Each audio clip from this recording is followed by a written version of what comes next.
My brother, I've been thinking about something. We've talked about this. Let's give the people more. Oh, they're gonna f*** it up.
And good evening from Mission Control, I guess, the control room here at Jeff Meacham Network. I am, of course, West Coast Wrestler Jeff Meacham. Welcome, everyone, to our exclusive coverage of Impact Wrestling's latest, I guess Impact Plus's latest special. Of course, as the company goes under siege tonight, exclusively on Impact Plus, as well as for you Ultimate Insiders over at Impact Wrestling's YouTube page. So if you're watching this, we appreciate it. But as a friendly reminder, if you will, we will not be streaming the copyrighted feed of tonight's event. You can catch all of the action over at Impact Plus and on their Ultimate Insiders login. Also, keep in mind, for those of you watching on Facebook and Twitter, at 8 p.m. Eastern, 5 Pacific, we will be shutting down on those fronts because at 8 o'clock, we'll be exclusively on the Jeff Meacham Network YouTube channel over at youtube.com/Jeff Meacham. Or JeffMeachamNetwork.com's YouTube link, because that's where we go. So if anybody's interested in actually checking out the feed on starting at 8 o'clock, of course, you can feel free to log in to our YouTube channel. And, of course, hit that like button, hit that subscribe button, kids, because that's how we do our thing around here. So let me say hello to everybody in the chat room. Hello, Pizza. Good to see you, Peter. And, of course, Ken is here. I appreciate Ken being here on time. I love it. I love it. We are awaiting the arrival in their respective parts of the studio, wink, wink, of our commentary trio of terror, if you will. Noah Foster, James Hebert, and the returning Casey Gallagher, I understand, is going to be with us tonight. So they will be here during the course of the next 90 minutes as, again, the company prepares to go under siege. Impact Wrestling will be under siege. And let me just go ahead and throw it up there right now because I am going to go ahead and kill the time a little bit so everybody gets here. Ken, you're welcome, of course. Again, it's good to see you, my friend. It is always good to see everybody that supports and appreciates the Jeff Meacham Network and our content because, damn it, I do my best. I really do. So let me go ahead and find. I had them written down. Had them all written down. So I'm going to go ahead. There it is. There we go. Okay. Let me bring it up. All right. So first one I'm going to talk about. Let's see if I can do this with a minimal of hassle here, which is always the adventure. Let's see. All right, there we go. That's what I wanted to do. You think? Give it a munch. So the first match on tonight's card is, of course, going to be for, I guess, more pride than anything else, really. We've got, of course, Rich Swann, former Impact World Champion. I believe he's a Grand Slam champion, or at least Triple Crown champion in the company at this stage of the game.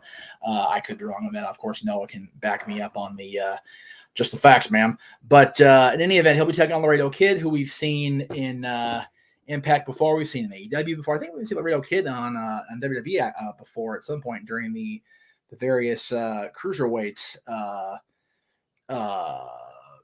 endeavors that they have gone through over the years. So let me just go ahead and do boop. There we go. Okay. I'm trying to log in on multiple fronts because I do have to. There we go. Hi. Okay, very good. Am I logged in? I don't want to be logged in over there, so let's not do that. Okay, let me go ahead and let's see. All right, so I want to do that. There we go. Cool. All right. Anyway, so let's see. Jeff Meacham, I haven't watched Impact in a while. Is it true that ever since Russo booked his show, Impact improved dramatically? When he stopped booking the show, I think it improved dramatically over at Impact Wrestling. I think the in-ring quality is much better than it. There you go. He corrected himself. Yes, I believe the in-ring quality and even the storylines, as minimal as they are, have gotten a lot better over at Impact. But we'll see how tonight plays out. Anyway, Rich Swann and Laredo Kid, I'm going to go with what I know. And what I know is Rich Swann. And the fact, here's where I get a little wiggy in my thinking, though, because they just released Rich's partner. Well, they didn't really. His contract was allowed to expire. Willie Mack, of course, is out there seeking his fortune on the indie circuit again. And please, if you have a chance to book Willie Mack and you're a promoter out there in independence or AEW or WWE for that matter, sign this man. Book this man. He definitely will earn his keep. I'll tell you this right now. He is one of the most underrated talents out there in wrestling right now. Close family. I will even dare say family of the Jeff Meacham Network and our affiliate. So please get Willie on your roster, even if it's for one show, and you will not be disappointed, I assure you. But with which I'm of two minds. Willie Mack is, you know what? That's a hot take, Ken, but I will effing co-sign on it. Willie Mack is every bit as good as Moose. I agree. Well said, sir. And there you go. So anyway, I'm going to go with Rich just because his partner is not there and he's going to be a little more motivated tonight than he probably normally would be because Willie is, again, out of the company. So there's my bold pick. And that's going to be in the first half hour of the presentation over on Impact Plus. There you go. The other match on the pre-show is going to be a battle of the knockouts. Current co-tag team champion, you know what? I'll give her the legendary status because Madison Rayne has been around a long time. She has definitely earned that status as one of the Impact pioneers, one of the legends of Impact Wrestling in the Knockouts division. Of course, she'll have her partner Tino Thatcher with her, and she will face Giselle. The name is just not happening. I apologize. Giselle Shaw. There we go. I know Giselle. Kind of in passing. Again, I haven't had a chance to watch a whole lot of Impact, much like Ken, unfortunately. Although I've watched a little more than Ken, I would dare venture. That's just my take on it. So I am gonna go with again what I know, and the fact that Madison is will have the backup of Tennille, and the fact that Madison does have the experience. But you know what? Another bold take here. I'll say this. Because it's on the pre-show, they'll surprise us. Giselle will get the upset win here. That's what I see. I definitely watch more than Ken. I think we'll see an upset. Giselle will get the win here, and she'll go on to do more interesting things with an Impact. Ken says Madison Rayne is very underrated, like Tara, of course, Victoria, Lisa Marie Varon. I'm surprised Victoria's still a Hall of Famer. I would have to agree. No, actually, Tenille is her co-tag team champion, Ken. They had a mouthpiece, Caleb with a K, I believe, is what he went by in Impact, but they actually just recently released him.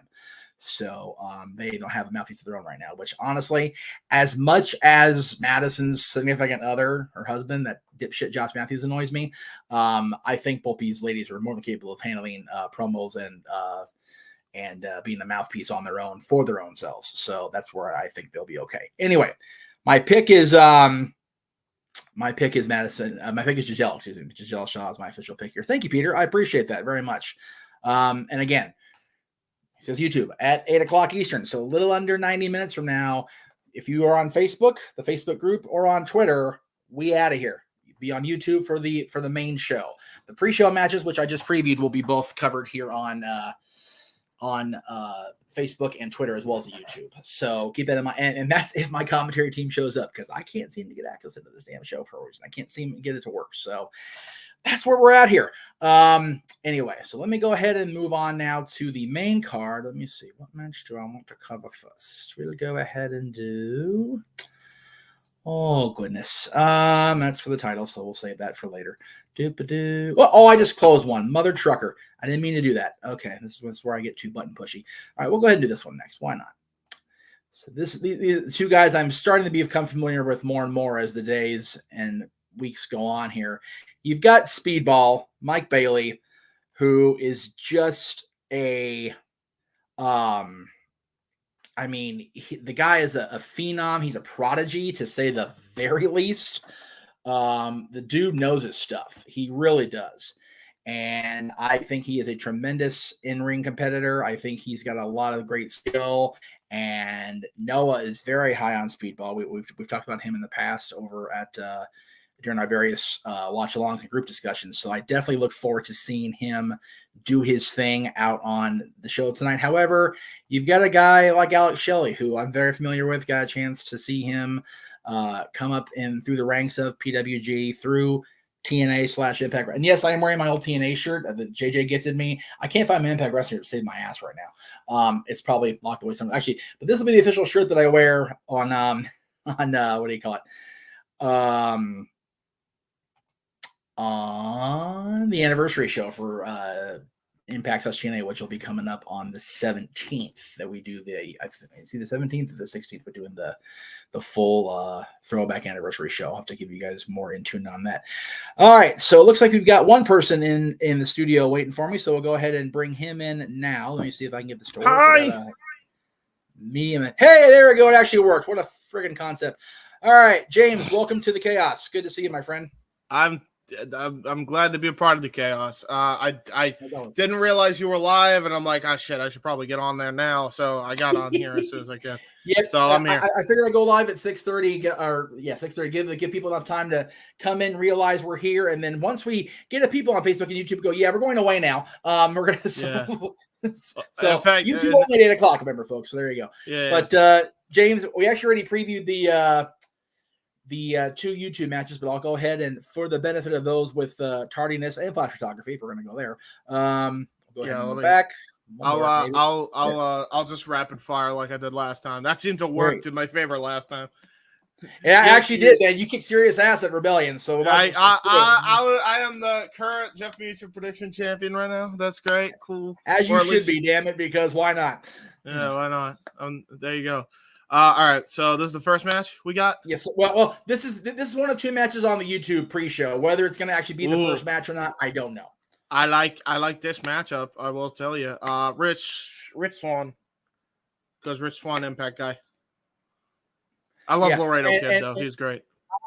I pointed out during my dissertation that, Willie just left at Impact. He let his contract expire, and I put it out there. Please hire Willie if you know what's good for you, because damn it, that guy's way too good to not be on a roster somewhere.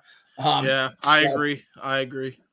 But Rich is gonna be motivated, I think, more on the radio. The radio kid's kind of been everywhere recently. He's been with AEW, he's been with WWE during the cruiserweight stuff. He's been with Impact off and on. So Rich is motivated, that guy.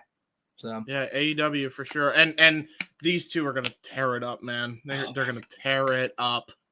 Again, it's one of those where you can see why WWE is not really doing the pre-show matches anymore, because all the matches they book tend to mean something to the storyline at large. This match is just kind of thrown together, but damn it, this match is going to kick some serious ass.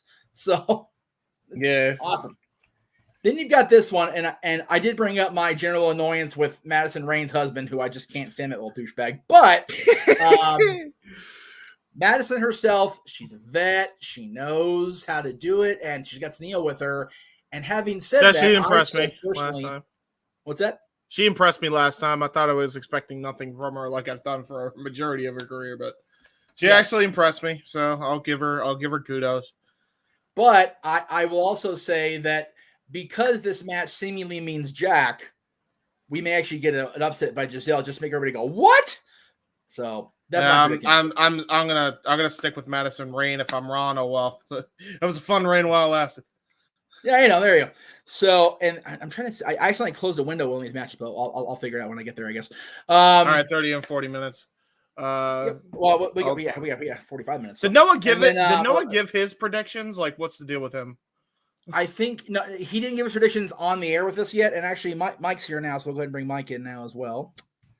Yeah, right. Mike is just gonna be here just to shoot the shit before the show, because that's cool. That works too. Hello, Mike.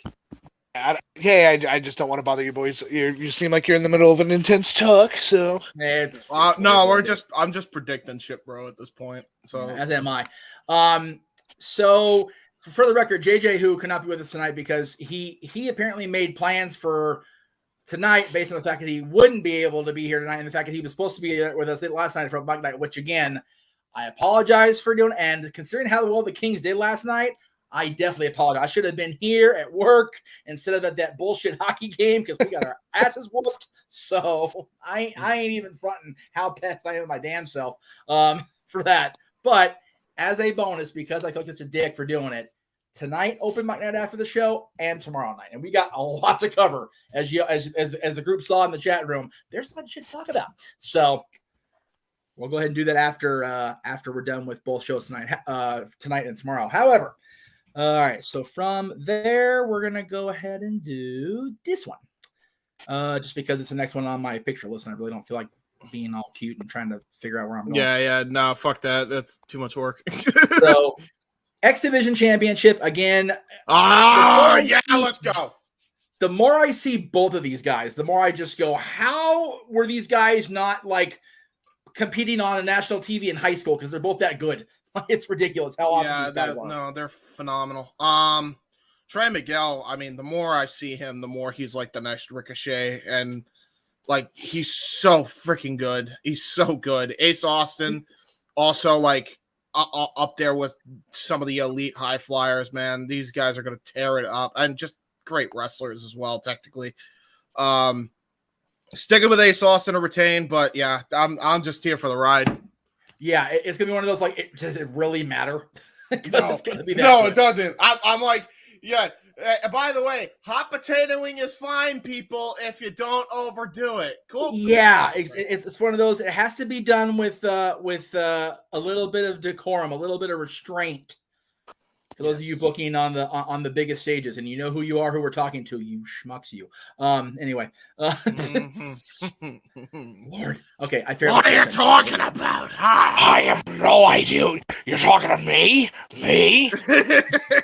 I made Stone Cold with me. No, not you, little you. Are you talking to me, Tony Khan? Are you talking to Tony Khan? Maybe. Why did you turn into Paul Bear? Oh, that's Tony Khan, bro. Every time that's my Jungle Boy.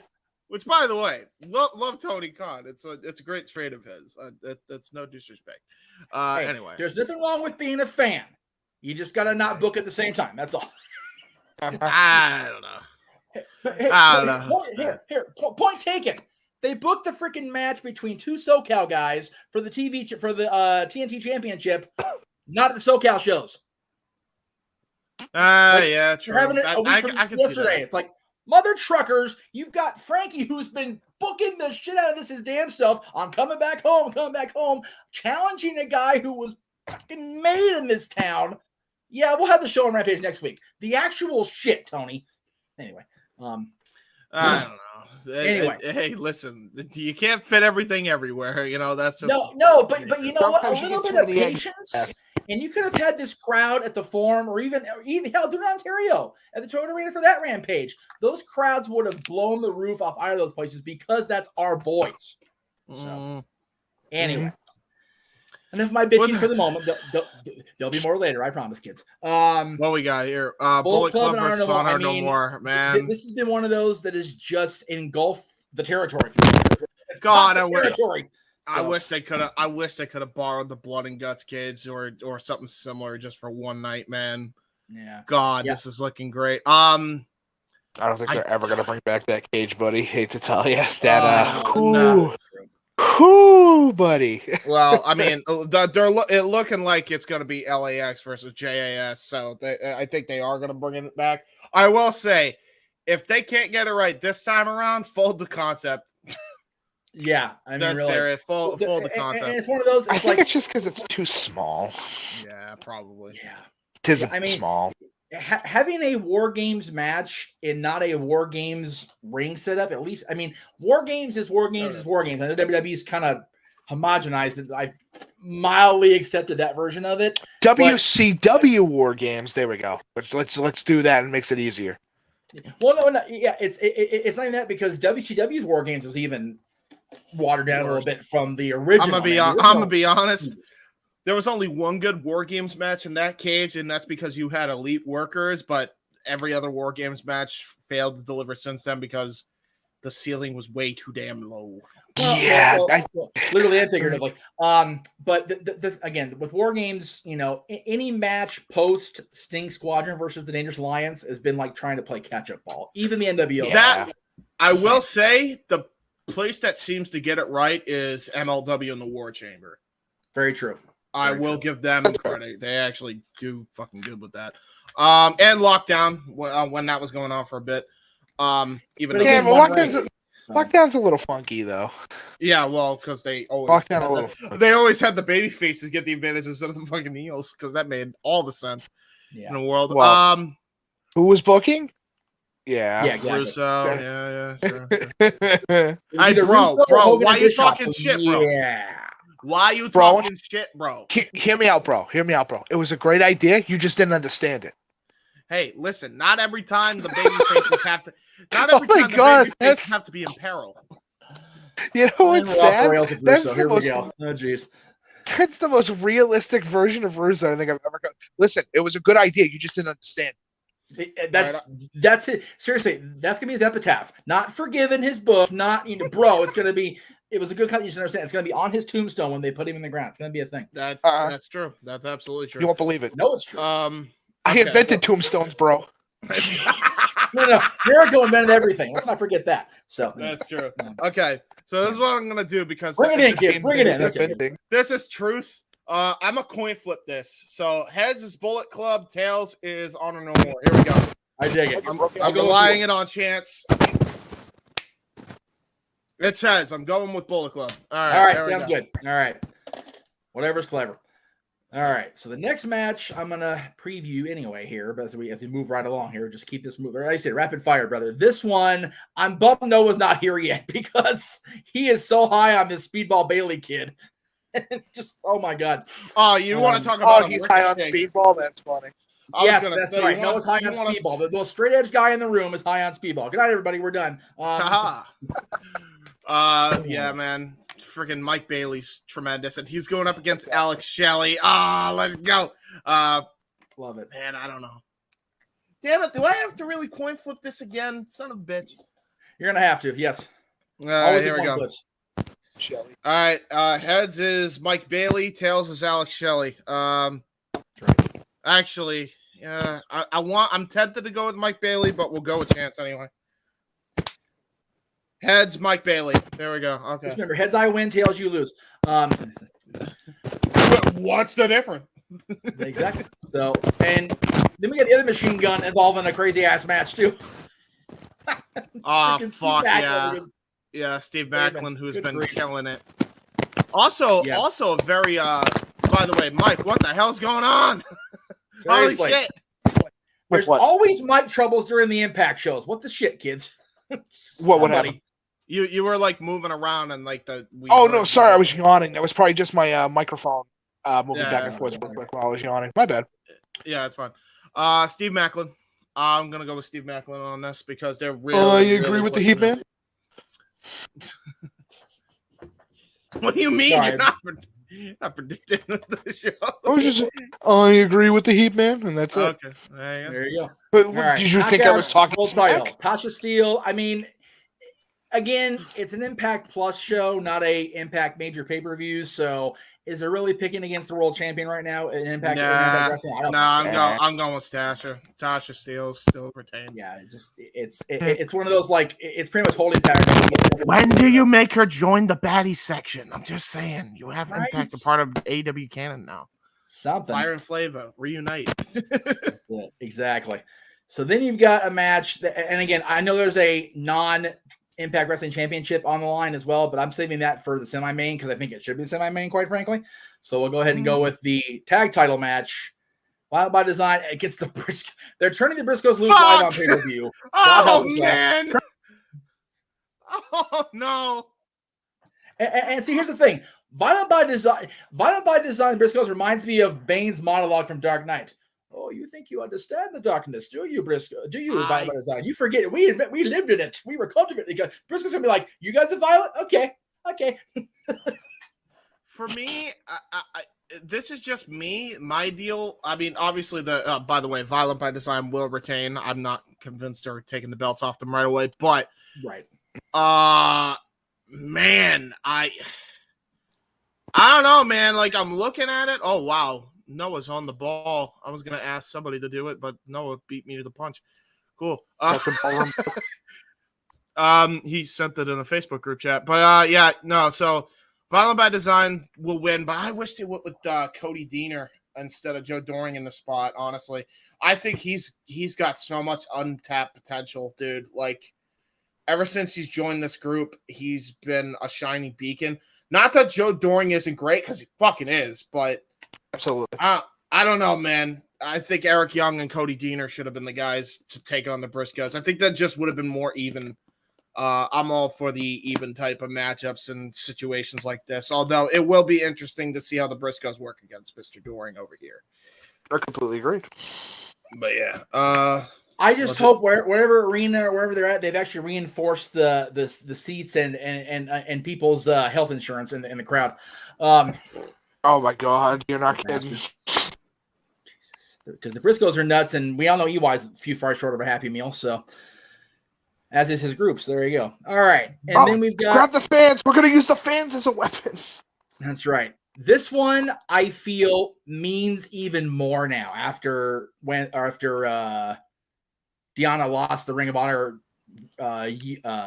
undisputed match, because now Deanna's got nothing to lose here and everything to gain by whooping Taya's ass. So, What do you think, guys? Well, I can tell you what I do think right off the bat. John Morrison's a lucky man. I will always say that. We've had that discussion more than once. Mm-hmm. None of my business, though. I'm gonna stick with Taya to retain. I think it's too early to take the belt off her, and AAA is not known for the short title reigns. So I'm gonna stick with Taya to stick with it. As am I. Yeah, man. All right, main event, and it's one of those, it's almost, I don't think it was done exactly by design, but the fact it's on our day, the world champion from Canada, the main event against a guy who could very possibly kick the poor man's head off. Mr. Tomohiro Ishii. Yeah, This Josh's if this is head the last match, shot? whatever part of the arena hold isn't on. destroyed by VBD and the Briscoes, this is going to be the one that destroys the rest of the arena right here. Because I agree. Dog out of each I other. agree. But what were you saying, Mike? Is Josh Alexander's head photoshopped onto that body? No. Yeah, he's Are you sure? Yeah, that's his headgear for the record. Yeah. Oh, is it? Oh my god, that was Yeah. screwing with me. I'm like, what Yeah. the image? Yeah.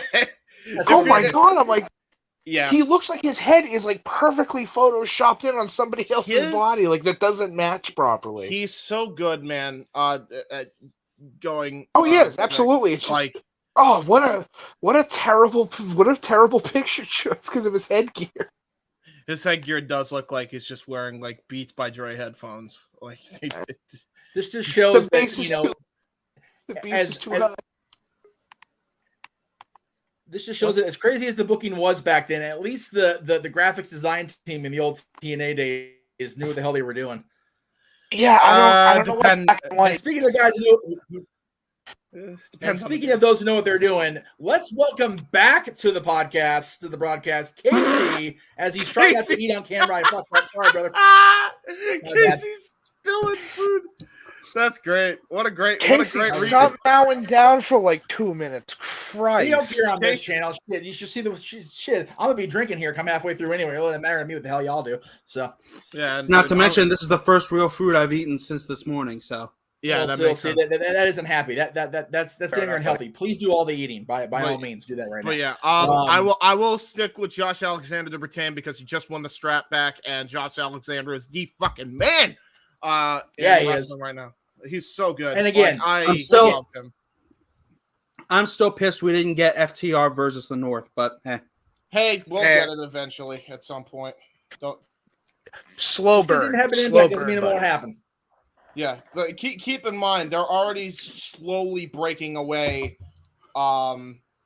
Kazarian from Scorpio. So I think eventually it's going to lead to an SCU reunion between Kaz and Scorpio versus Ethan Page, and he'll pick Josh to represent him as his tag partner. Since AEW is back on good graces with Impact again, then we'll probably get the Revival versus the North. Totally could see that happening, but Either way, I'm good I with don't. it, whatever happens. yeah. Yeah, I mean, either way, we got So- some great wrestling. So have I missed a prediction, or is this the Yeah, first you missed the whole thing. We're rapid firing anyway. I just rapid fired my predictions. Okay, let me get the list back up here. Well, So- Jeff has I got you, Josh. Hang on. Jeff has the Oh no, Ooh, there we go. All right. So this, yeah, so this I'm one's already gonna looking take at it, place so we're good there. between 7:30 and 8 o'clock. So we'll go ahead and cover these two first, since they'll be the first two matches. Rich Swann, Laredo Kid, sir. remember just rapid fire case for time's sake. That's Yeah. all right. Just whatever works. I'm gonna say Laredo Kid. Very good. Madison Rain with Tennille versus Giselle Shaw, also on the YouTube pre-show. That is a tough one to pick, but I am probably gonna go with Madison Rain because she's got the difference maker of Tennille Dashwood in her corner. There you go. Smart booking. All right. Ace Austin, Trey Miguel for the X Division Championship. And again, does it really matter? No, I coin flip this one, Case. yeah, same. I'm probably gonna coin flip this one, but just for argument's sake, I'm gonna pick Trey Miguel. Oh, Okay, look fair at you. enough. Yeah, there we go. Well, like you're talking about, coin flipping helped James win last month, so we'll see. We'll see how it lays out. Yeah, right. Yeah, Bullet Club and Honor No More, and again another coin flip type match. But man, this is a really stacked match of its damn self. that is a stacked to fuck match. Right? I am going to pick Honor No More here. There you go. Fair enough. Bro, this match, I wish you could have this in some type of work games cage that isn't small as shit. Yeah, right. I don't know why they keep making them so small, dude. Because they suck. Just make it Hell in a Cell. Make the cage enclose the ringside. Like, how hard Seriously. is that? It was the Tower of Doom before they renamed it Hell in a Cell. Just saying, NWA had it anyway. Or do the triple cage. That works too. Oh, let's not bring that monstrosity back into existence. Can we not? Thanks. Oh no! Why don't we bring back the uncensored cage, the dungeon? Same thing. The worst nightmare ever. Same you know what? It's actually the same cage as Ready to Rumble. Believe it or not, people just tend to forget that because they force themselves to. Because God damn, that was so why did that bad. match exist? I love that movie. It's so bad, man. I love that movie so much. When the biggest story of that that Tower of Doom match with the Alliance and Hulkamania versus the Mega Powers match, it's like Lex Luger turned babyface by sheer freaking default. Yeah, that's oh my god, horrible. Yeah. Anyway, He Speedball actually Bailey and was Alex Shelley, over Casey. after. Mike Bailey.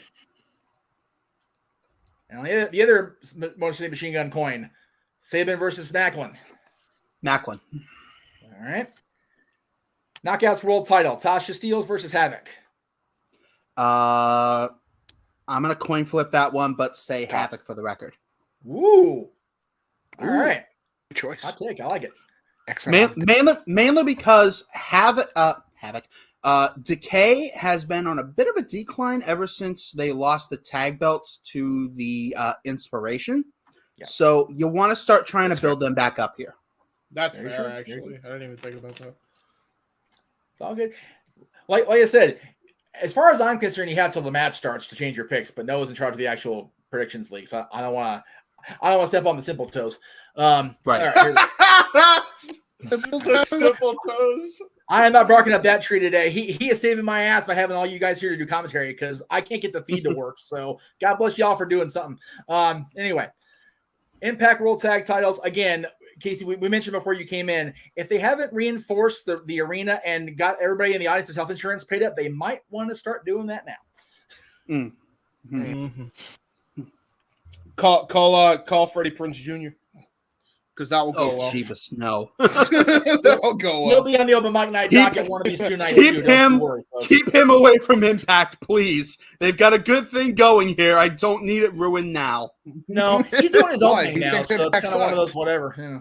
Yeah, well, trust me. I'll have my criticisms on open mic. You know about them, Seriously, we have 2 stacked shows between tonight's post show and tomorrow's, so we good. Yeah, true. One that I'm not very looking forward to. Yeah, right. All right. Anyway, Impact. You know what, James? It's one of those. Tomorrow is what it will be. It's the last one you're obligated to, and the card, other than them completely, carrot teasing us with the freaking unification match, and oh yeah, we were never gonna do that. Haha, we fool you. I have to bring this up since you mentioned it. Can I? Because I brought this up to Mike before I came on the air. Okay. Right Oh, here, here we go. right? And Mike said you're talking to the wrong person, right? Here it is. This event is the same fucking event where they had a 6-man tag for 1 championship, right? Oh yeah, For the world title. Backlash And it was 09, only- yes, sir. And it was only between 2 people in that 6-man tag. Right. Just keep that in mind, right? Yeah. Tag team. But they have like 3 sets of champions, Yeah. 2 tag team, and 1 singles champion, one Right. of which was owed a championship rematch months ago. Right. It's not a winner take all. No titles on the line. No, sorry, buddy. You came to the wrong company if you're expecting that. What? the fuck? Seriously? Like, what are you doing? Now, James, let me tell you something, Chef. All right, this is me, Here good we old go. fashioned, good old JR, right? And I'm gonna tell you Oh something. no. You came over to the Fed expecting shit to make sense. Now I'm gonna tell you right now, but I think that you're a fucking idiot if you think that's Oh, happening. That's, you're probably right. You're probably right. Buy my barbecue sauce. Oh, I'm an idiot. Whoa. Oh Lord. Buy my All right. barbecue sauce. Sassafras. As everybody can see, I'm surprised Okay, nobody's come. okay. Let's not do a complete Bruce Pritchard ripoff. I need to make some money today. Thank you. Okay. Next thing. Sorry. Okay. No, you're good, you're Impact good. World Tag. So anyway, World Impact Tag Titles. I'm picking Violent by Design. Easy for you to say. Okay. World Impact Tag Titles. You pulled a Ronda Rousey there, Casey. What you doing? Tag team. What are you doing here? Oh. What you doing out there? Hey, just be glad I'm not drinking. That's true. Yeah. Oh God, we need drunk Casey. It's the most powerful dude. version. All right, we've ever after seen. Casey gives his predictions, Jeff, I gotta tell this story because it's hilarious. Okay, fair enough. Next match. All right. Oh yeah, next match. That's good. Okay. Yeah. I'm trying to run two things at once. This is my I show, can't right? multitask worth of shit. Anyway. Yeah, no, I'm with you. This is my show, right? Right? Yeah. Wait a minute. Yeah, you know. Anyway. Okay, so for the record, there's been so much swearing. I already got a freaking ad limitation on this channel, and we've been on the air for a half hour or 45 minutes. I'm just saying. Anyway, jeez. Taya. Okay, I can't say the name of this damn title to save my life. Noah's not here. Somebody help me. I got out you. Because Noah said it enough times that I will somewhat not butcher it this time. The Triple A Reina de Reinas title. I fucked up on title. That's an improvement. Yeah. That's an improvement. We're nearly there, guys. We're nearly there. Nearly there. Taya, who just won the championship from Deanna at the last major show for them against Deanna, who is, titleless. She went from 2 belts to no belts in the course of about 2 weeks here. So where are we at with you, Casey? What do you think? We're keeping Deanna on that back skid. I'm picking Taya to retain. It's too early. It's too early, man. And then Deanna will be fine. As I mentioned, today's Deanna Owen Hart's will be birthday, absolutely so it's fine. only fitting that a Canadian's in the main event. Yay! We've got Josh Alexander defending the World Championship against Tomohiro Ishii. I got it right. Woohoo! I'm so proud of my damn self.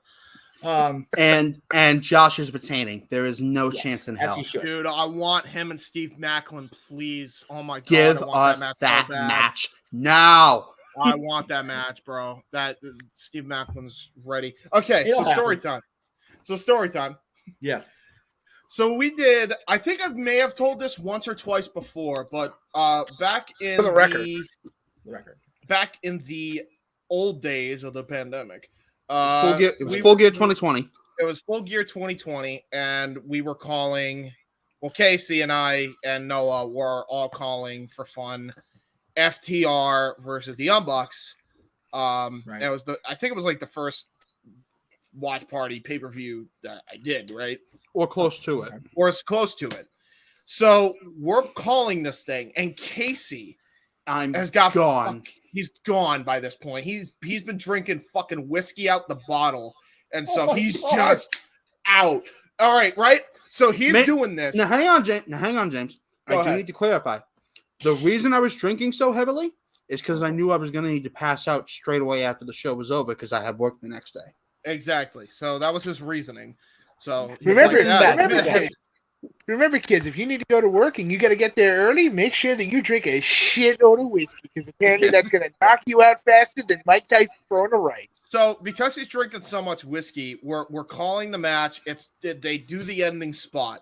The really cool freaking 450 that missed into the barefoot super kick. I love that finish. It's so cool. Young Bucks retain, and he calls the Young Bucks FTR. Nice. And I'm like, Casey, that's the Young Bucks, and he goes, same thing. All drunk, and I'm like, no, they're not. One is bald, one has a buzz cut, and the other two have long hair. Yes. One of them's trying to work on that Bosley treatment. Yeah, exactly. Oh my God! We had throat, buddy. Yeah. Wow, you killed him. He's not even. That just happened on my channel. I love those four guys. Not even gonna lie, especially Matt and Nick. Man, oh wow. Which one's balding, Matt or Nick Jackson? I think it's Nick, right? Nick's the one balding. Well, Nick's been okay. See, as much as Nick has been balding so much, the hair he's losing is growing out from his face. It's like a weird transition thing. Yeah. No, I've noticed that. Yeah. That's true. And trust me, I've known the Young Bucks since they were Young Bucks. So seeing Nick's transformation is like, when did you get? Oh, that's right. You became a father. That's why you got older. Got it. Okay. Yeah. Yeah. You know what it is? No. Jeff. Jeff. You know what it is? What do you mean? Yeah. So Jeff, you know what it is? Nick's not losing his hair. It's just retreating in and coming out other places. Yeah. Oh, so you're saying that it's like the tide. Sometimes, right now, it's in the shallow end. Oh no! That'd be a question for his wife more than anybody else, I think. But that's a whole other topic. Probably. Hey, for the record, I just want to point out that honestly, Nick Jackson should just go full Hogan with it and shave the top part of his Without hair. question. Wear a do-rag, bro. Just wear the do-rag, bro. God. Just Please embrace it. don't. Dude. Please don't. That ruins. The elite for life, Right. brother. No, see, there needs to be a thing because I know the 13th of July is on a Thursday, but they need to find a way to have the Young Bucks invade Impact Wrestling's for that night and just have Nick go full on Hollywood Hogan, freaking Fu Manchu, skull it with the long blonde hair, and just come out, brother, just do the thing. Yeah, brother. Hey, let me tell you something, brother. And have Matt go with him with his freaking head completely shaved except for a mild buzz and Diet Rainbow just to go full Rodman. You know what's funny? We talk about like the Hoganisms. There are Austinisms that I just picked up on. Like, right? I watched a promo with him like on YouTube somewhere, and it started exactly like this. Last Monday night, like he says Monday instead of Monday. Last Monday Yeah, you know night. Solomon Grundy, Last born Monday night. on a Monday. Yeah, he's the Right. Solomon Grundy of wrestling. I was born on a Monday, kicked ass on Tuesday. What? Drank beer on What? Wednesday. What? I'm stuck. What? hit Deborah on Thursday. Why What? is it? Steve, why is it so windy in the middle of the week? What are you trying? Oh, Wednesday. Wednesday. Gotta No, go to that's Wendy's. what I said. Wednesday. That's what I said. You done some bitch. Wednesday. Shut up. Damn it, Steve. Anyway, I went all with right. Jim Cornette to Wendy's. Oh no. No. I went to Jim Last thing Cornette. we need in I that went with drive-through Jim- car is Steve Austin with Jim Cornette. No. I No. went to Jim Cornette. What? On a to Wendy's. What? On a Wednesday. What? Tried to go to Go Waterbury. promo. Jim Cornette got lost. You got a diet soda. What? Diet Sody?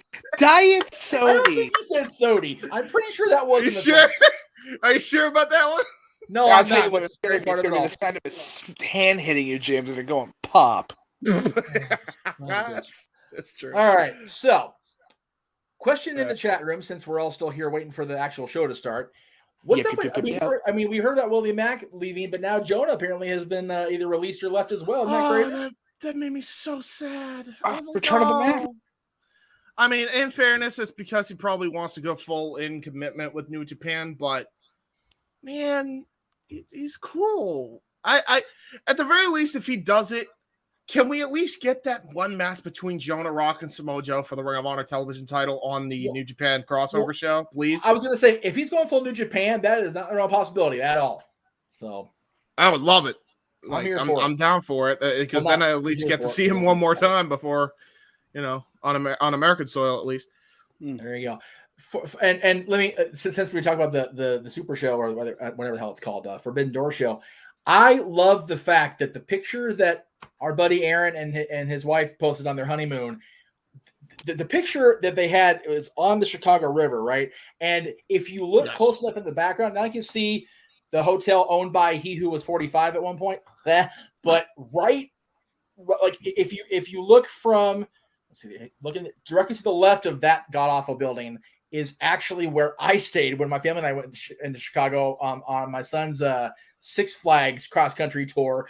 I could actually look down. I showed Aaron a picture from our hotel room, looking down right where they were standing. I'm like, it's crazy how close we were in proximity, yet how many months apart, man. We all got to get out to these major wrestling cities together as a unit. And I know we're going to be possibly doing it for WrestleMania next year, but like, man, Mania seems so far away even now. I mean, we're already in May, and that's crazy. It's already 5 months in, almost 5 months into the year already. But Mania is still a good 300 days away. Trying to get tickets is a fucking nightmare to get into Mania. It really is, and that's why I encourage everybody who's out there watching. If you can't afford to go to Mania but want to be part of the shenanigans that will undoubtedly ensue between my birthday around that time and WrestleMania being here around that time in that same month span, the super shows are going to be here from the other companies. They've got the Access stuff. They've got Hall of Fame. They've got Raw, SmackDown, and all that goes with it. And more likely,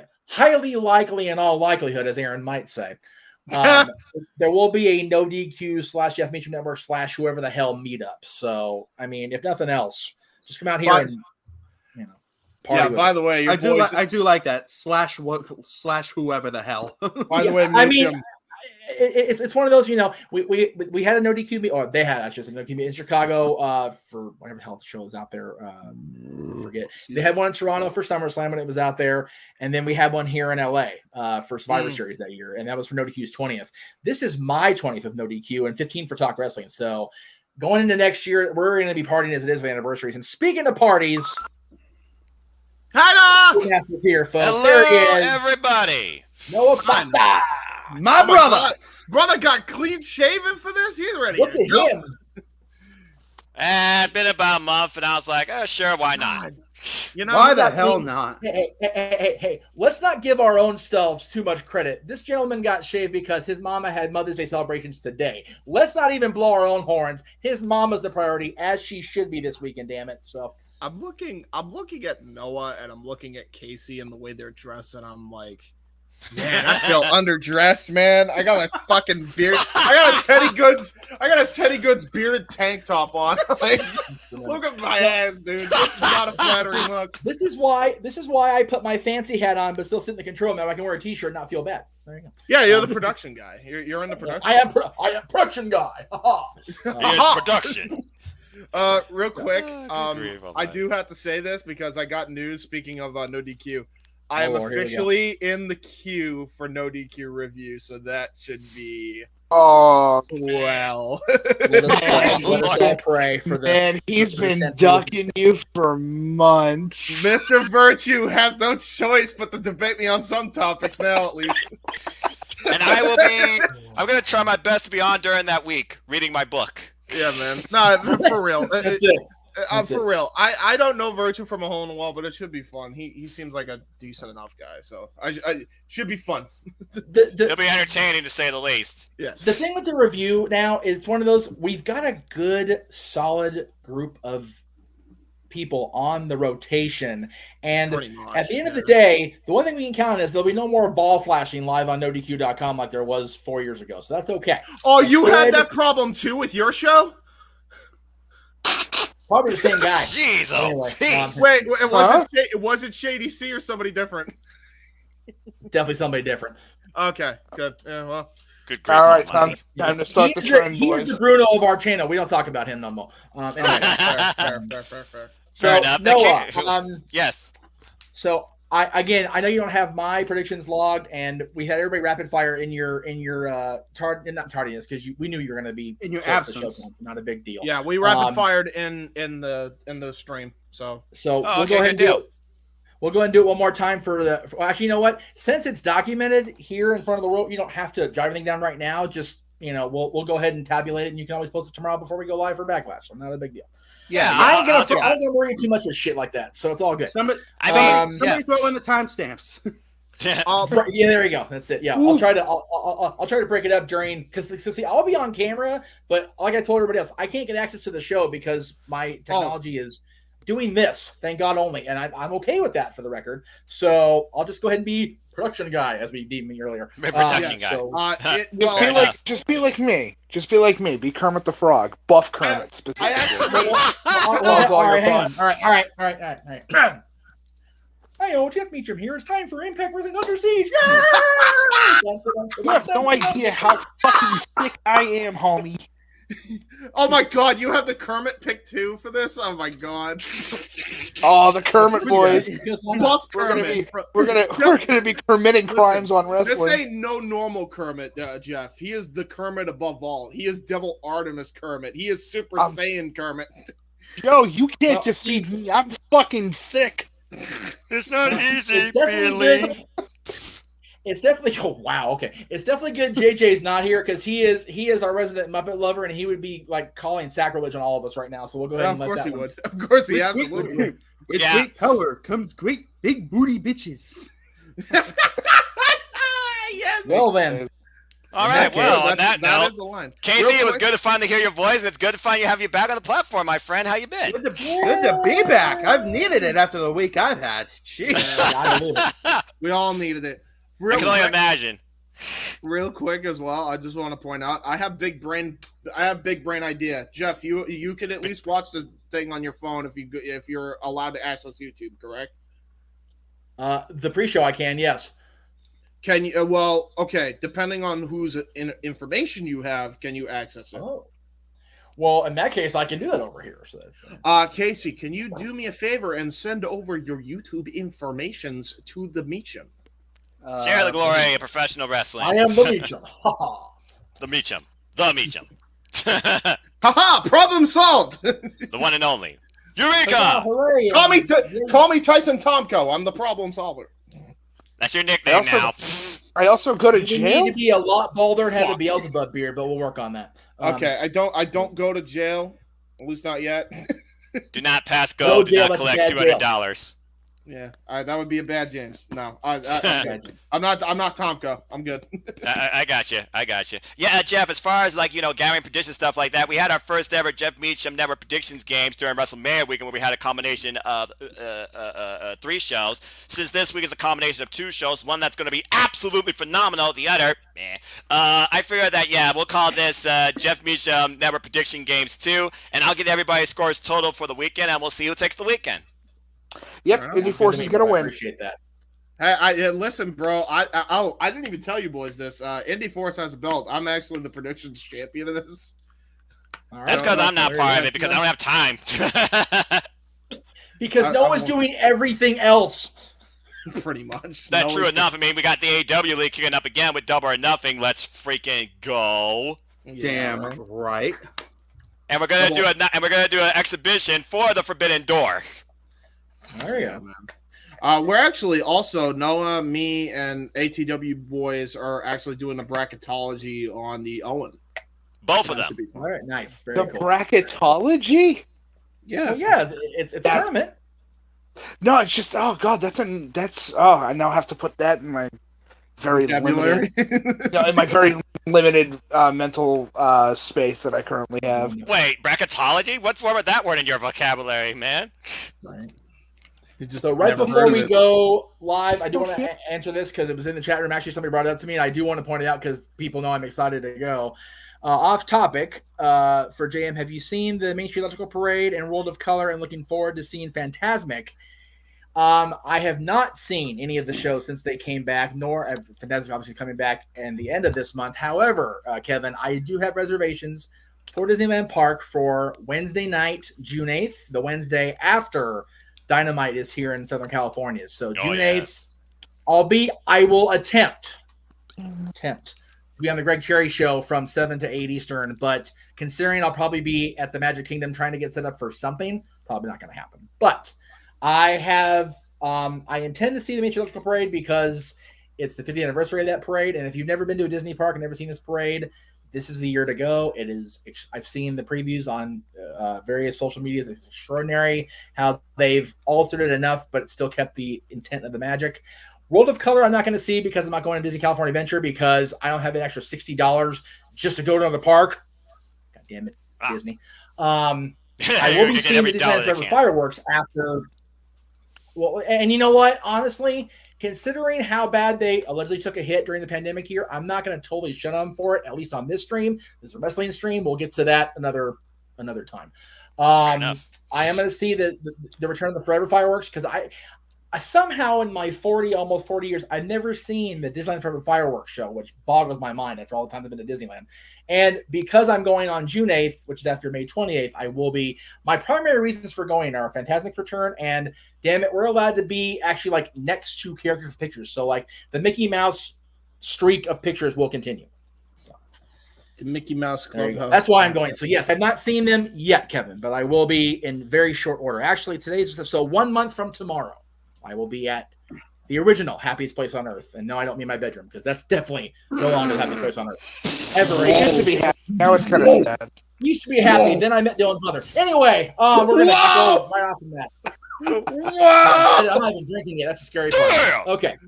That's right. Big old No, Noah. If you're gonna do that, do it right. Damn. Yes. Yes. Yeah, you're correct. Hey, you know what?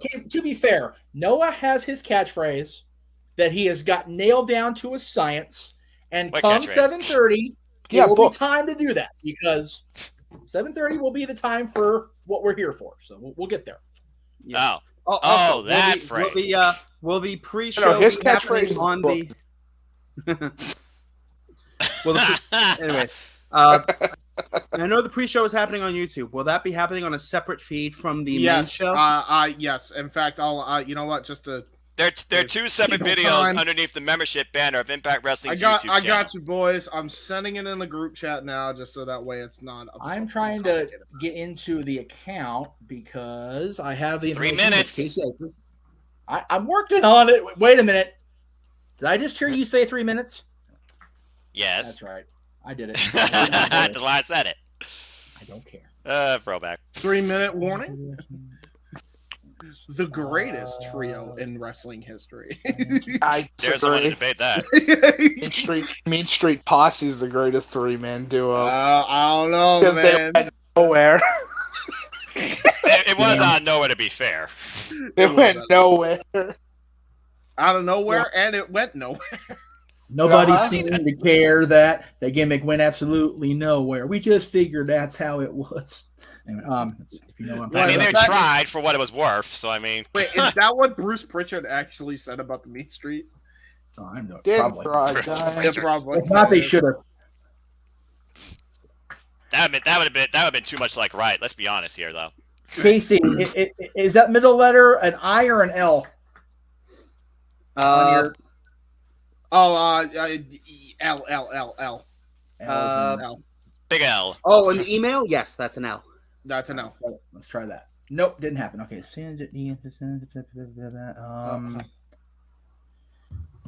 what am I not? Oh, dumbass! It's troop, not troops. Okay, anyway. Sorry. Oh, good. Yo, freaking Scoutmaster, I put the S in it because there's more than one. It's usually more than one troop in the Casey, Scouts. I don't know why you didn't pick a simpler email. But For this I exact reason, created- people can hack into it like my dumbass is doing. I created that account when I was in freaking high school. So As you should, damn it. I mean, that's where email usually starts, or should start, so I mean. yeah, there you go. I'm All so right, old that that's not true I for me. need- Shut up, you. Shut up, you.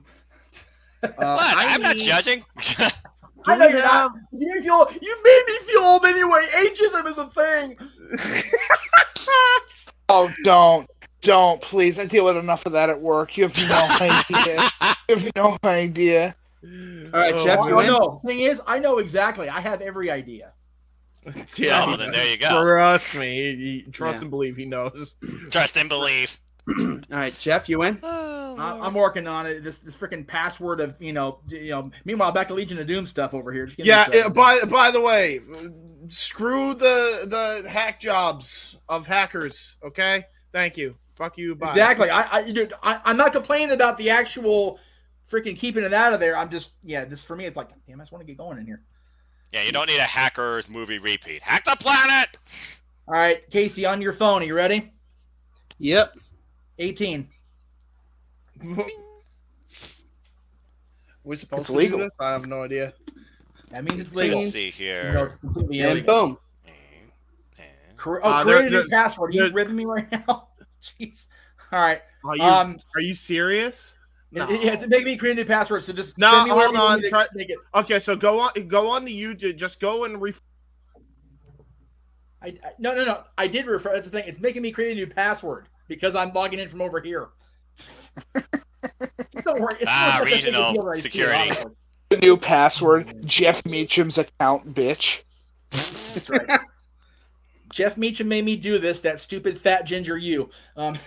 That Because Jeff Meacham. Ginger It's hosts piss me off at bullshit.com. Oh, there you go. There you go. We got Tom They Fannigan have and Matthew sold out. Raywald on our screen right now as the countdown is beginning. And we're going to get to in-ring action shortly. This is going to be fun. Oh, who we lose here? Oh, we lost James. Okay. They're right now running down the card. As we're on countdown to Under Siege.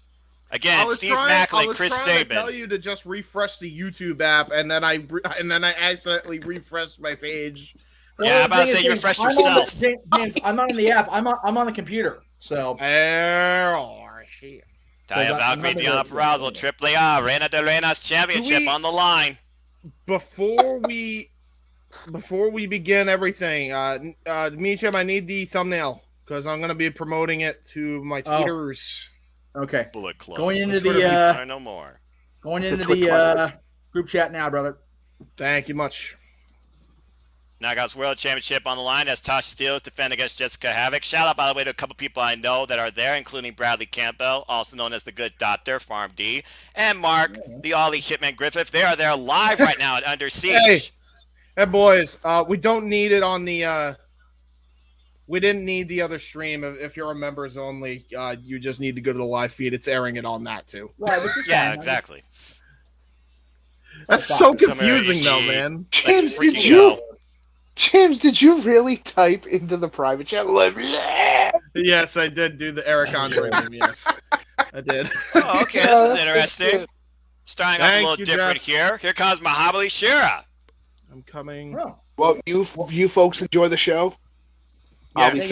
Thank you for hopping in for a little bit. That was cool. Mm-hmm. This is Good Mike hearing from you, In Living God. California. Anyway. All right, Casey, and Noah, you're gonna have to call the first match for a little bit while I promote this shit. I got you, brother. Welcome back, Casey. It's been a while. We're kicking off. I think you know this guy a little bit. You remember Shira, I'm sure. He used to do like the shuffle. Does look a little bit familiar. Was this match not part of the promotional advertising, Noah? I don't have a graphic for this one. According to when I was on, I didn't see a graphic for this. I know this has been teased on Impact Wrestling though, because he's been feuding with a newcomer right now that's undefeated. But I didn't think they were doing this on the countdown tonight. No, so this is a nice little surprise. Well, I'll leave what we have here, but pretend you see the graphic above us. Okay, so and here comes Rhino. So Jeff, everything good? No, don't worry about it. It's fine. It's fine. Okay. I'm not gonna sweat it. I'm just gonna, like I said, I'll be production guys. Yeah. So real quick, before the match begins. Before the match begins. 1 second, James. 1 second, James. 1 second, James. So I don't need to create a new password? No, you shouldn't have to. Now it should be okay. Okay, good. All right, as you were saying, James. I was gonna just say, who do we got in this matchup? We can make quick predictions now. Rapid fire. I go with Rhino. I also go with Rhino. I'm actually going to go with Shira because they're trying to build him, and he has somebody in his corner that I think is going to take Heath's head off. But actually, guys, this is a tag match. Oh, yeah. That's fair enough. Oh, okay. Well, Team Rhino. Yes, Yeah. All right. Shira. The family. Team Shira. Okay. Now, Noah, I think you're a little bit ahead of me. I got you. Pause once the bell rings. Here we go. Once that third bell ring sounds, pause, and then I'll tell you when it goes. You got it. Yeah, the referee right now is like, we need one in a ring at a time. 1 and 1. Oh. Wait. Pause. There's the third bell. All right. I am lagging like you wouldn't believe, so. Such as the things with streams. Yep. So. Let me know, man. I got you. Play. All right. As we know, Brown and Heath recently went up against the Briscoes for #1 contendership to the Impact World Tag Team Championships. Fell short. Under Siege, underway in 25 minutes and some odd seconds. Isn't it amazing, Casey, how long Rondo's been in the business? He really has made Impact Wrestling like a rejuvenation of his career. Just about 25 years for Rhino in the game. It's nuts. ECW original himself as the crowd is chanting, Rhino's going to kill you. And Rhino flashing back to those ECW glory days with a big smile on his face. When you think of this guy was the last original ECW champion, and that company's been closed for over 20 years now. Mm-hmm. Yeah. Crazy. And here's Impact Wrestling about to celebrate their 20th year come Slammiversary, which we will be also predicting and covering in June, the weekend before the Forbidden Door. And never June's forget, gonna Matt be ridiculous. And never forget that Matt Cardona is now the current ECW television champion. True that. He's also the NWA world champion. And I would not be surprised to see that being defended on the next NWA pay-per-view. Always ready. Nice shoulder block. And Rhino hyping it up for the crowd as he slams Raj into the corner head first. And now the right fist to the gut into the breadbasket of Ow! Okay, I felt that. Yeah. And the first plate of chops has been served here tonight at Under Siege. I think the crowd wants one more. And Rhino will be more than happy to deliver. Ow! Tried to cover up, but did not that time. And Rhino tags in Heath. I still Heath say Slater. if Rob was cleared to wrestle 100% healthy, they should have Rob Van Dam go, Matt, I never lost ECW TV title. Just saying. That'd be a great callback. Just bring RVD one more time, just for one more match, particularly for that title. I would love that. I would too. I'm not even gonna lie. I would too. I ain't even gonna The thing bullshit here. I would be He love that. still has the 1998 belt, so why not? Yeah, it makes sense. Oh, Cover 2 and no. And no, There it is. I still haven't closed with it for the record. Damn it. My kid has, his mom has, but not me. Anyway. Get on it, damn it. That's just the way it works sometimes, I guess, huh, Jeff? And right now, Heath working the arm. It is the way. Yes, indeed. Can you imagine what is next for the way? Just to change the subtopic as we're on the countdown, which is kind of like, a bit of a freeform chat during this impromptu good tag match. shot from Shirai. That took Shirai, down I should Heath. say, whatever it was. Yeah, the way everybody but Indy is now independent. So there you go. Yeah. I'm here for it. Candace Wrestling, go wrestle wherever. Let's freaking go. Yeah, it's one of those. Sam Shaw. Dexter Lumis, the character, was hysterical. I'm not going to front, but Sam has much more to offer than just being Orange Cassidy, but slightly more psychotic. I mean, that's really what Dexter Lumis' character ultimately was. Yeah, you got a point. You got a point. Hey, Paul. And speed of which. And you're all good, brother. Are you and Paul Mead? Yeah, I know it is. Paul Mead has joined the big man? He'll be joining in the fun and chat shortly, folks. And again, yep. I digs it. Right now at 21 minutes and 56 seconds, there is a tag to Sing from Shira. Oi! Oh, big splash in the corner. Oh! And right now goes into the cover, hooks the leg, and Heath kicks out at 2. I'm liking the Discord as far as the discussion amongst the insiders in the chat. This is cool to see all that stuff. It's really cool. It's very wholesome internal community of wrestling fans that have followed Impact Wrestling to a degree. Shout out to many people who have come to really connect there, including but not limited to Heather Wright, MT, Gerald Ford, and so many great others. I recently celebrated my 9th month as an Ultimate Insider. So you're they saying, gave me little milestones, which is kind of fun. To clarify, there's a community online of wrestling fans that don't attack each other and tear each other down on a regular basis? It's almost like that's impossible. What? I am flummoxed and flabbergasted by this revelation. Well, it just goes to show that not everywhere you go is toxic. Tag Get in on it, dude. Yeah, for sure. There has to be a dick in this world, but anyway, that's a whole other. I did my cheap plugs. I am now on. Oh okay. No, I'm not. Right. It fucking the gang falls is on me all the here. minute I say that. God help you all. Well, right now I'm not sure what Singh is doing besides playing the crowd off the second rope. Oh, and Heath game planned it from afar, made him eat 2 boots to the face. Yeah. This is the time he needs to make a tag, Casey. And here he's on his knees. Wait, here comes the other guy to make the stop. No, we picked the ankle. Hold on. Wait till I got see the it. Tag! Yep. And here comes Rhino. Oh! There's always that momentum shift. With a hot tag. A mini go in the corner, short arm lariat follow up. And now Rhino goes in the cover. Immediately broken up by Shira. Shira's on the ball with that one. Shira now clubbing away at Rhino. Now finally able to commentate with you boys. Good to have you, Watch James. out for Heath, though. Good Heath little does- jumping leg lariat. That was great by Got Heath. all of it. And a good back elbow from Raj. Nasty back elbow shot. But Rhino Oh, Rhino's in position. Uh-oh. The crowd wants it. got and that you wide-eye stare. Got to give the people what they want. Don't Giving turn around. infringement. Gore! Gore! Gore! Rhino into the cover. 1, 2, 3. Oh! Rhino And with Rhino the the win. King pick it up.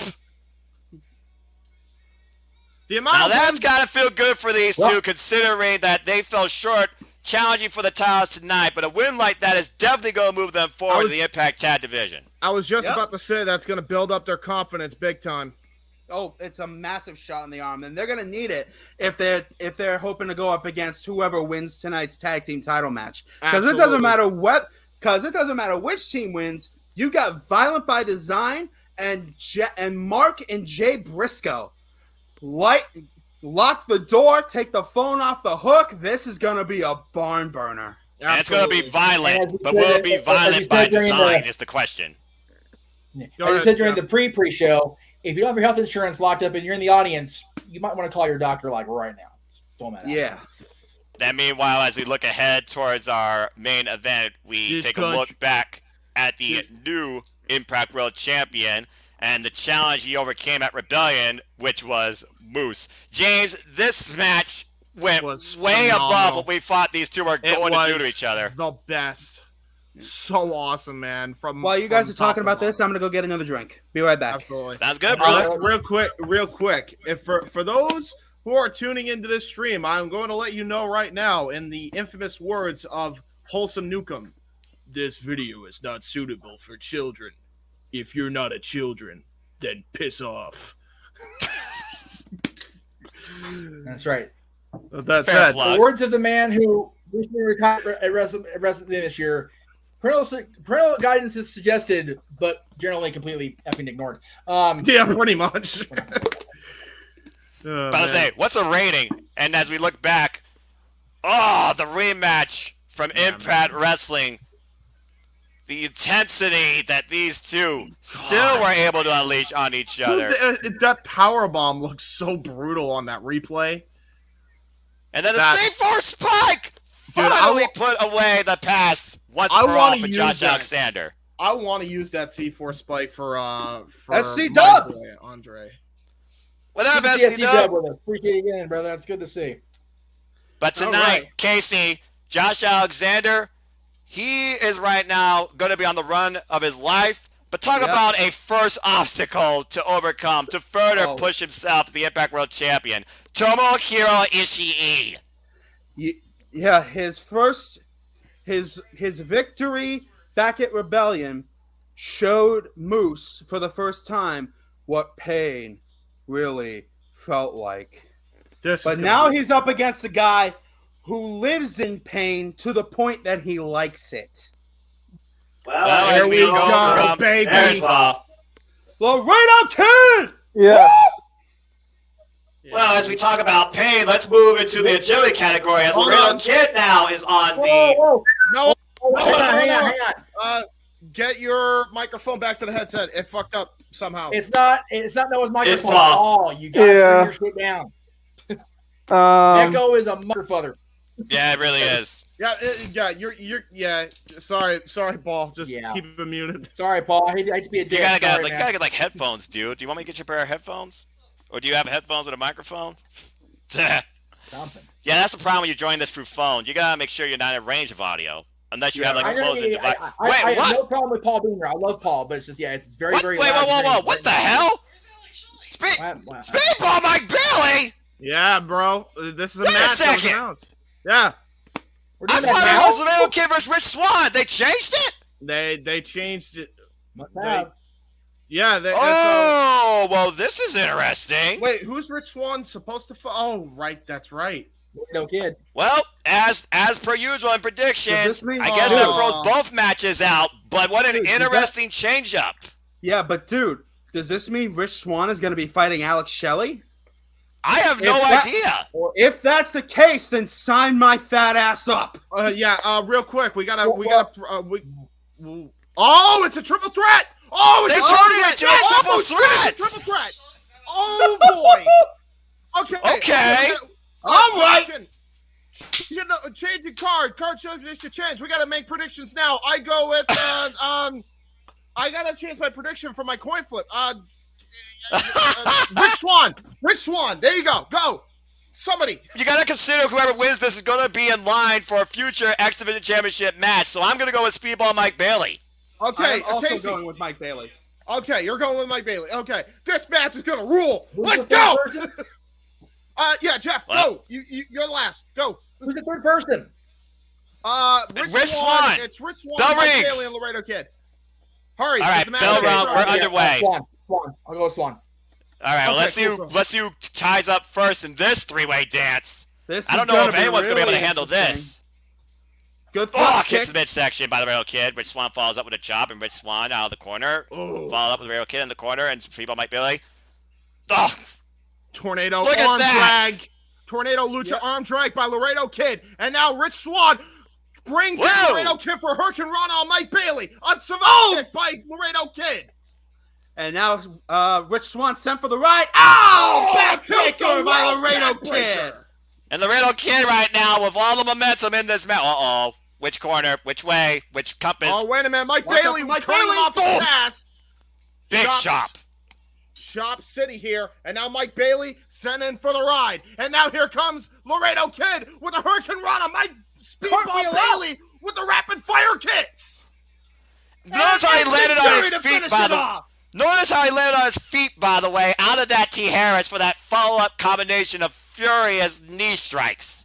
And now look at that, into a headlock takeover, or trying to do one. Rich Swan able to send him for Whoa. the ride, trying to go for a bounce off the ropes for leverage. Mike Bailey with a leapfrog, another leapfrog into a backflip, a freaking side kick by Rich Swan, and down goes Mike Bailey.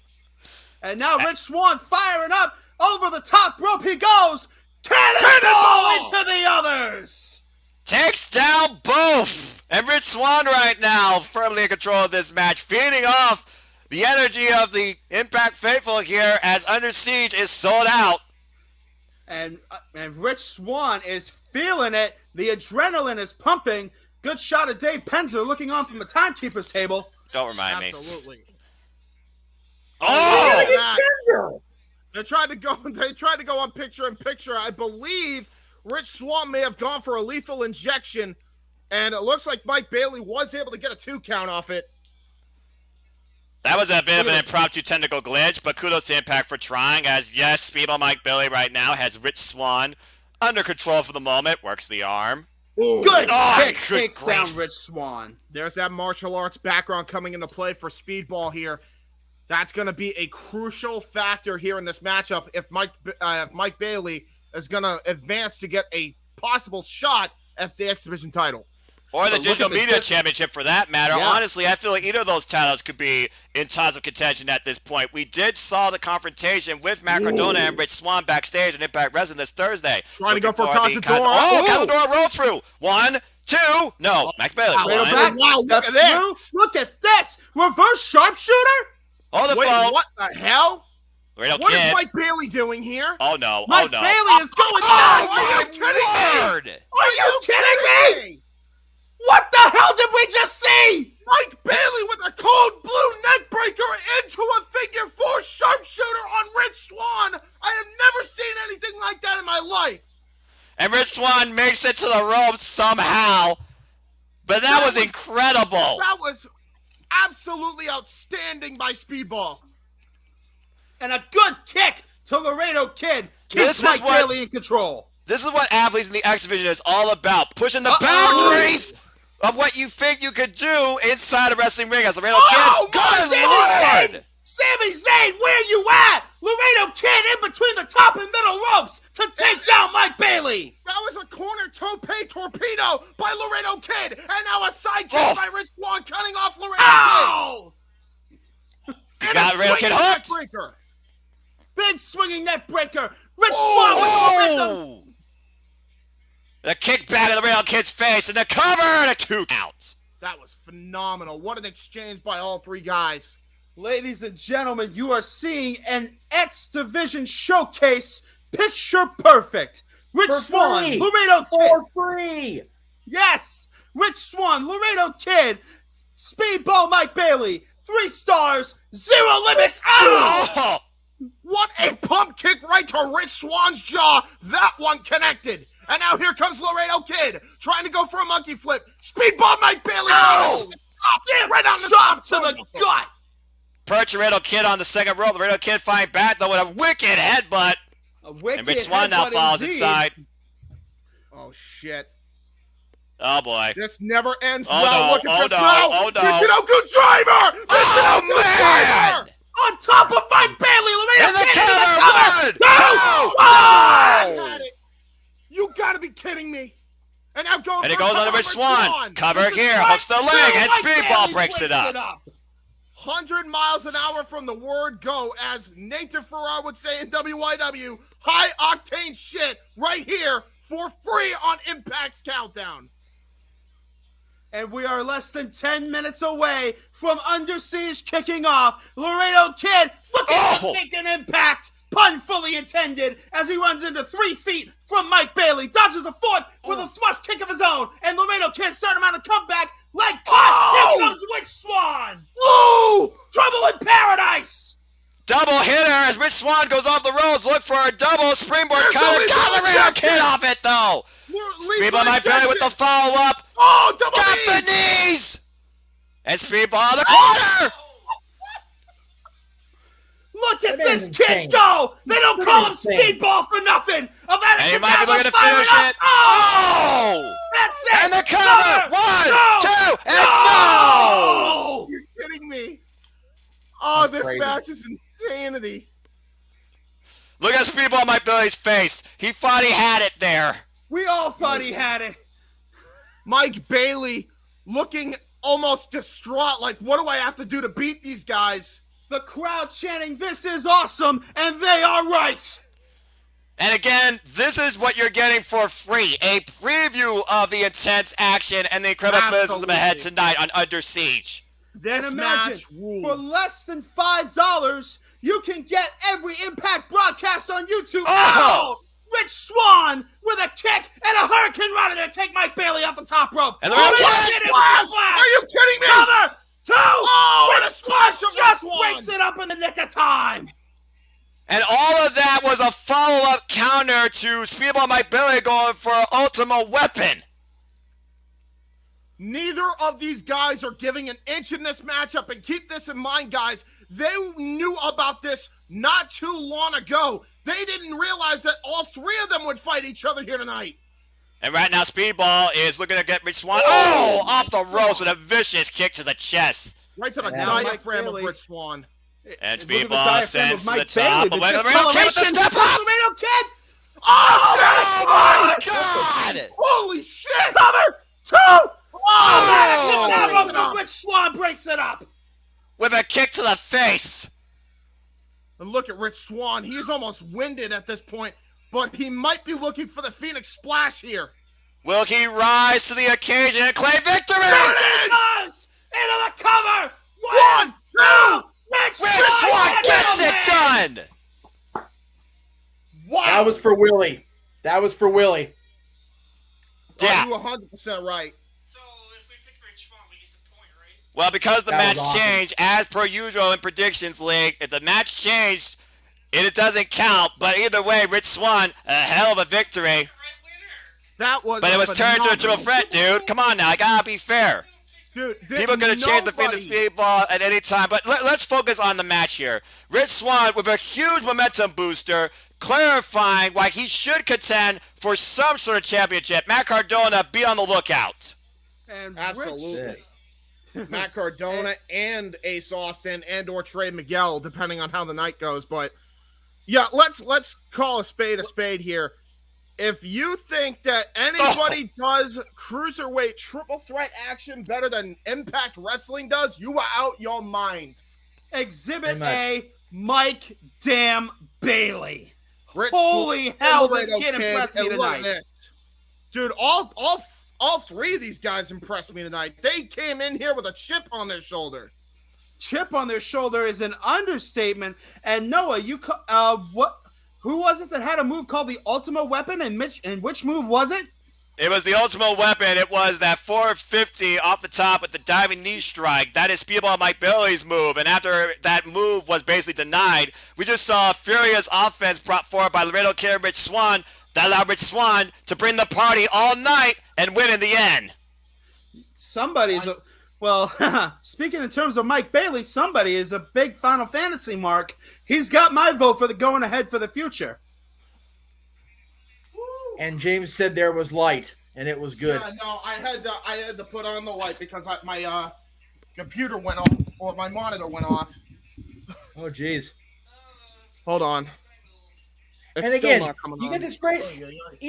If you're not just watching us and you're also have the Impact commentary on, man, Tom and what is his real name? I'm sorry, y'all. Tom Hannigan or Flanagan? I always get the last name confused. No. Matt Raywald. Matthew Raywald. Matt. Yeah. Matt. I mean, Matt is so underrated as a voice. Period. Whether he's doing promos, commentary, whatever. This is a great team they've got assembled here. These two guys. I love it. Yeah, agreed. Yeah, exactly. He does great work for now in the Impact Wrestling. He's also done commentary now for New Japan Pro Wrestling and NJPW Strong. He and Kevin Kelly have great chemistry, but he also brings great insight towards the wrestlers and the wrestling. As we're looking at the card, speaking of wrestling, AAA Reina de Reyes title will be on the line as La Loca Taya Valkyrie looks to overcome the virtuosa Deonna Purrazzo one more time.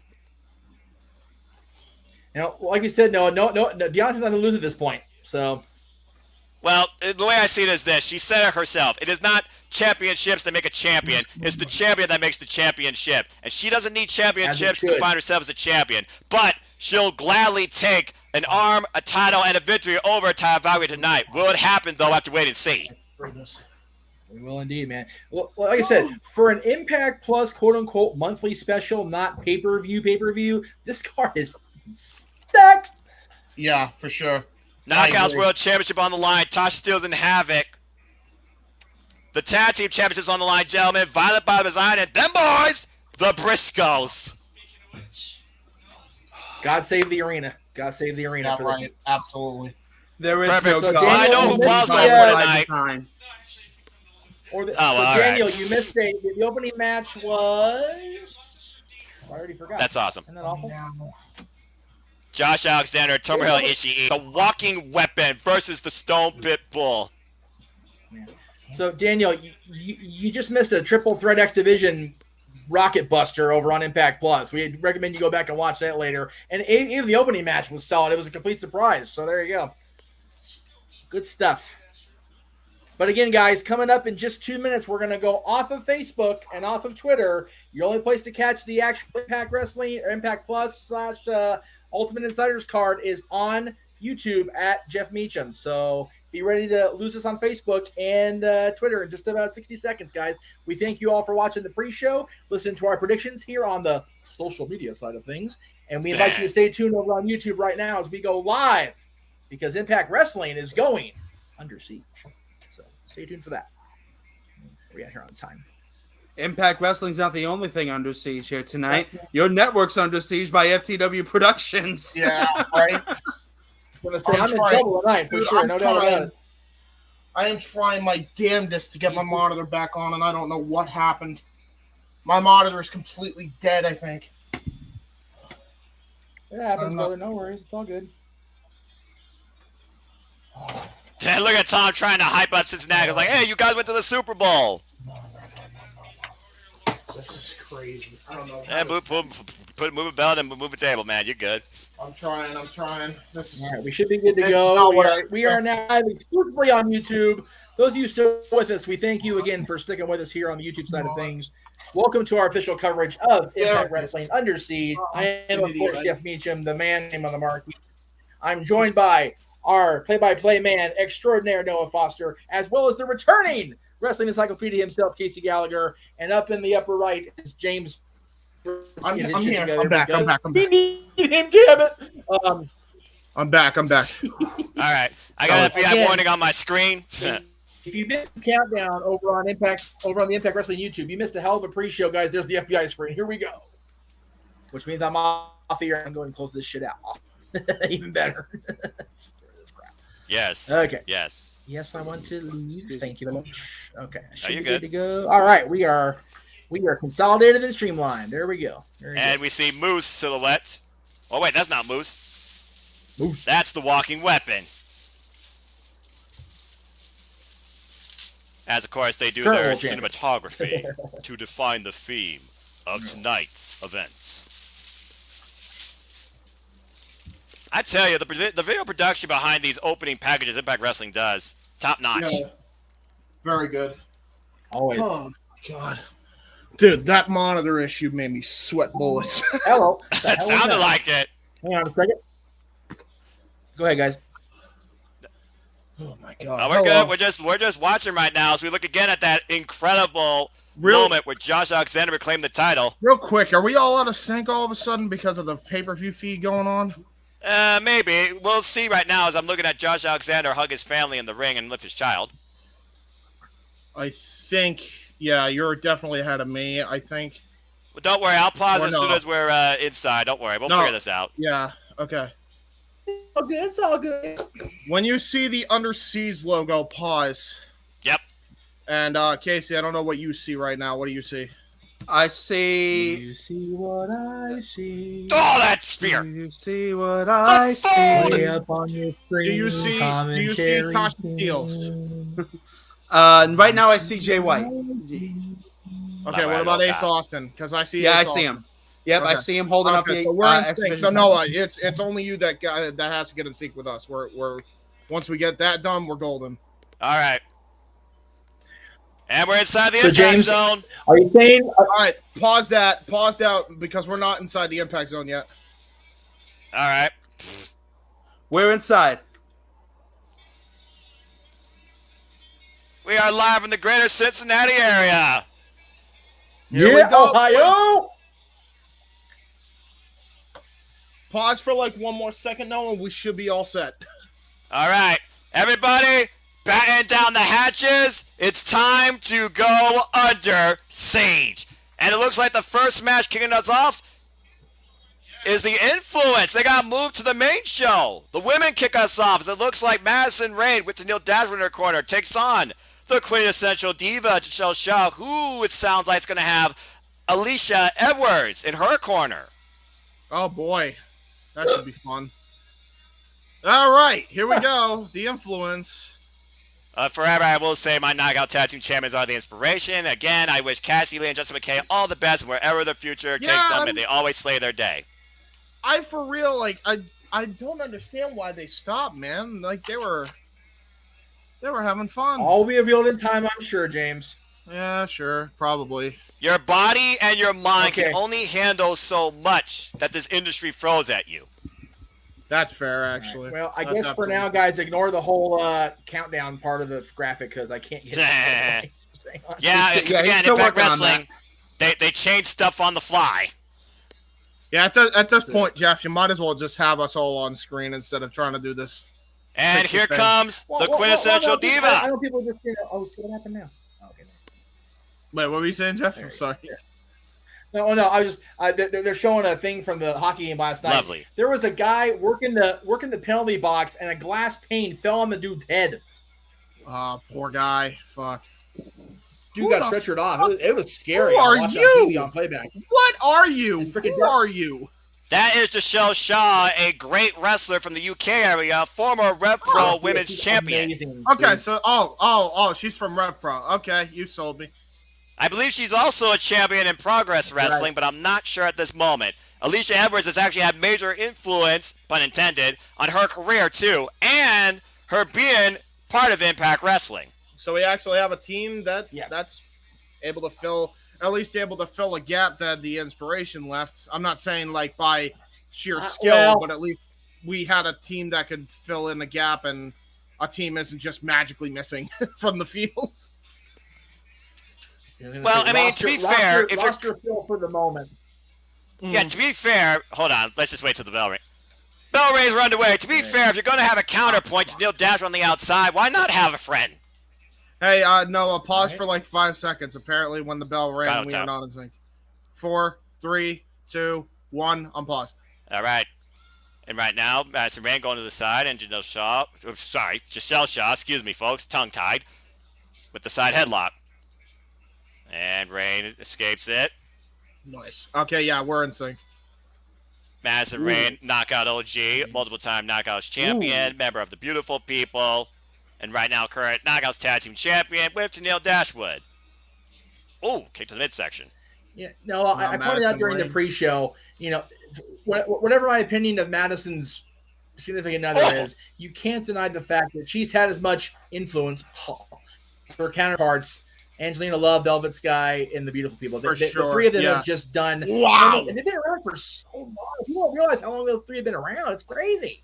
Yeah, I know, right? And right now, Velvet Sky is a commentator for the NWA, and Angelina Love, she worked with Ring of Honor and was recently on an NWA show. So they're all three still doing stuff. Yeah, she's back wrestling, so good on her, man. That's exactly. Angelina was bowing out for a while too, because she was banged up too. But man, she's back and kicking all the ass again. This is really, really good wrestling here by this new girl here. I'm Giselle Shaw with a bit of a lucha libre background. She's bringing it out with that nice arm drag out of the corner. She's got very good technical skills in the ring. That's for damn sure. I wasn't expecting much in the beginning, but I'm over the top. Wow! Back in. Oh! Nice. Okay. Color me impressed. I've never seen that before. Cover, hooks the leg too. No. Kick out. She did a corkscrew splash onto the back of her head. That's something you don't see every day. And now Giselle Shaw in the corner, right in front of Tennille Dashwood. Hold on. We got Tennille Dashwood. You called it earlier, Casey. Tennille Dashwood playing dividends for Madison Rayne here. And as I told you all, that outside influence that plays in favor of the match. Although, in my defense, I also did not count on Alicia Edwards being in Giselle Shaw's corner. So that is true. So to be fair, this was an exclusive that came out regarding what happened this past Thursday on Before the Impact BTI, where Giselle Shaw took on Madison Rayne's partner, Tennille Dashwood, one-on-one, and thanks to Rayne's help, Giselle Shaw lost. Oh, and a nice neck. Nice cutter. Cover. Two. There you go. Okay, Casey, I think we have to pause for like a second just to sync with Noah. And right now, Giselle Shaw hooking right now in the head and on the ropes. Oh my God, a rope choke on a Giselle Shaw. And now Tennille Dashwood. Here comes Tennille Dashwood now just choking her on the rope here. And again, that is the influence that comes in play. There's a reason why they call themselves that. And right now, we got Madison Rayne controlling Giselle Shaw, working on the neck. It's one of those things, guys, where if you're going to make it in wrestling, you kind of need to have allies. Oh! From the Unlikeness of Places. Northern Lights by Madison Rayne, and a 2 count only follows. Follow up. Another cover. No. Shoots the half, and a kick out of 2 again by Giselle Shaw. Now, you think that follow cover was a sense of frustration, or was she just trying to wear down her opponent more? I don't know, man. I think she was trying to wear down her opponent. I will say, ever since she's joined up with Tennille Dashwood, I have noticed a substantial in-ring IQ improvement by Madison Rayne, but that's not going to matter now because I think she just got her brain scrambled by that enziguri on the top. And now Giselle Shaw looking for the superplex. Madison Rayne trying to fight out of it. This is not going to end well for one or both of those women. That wicked headbutt might help, though, as she got her hooked. Superplex by the show. Jesus. High-risk offense. I don't know how much that paid off because she can't capitalize right now as she's holding her back of her head and neck. Yeah, and she's looking like she's favoring that a lot. And if Madison Rayne even gets a sniff of that, that could play disaster for Giselle Shaw. And now a stiff left forearm from Madison Rayne. Yeah, that was an elbow right to the jaw. There was nothing fancy about that. And look at that. Now we're trading forearm shivers here. Oh, God. Giselle Shaw taken down to all fours. But she's back up on her feet and follows up one of her own. Moves Rayne to the ropes. Ducks underneath. Yep. You knew she threw all of that. Oh, here we go. The uppercut. European uppercuts into the forearm shivers. Savant kick follows, but Giselle Shaw now. For a high kick is Split Madison dodge. Oh! Wow. Nice enziguri of sorts from the downward position as Shell Shaw falls up in the corner. Woo. Oh! Paradise right to the back by Michelle Shaw. And Got now her goes for hooked. the Randy Orton style. DDT. DDT coming. Going for a hook to the Cover, leg. hooks the leg too. No! Oh! That was close. That was Michelle very almost close. had it. Giselle Shaw thought she had it, and now she's looking for some help from the crowd and is getting it. And right now, Shaw firmly in control of this match. Might be looking to end it. Got her hook. Oh, Madison Rain fighting back, though. Using a hip Good check. solid trying to get elbow. out of that full Nelson attempt there. She was looking for a half and half, guys. Oh, wait. Got her for... Oh, my God! One, What? two, no! And a kick up by Michelle Shaw! Holy crap, what a counter by Madison Rain. I never thought I'd see the day Madison Rain would do something that quick. Incredible resourcefulness by the Killer Queen herself, which only yields a 2 count. That was And Madison insanity. Rain starting to get frustrated. Looking for a Russian leg sweep, maybe? Just Shell Shaw. Oh, Oh, trying to go Shell for a Shaw rolls stroke through. there. Trying to go for the Jeff Jarrett special, but Oh! counter with a spine buster. Spine on the pine goes Madison Rain. Planted! And right now, And now Giselle Giselle Shaw looking to She's go once up again- top. Wait, guys, she's blocking the rest view again, though. Here comes Neil. Oh, that's smart there. And now look at that. There comes And now Neil Alicia Dashwood. has had enough. Alicia trying to play interference. Oh, Oh! there's a knee strike right to Neil Dashwood, but I don't think she's paying Turn your back on your opponent. You might regret it. Wolf through. Ooh, Cover, that's 1, almost 2, through. no. Oh no! Wow. Oh! Trigger. That might be it. Got her The Shell Shaw wins. with a flash knee strike. Wow. That had to feel good for Giselle Shaw after every faith the influence has put her through these last couple of weeks. Having a friend in her corner this time in place of her injured Lady Frost in Alicia Edwards. Playing the difference makers, Giselle Shaw picks up the win. That was tremendous. What a matchup between both ladies. Sign in the crowd. Hello, Impact Insiders. That is a great win. That was not easy. That did not come easy at all for Giselle No, it Shaw. did You not. might be looking at future challengers toward those Knockouts World Tag Team Championships. Yeah, absolutely. Indeed, I you actually might. could see that.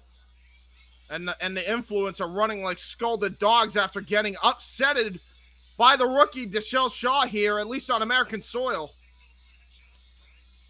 Glad you added the qualifier in there at the last minute.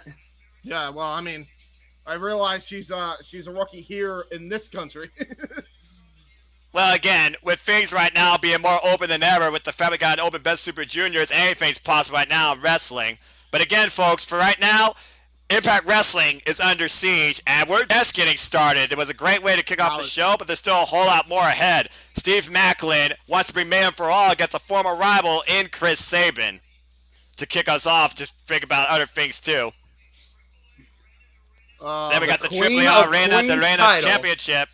Taya Valkyrie and Deonna Purrazzo. We'll see once again, James, if Deonna Purrazzo takes her arm. But look about this match. Trey Miguel and Ace Austin, the rivalry in Impact Wrestling's X Division that will not end. And in the one of the matches that has very much been anticipated, the Bullet Club.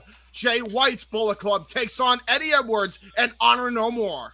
And the Knockouts World Championships on the line as Tasha Steele goes by herself, it seems, against Decay's Jessica Havoc.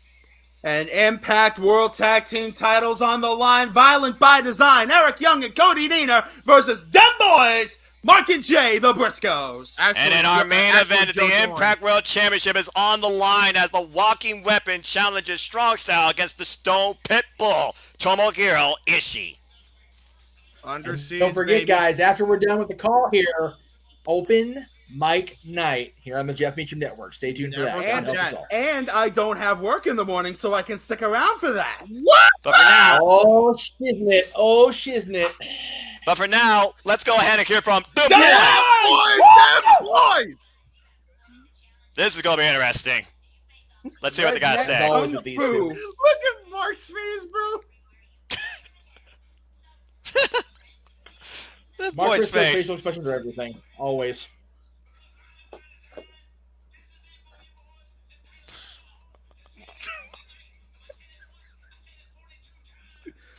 So those of you sports fans like me out there who follow the Stanley Cup, it's 4-1 Pittsburgh over the Rangers right now in the second period. Shit. Yikes.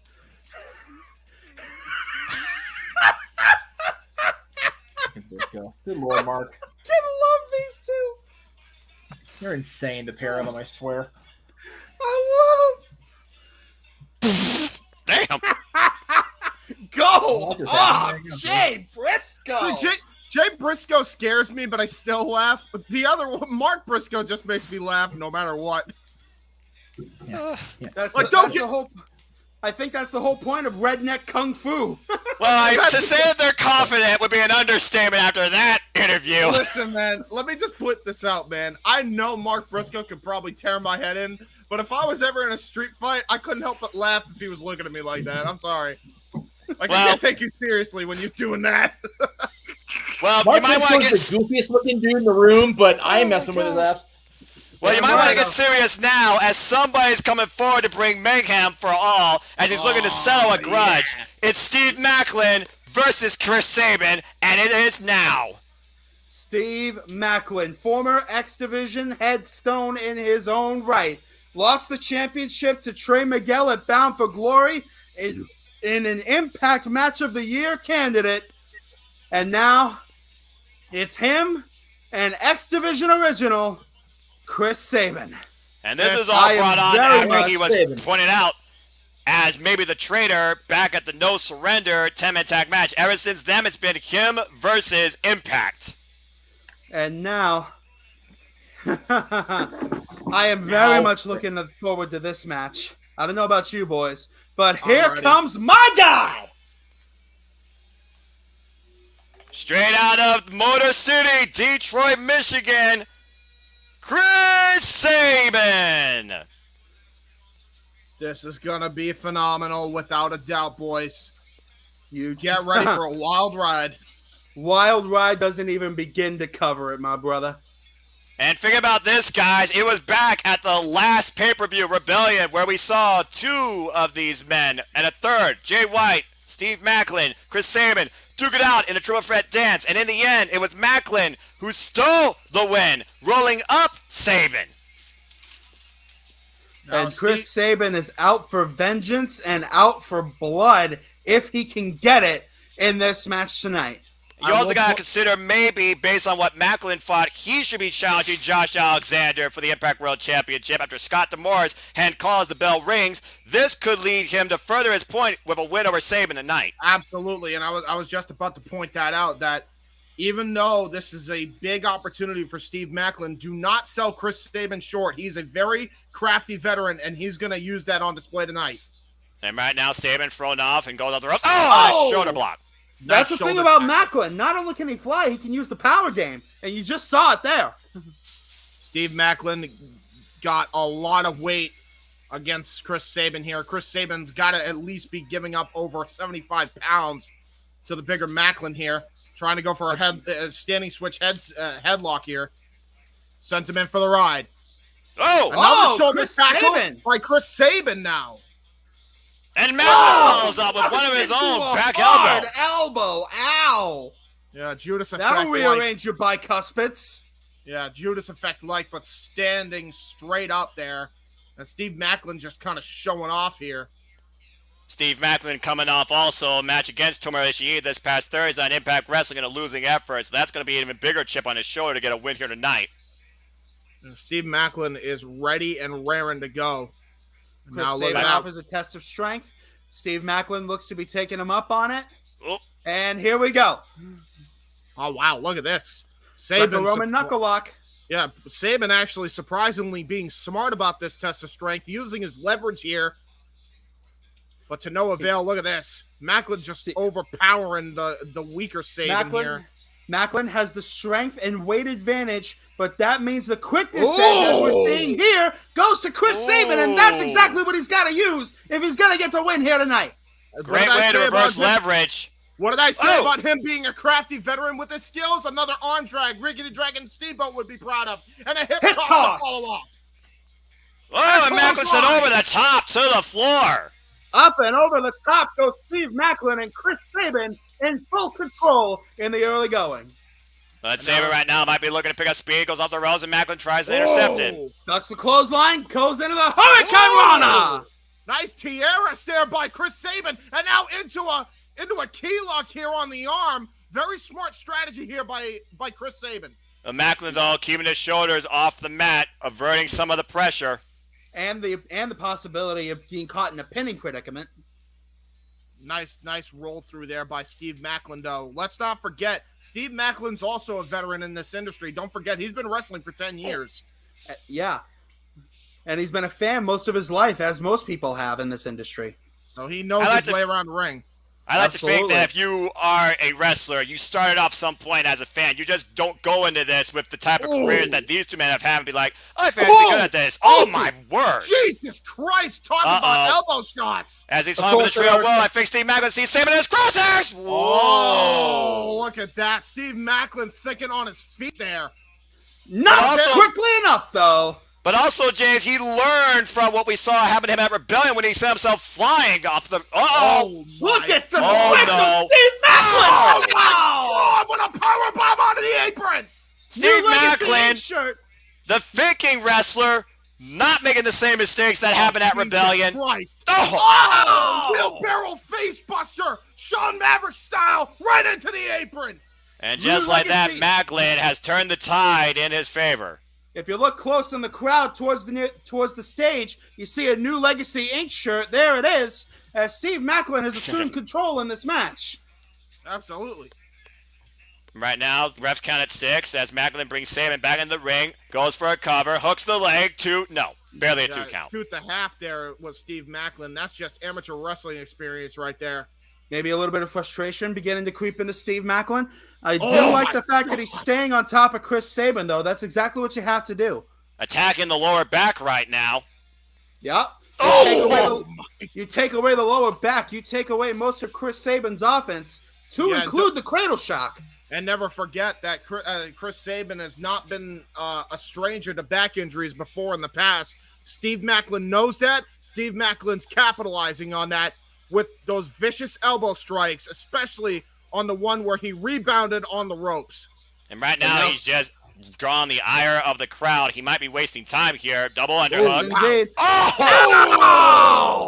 Butterfly backbreaker by Steve Macklin. Cover 2. No. But that butterfly backbreaker will do Chris Sabin no favors whatsoever. You talk about Macklin and maybe being frustrated. It's almost like he always has a chip on his shoulder. He's always frustrated. You never see this man smile, even when he's inflicting pain on his opponent. You wonder if that is a strength or a weakness for him, having that constant attitude on his shoulder. Depending on the situation, it can be either or on any given day. And right now, the two men trading strikes. Steve Macklin throws Chris Sabin set for the ride. Sunset flip. Sunset flip attempt. And trying to go for a downward punch, but Chris Sabin able to get out of the way, and now using those Motor City Machine Gun-like knife-edge chops. And a right forearm, and another to Steve Macklin, taking him down. And right now, Sabin feels rejuvenated. There's a kick to the midsection, sends Macklin into the ropes. Macklin, though, Chris Sabin telegraph. Nice short arm lariat there by Steve Macklin, and Macklin once again regains control of the matchup here. But Sabin, the veteran he is, aware of maybe the imminent danger, rose to the outside of the ring to try and garner a little bit of time to recover. Give Steve Macklin all the credit in the world. He has not backed down 1 inch from Chris Sabin in this match. And let's also give credit for this one thing. This dude is a sadistic son of a bitch, and you're about to see that on display here. No, come on now. Chris Sabin down to a knee. Macklin looking to suplex Sabin off the ramp to the floor. My God, he's almost got him. Oh, my God. That was really bad almost for Chris Sabin, and Chris Sabin was able to use his leverage here. Oh my God, into the turnbuckle, and face first, teeth first, goes Chris Sabin into the metal part of it. He may have prevented a ridiculous superplex, but he may have lost it by cuspid. Oh my God! Cactus elbow drop by Steve Macklin. Are you kidding me? From the stage to the floor to Saban's heart. And I recently watched Backlash 2004. Yeah, somebody's been studying. May have been the best match of Mick Foley's life. Yeah, no doubt. Right now, Macklin using the entire environment. Cover, lateral press, too. No. That was the thing is, during that cover, he didn't even click the legs. Saban had to use all his body momentum to just push forward to get his shoulders off the mat. And Chris Sabin trying to fight back from a rather precarious position. Oh, once boy. again, tied to the tree of woe. And this time, Oh, and whoa, is Chris Sabin into the cover 2 and no. The midsection of Saban being obliterated here from the front and the back as he was locked in Macklin's crosshairs, but still in the yield to 2 count. And now Steve Macklin in firm control once more, this. trying to pick Chris God. Sabin up by He's the trying to neck, it looks like. Yeah, it's like he's trying to go for a dragon sleeper here, but look at this. He's looking for man for all, but Saban, he escapes. Oh! Saban falls in. Oh, a knee that bends Macklin over. Tornado DDT! Chris Sabin might have it here. He's got to make a crawl to the cover, though. But Steve Macklin's been working on his back the whole match. Has the damage been done? Well, right now, Saban's unable to capitalize, but he definitely has slowed down Macklin's momentum for a moment. Despite getting caught with that tornado DDT, the forgotten son of Impact, his plan has worked to perfection so far. And now look at that. Sabin trying to use that Muhammad Ali style quick jabs, and now going for a neck breaker.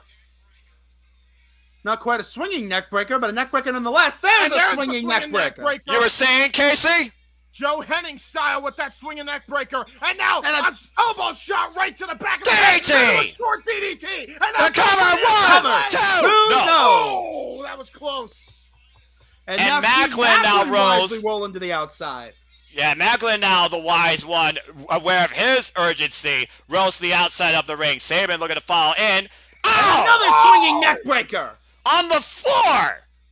Oh, but look at that. He's holding his back, though. Was that a smart idea by Chris Sabin? Was he thinking a little bit more out of instinct more than his actual head there? But it's one of those things where you try and be resourceful, you actually wonder if it's a detriment to you or does it actually help you. Now look at that. Right, Sabin to the top. Top here. Mr. Drop kick to the back of the head. And Drives in the middle of the ring, hooks the leg, 2. No. Steve Macklin stacked up, still managed to kick out. He only hooked one leg on that too, by the way, so he definitely gave Macklin enough to be able to kick out of that. He did not have a firm cover there. I think it was the fact that he went way too far into the cover, and that allowed Steve Macklin to actually roll through out of it. But right now, Macklin doesn't even know where he's at, as Saban once again going to the high-risk district to the top. Where he's most at home. Got him! Oh, Macklin goes through! Pull him up! Oh my God, are you kidding? The power of Macklin. Oh! Oh my God, what a toss suplex by the Steve Macklin! Excellent power. Follows up with a sliding lariat, hooks the leg too. No! That was a Tomorashi E-type maneuver there. And now, frustration showing itself on the face of Steve Macklin. Steve Macklin doesn't know what to do. He's thrown everything at Chris Sabin, and now he's just trying to figure out what to do next.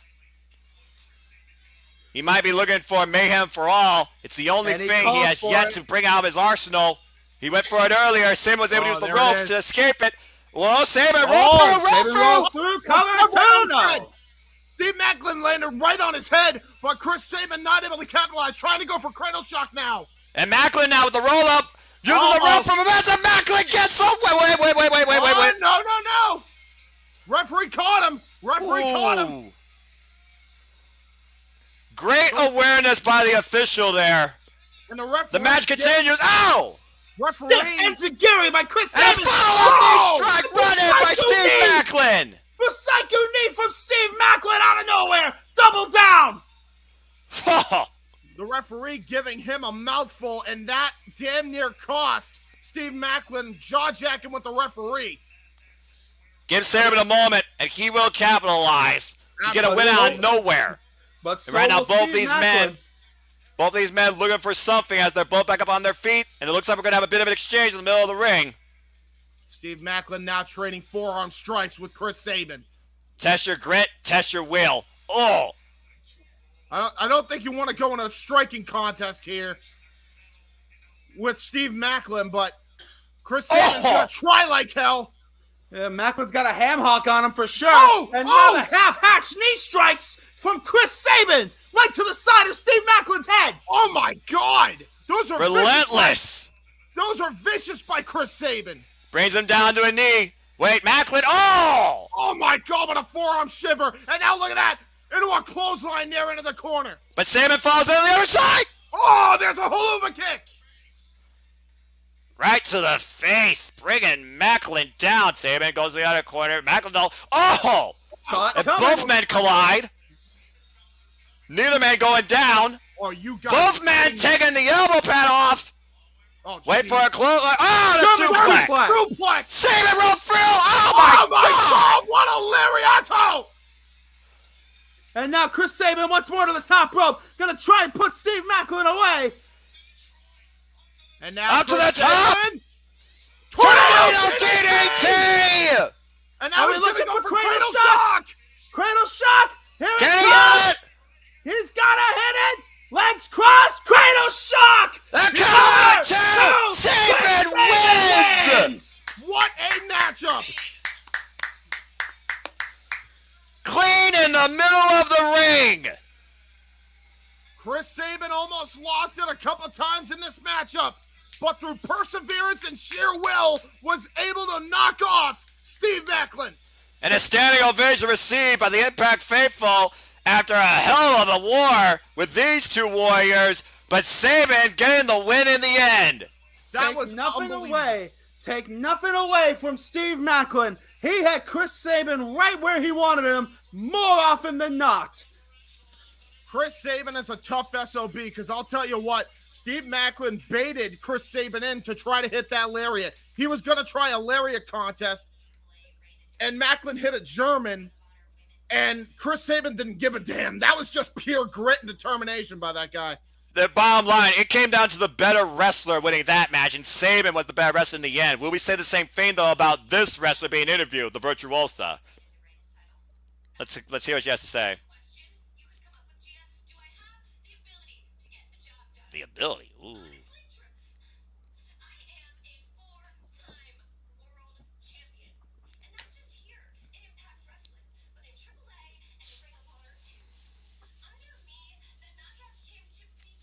Yeah. She ain't wrong. Ooh.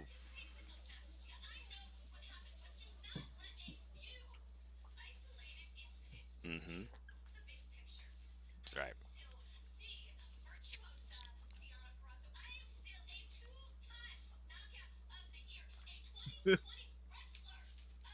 All facts. Yeah.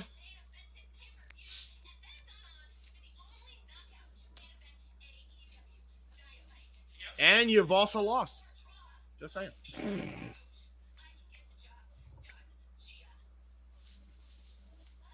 Okay.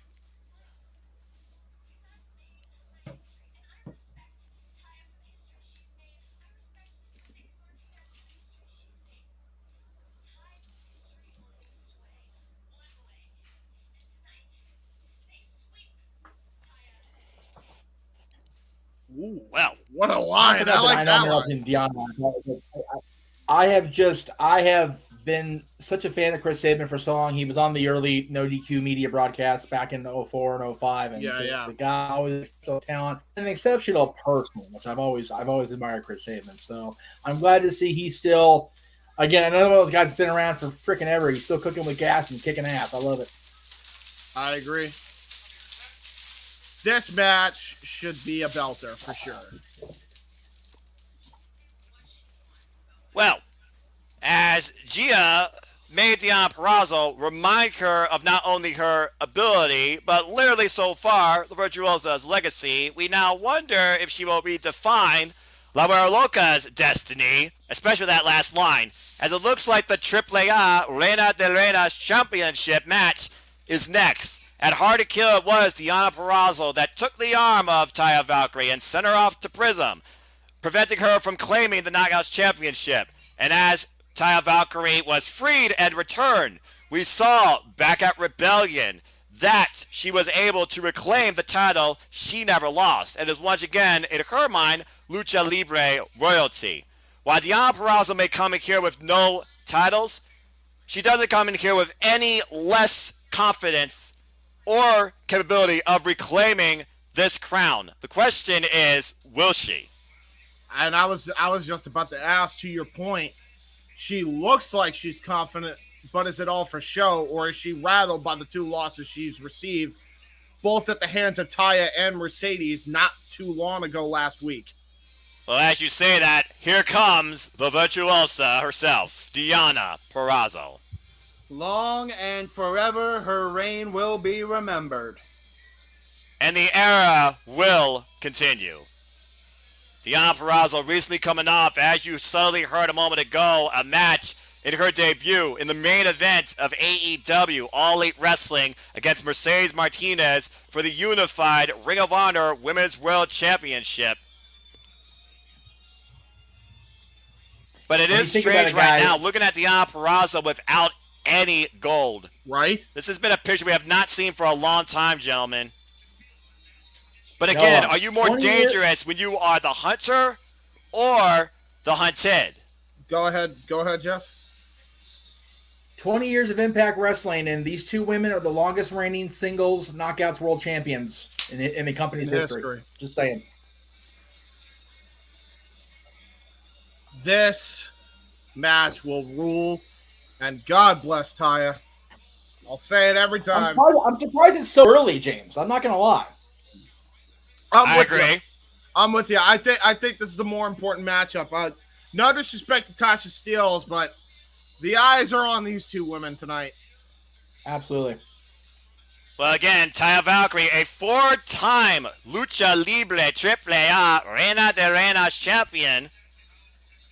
And again, it was an incredible encounter back at Rebellion. These 2 are definitely going to look to surpass what they did there. But Casey, who you think's going in here with more pressure right now? Taya Valkyrie, again, this is her 2nd match since coming back to Impact Wrestling. Deonna Purrazzo, she's been here, though, for the long haul. Will that be in the challenger's favor? Both of these women have pressure going into this match in their own way. Oh! And Deonna maybe not reacting all that well to it, attacking the champion before the bell rings. And already affirming her dominance. So yeah, you're talking about, okay, is the Virtuosa's confidence shaken? I think you just got your answer. Bell rings are underway. Oh, here we go. For the AAA Reina de Reinas Championship, Deonna Purrazzo already with the offense stomping down Taya Valkyrie in the corner. And Taya Valkyrie just jaw-jacking with the referee. I'm not sure how smart this is. We talked about it earlier, Noah. She comes in here with confidence, but right now is she masking it with anger that she's actually not confident? Yeah, there might be a bit of frustration right now. Oh, behind this short fury offense. Well, I mean, when you come goes for a cover. No. When you come off losing 2 belts in rapid succession, 2 very prestigious belts, I might add, it does tend to frustrate you. So I understand Deonna's position. And now Deonna just getting a knee strike right there, and now Taya Valkyrie going to try to go for what it looks like a dragon suplex attempt, but Deonna was able to counter off, and an arm drag by the Reina de Reinas champion, and an elbow strike right to the jaw of Deonna Purrazzo. For the past year and plus, the AAA Reina de Reinas title, has been down with the thickness, if you will. Cover 2, and no. Oh, thickness is an understatement.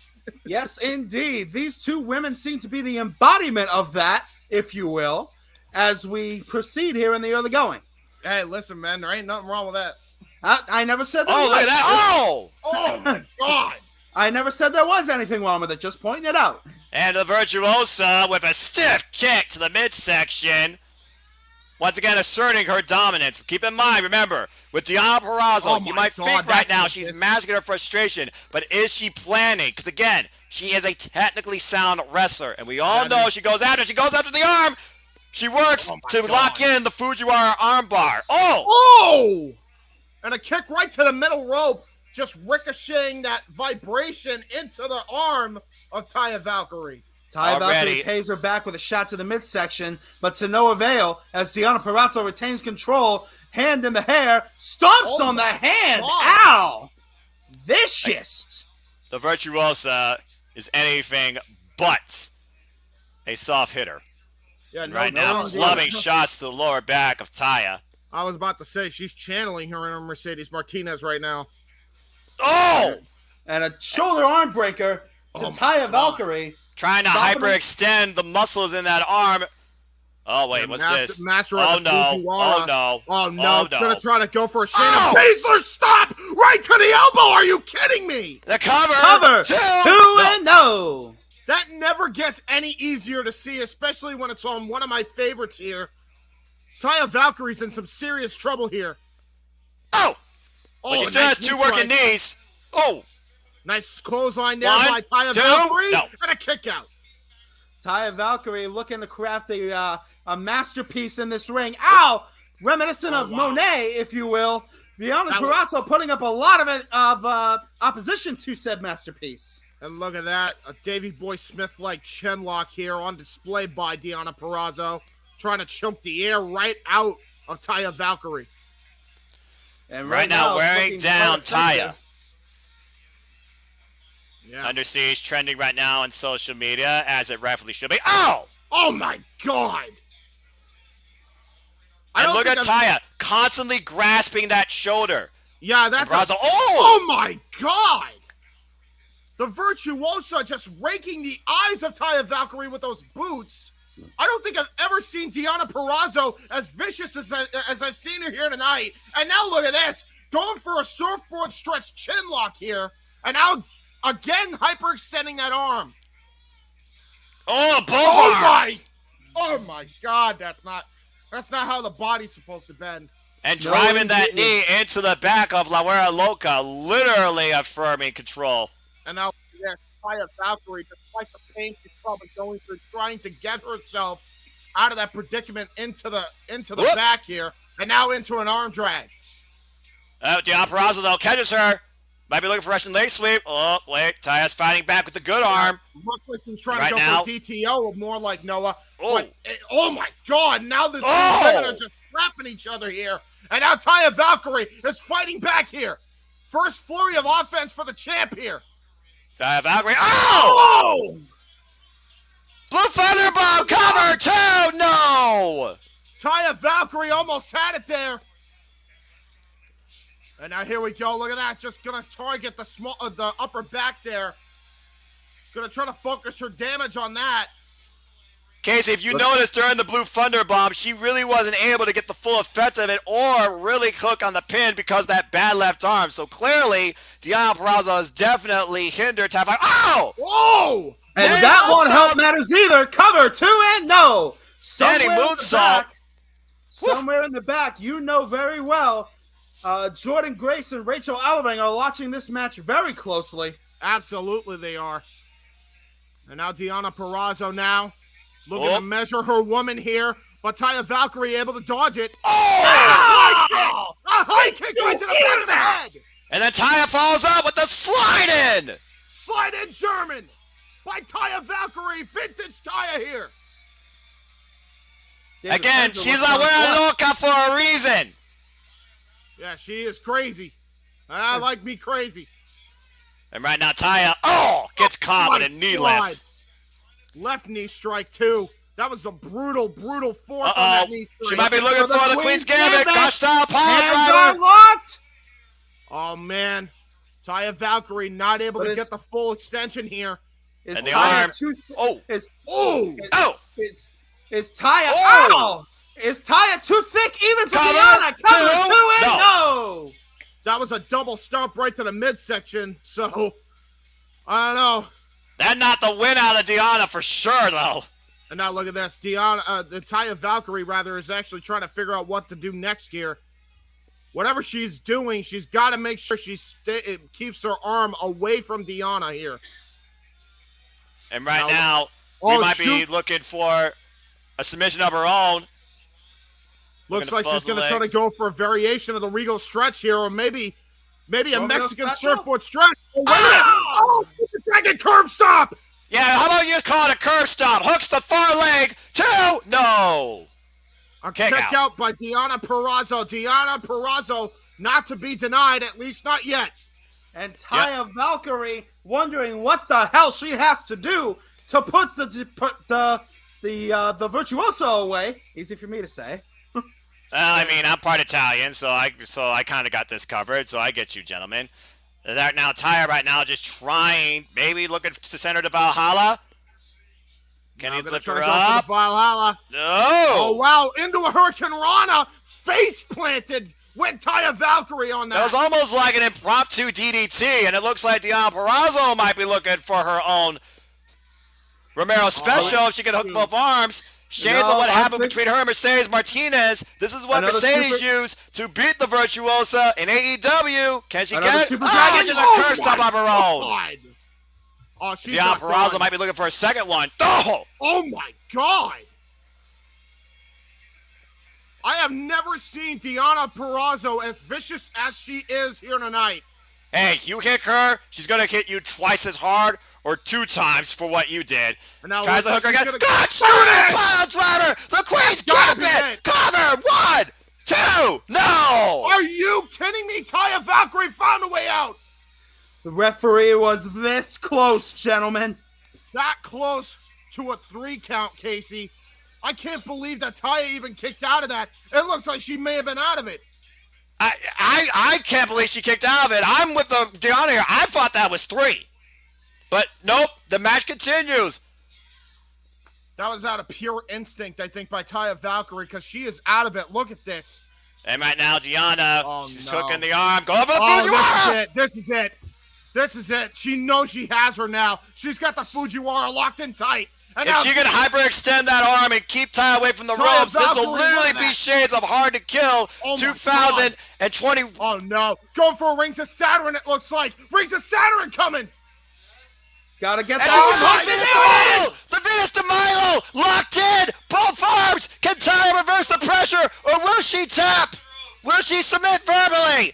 And she gets to the rope. The leverage of Taya's legs saved her ass here. But Deanna, out of frustration, literally holding it for the rest, near 5 count. She is frustrated beyond belief. Again, she's thinking to herself, what do I have to do? I've thrown everything at this woman. Wait, what's going on here? What's going on here? Whoa. Deanna's got the title. She's got the title, and now the referee trying to take the belt away from Deanna here.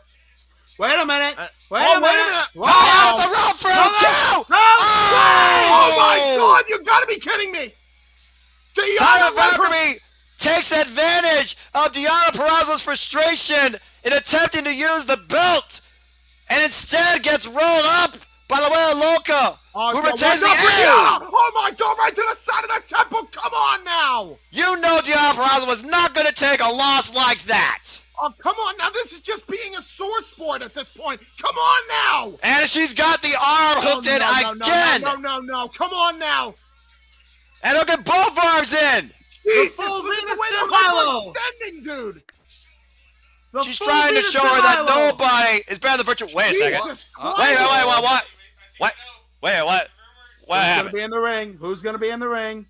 Lights are off. Power outage, baby. What's going on here? I can't see anything. What's happening? What's going on here? Hey! What the hell? 3, 2, 1. What the? Me again! Oh my God! No way!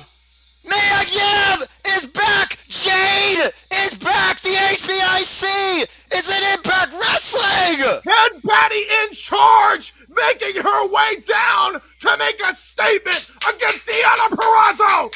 A former Knockouts champion!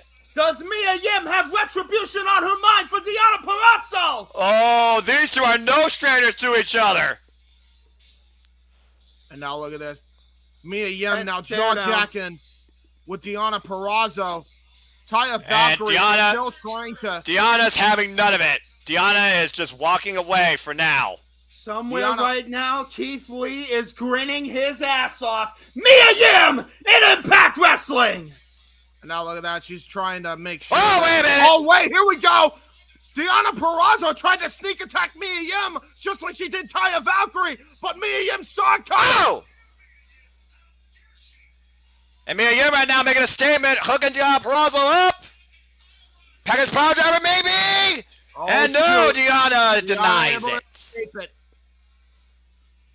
And Deonna looking for a cheap shot, but a sense of urgency, escaping near catastrophe in the middle of the ring as the HBIC returns to Impact Wrestling. Welcome back, Jane, a.k.a. Mia Yim. And look at that. Taya Valkyrie very happy to see Mia Yim and definitely more happy to save her from the beating she was getting from Deonna. A very we're all determined happy to see and Mia vicious Yim at this Deonna. point. And Taya Valkyrie again. Let's not ignore the fact Taya Valkyrie still AAA Reina de Reinas champion. And now we're gonna talk with Trey. Oh, Toledo represent. Let's see what he's got to say. Hometown boy. That's my hometown boy. Yeah, that's actually fair. I didn't even realize he's in his hometown tonight. State, not hometown. No, still. Nice.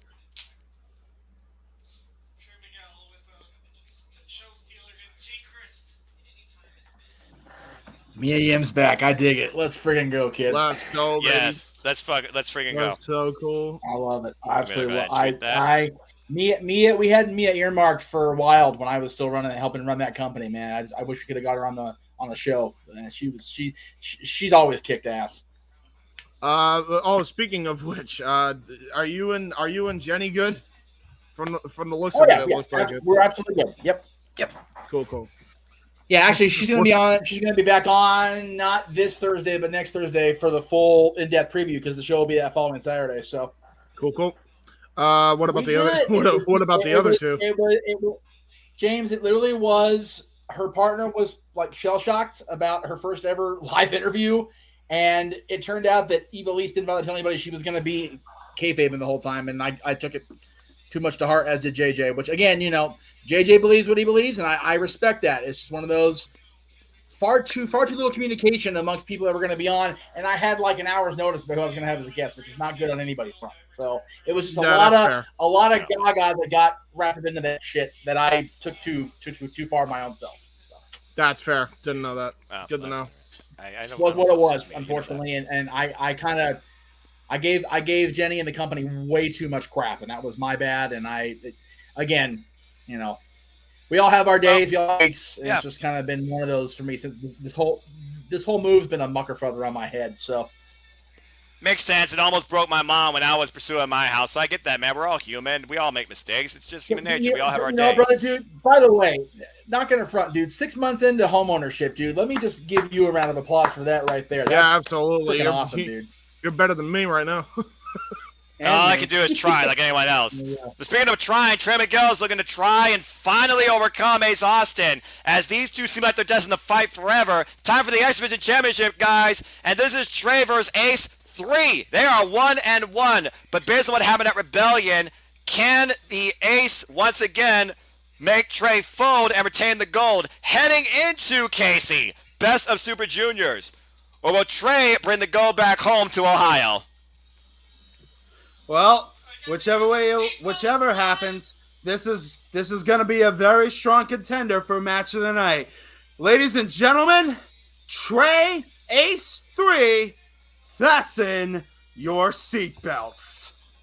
James Ace Austin calls himself the inevitable. Now he is once again the X Division champion, but we have to think about this. He recently come off a defense against Rocker Romero this past Thursday. How well these two know each other is probably going to be the difference maker here, as again, the X Division holds no limits. What do you think Ace is going to have to do differently here to beat Trey once again? I think what Trey is going to need to do is to match his speed, match his technical ability, and I think he needs to match his smarts here. Because Ace Austin has got all of those in spades, and that is what makes Ace Austin a dangerous competitor here in the X Division. Trey Miguel has to outsmart him and outwit him if he hopes to regain the X Division title tonight. Ladies and gentlemen, I can sum up this match in 2 simple words. Don't blink. Right? Yeah, two of the most premier junior heavyweights in the entire world are going to go out of here for the X Division title. Yep, the X Division title. This is one of those where 20 years into this company, Noah, the X Division, it could be better than ever. Absolutely. Bell rings, guys. We're underway here, and right now, neither man is going in hot. And Jeff, you say what you said in full knowledge of who the X Division stalwarts were when it started. Considering that one of those stalwarts, the stalwart back 20 years ago, is in a major marquee matchup tomorrow night, I don't say that with any lightness in my voice. I don't. Fair enough. The X Division has breeded some of the future stars of the industry, and you're seeing 2 of them right here. Trey Miguel and Ace Austin as they go for a collar and elbow tie-up. Ace Austin getting the better of it. Ooh. Shoving Trey Miguel off. Not intimidated, though, as Trey Miguel shoves Ace Austin right back. Another collar and elbow tie-up, much faster pace. Oh, wow. Ace Austin with a takedown. We're going into the Greco-Roman wrestling here. Look at this.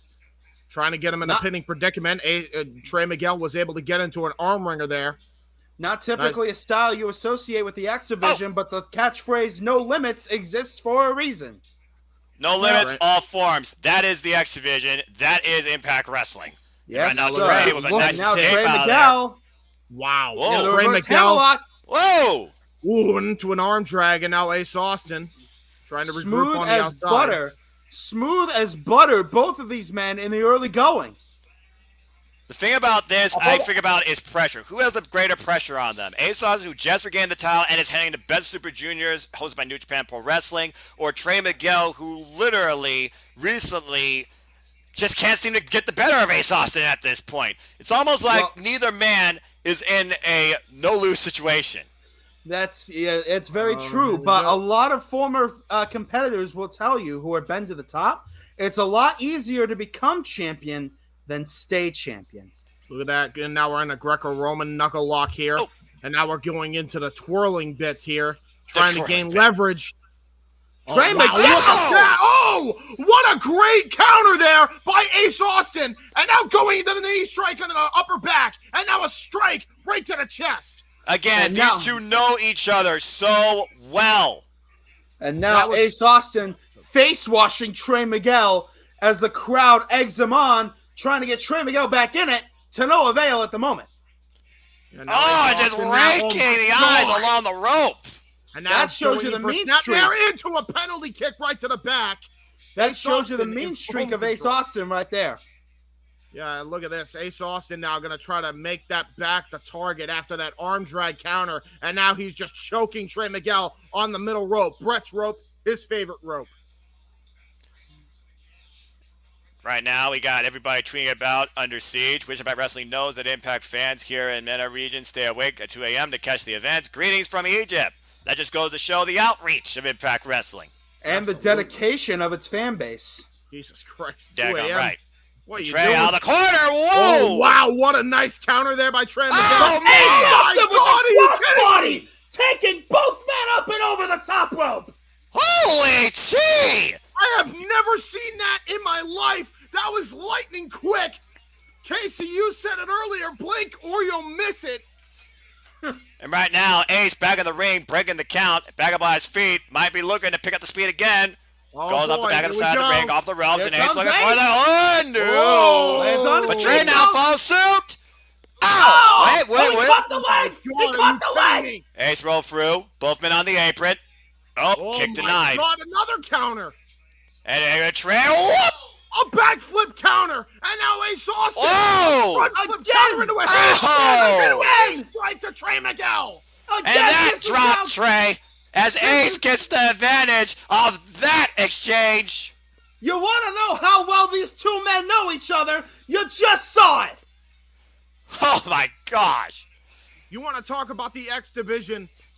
These men have been at the forefront of it for over 2 years. Cover 2? No.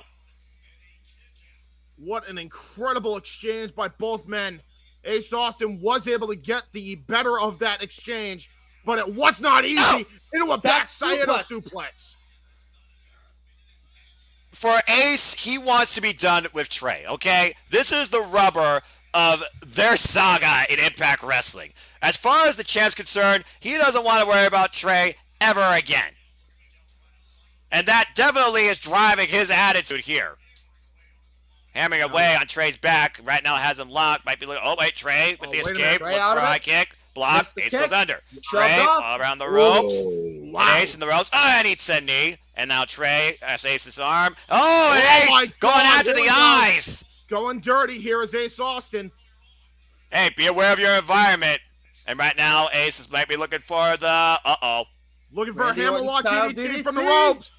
Oh, no, he's not. Into a backbreaker. Hooks the leg, too, and Trey with the kick out.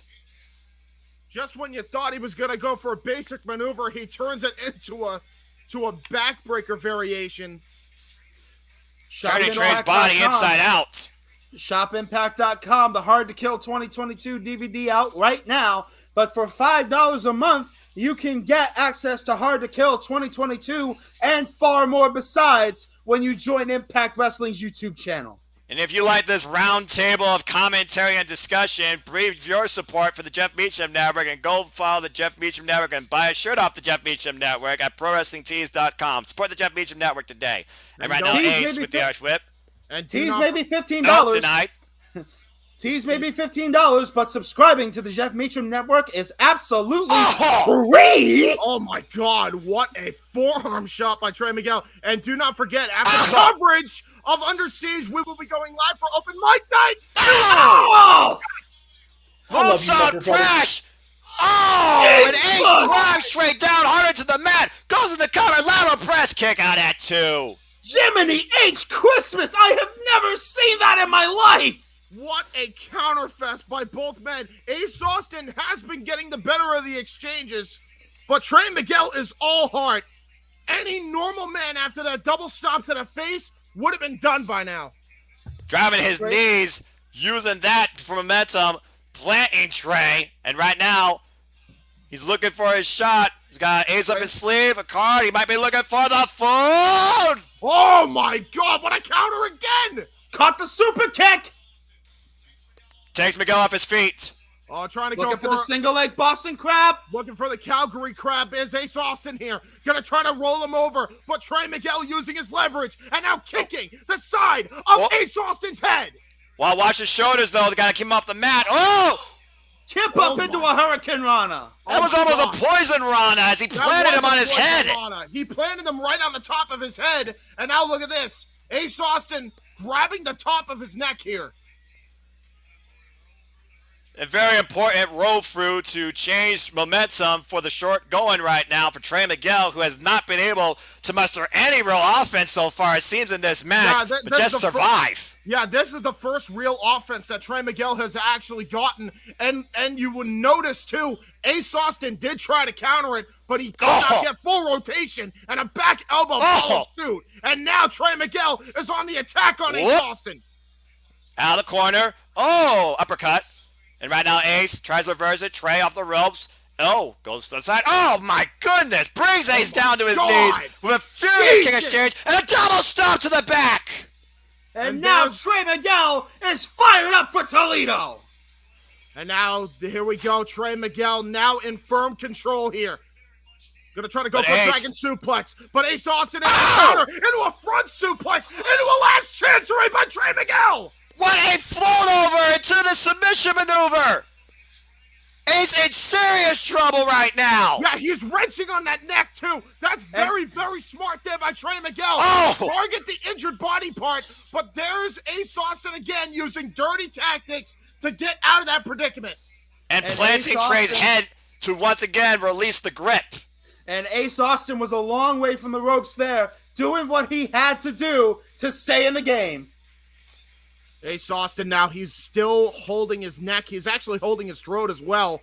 He was taking the air right out of Ace Austin with that Dragon Sleeper, that last chancery by Trey Miguel. And right now, Trey back up on his feet. And if you are a fan of Best Super Juniors, consider this a preview of what you could get from that. If you're a fan of the X Division, watch New Japan Pro Wrestling, the Best Super Juniors 2, because the Best Super Juniors is the X Division times 11. Oh! And here we go. You're seeing a little bit of Strong Style here, Noah. You can see more Strong Style on New Japan World right now. I don't know the price tag, but you can find that out on your own time. I wasn't prepared. Anyway, here we go. These two literally in a firefight right now.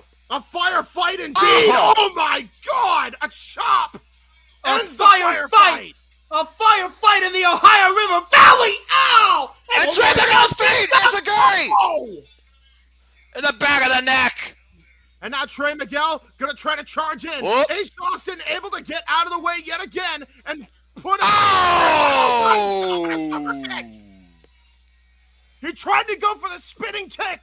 Did Ace Austin, but Trey Miguel was able to cut him off with the pass with the super kick. And Trey might be looking for a short-range Meteora. Oh, no! Split leg moonsault! Cover! Hooks the leg!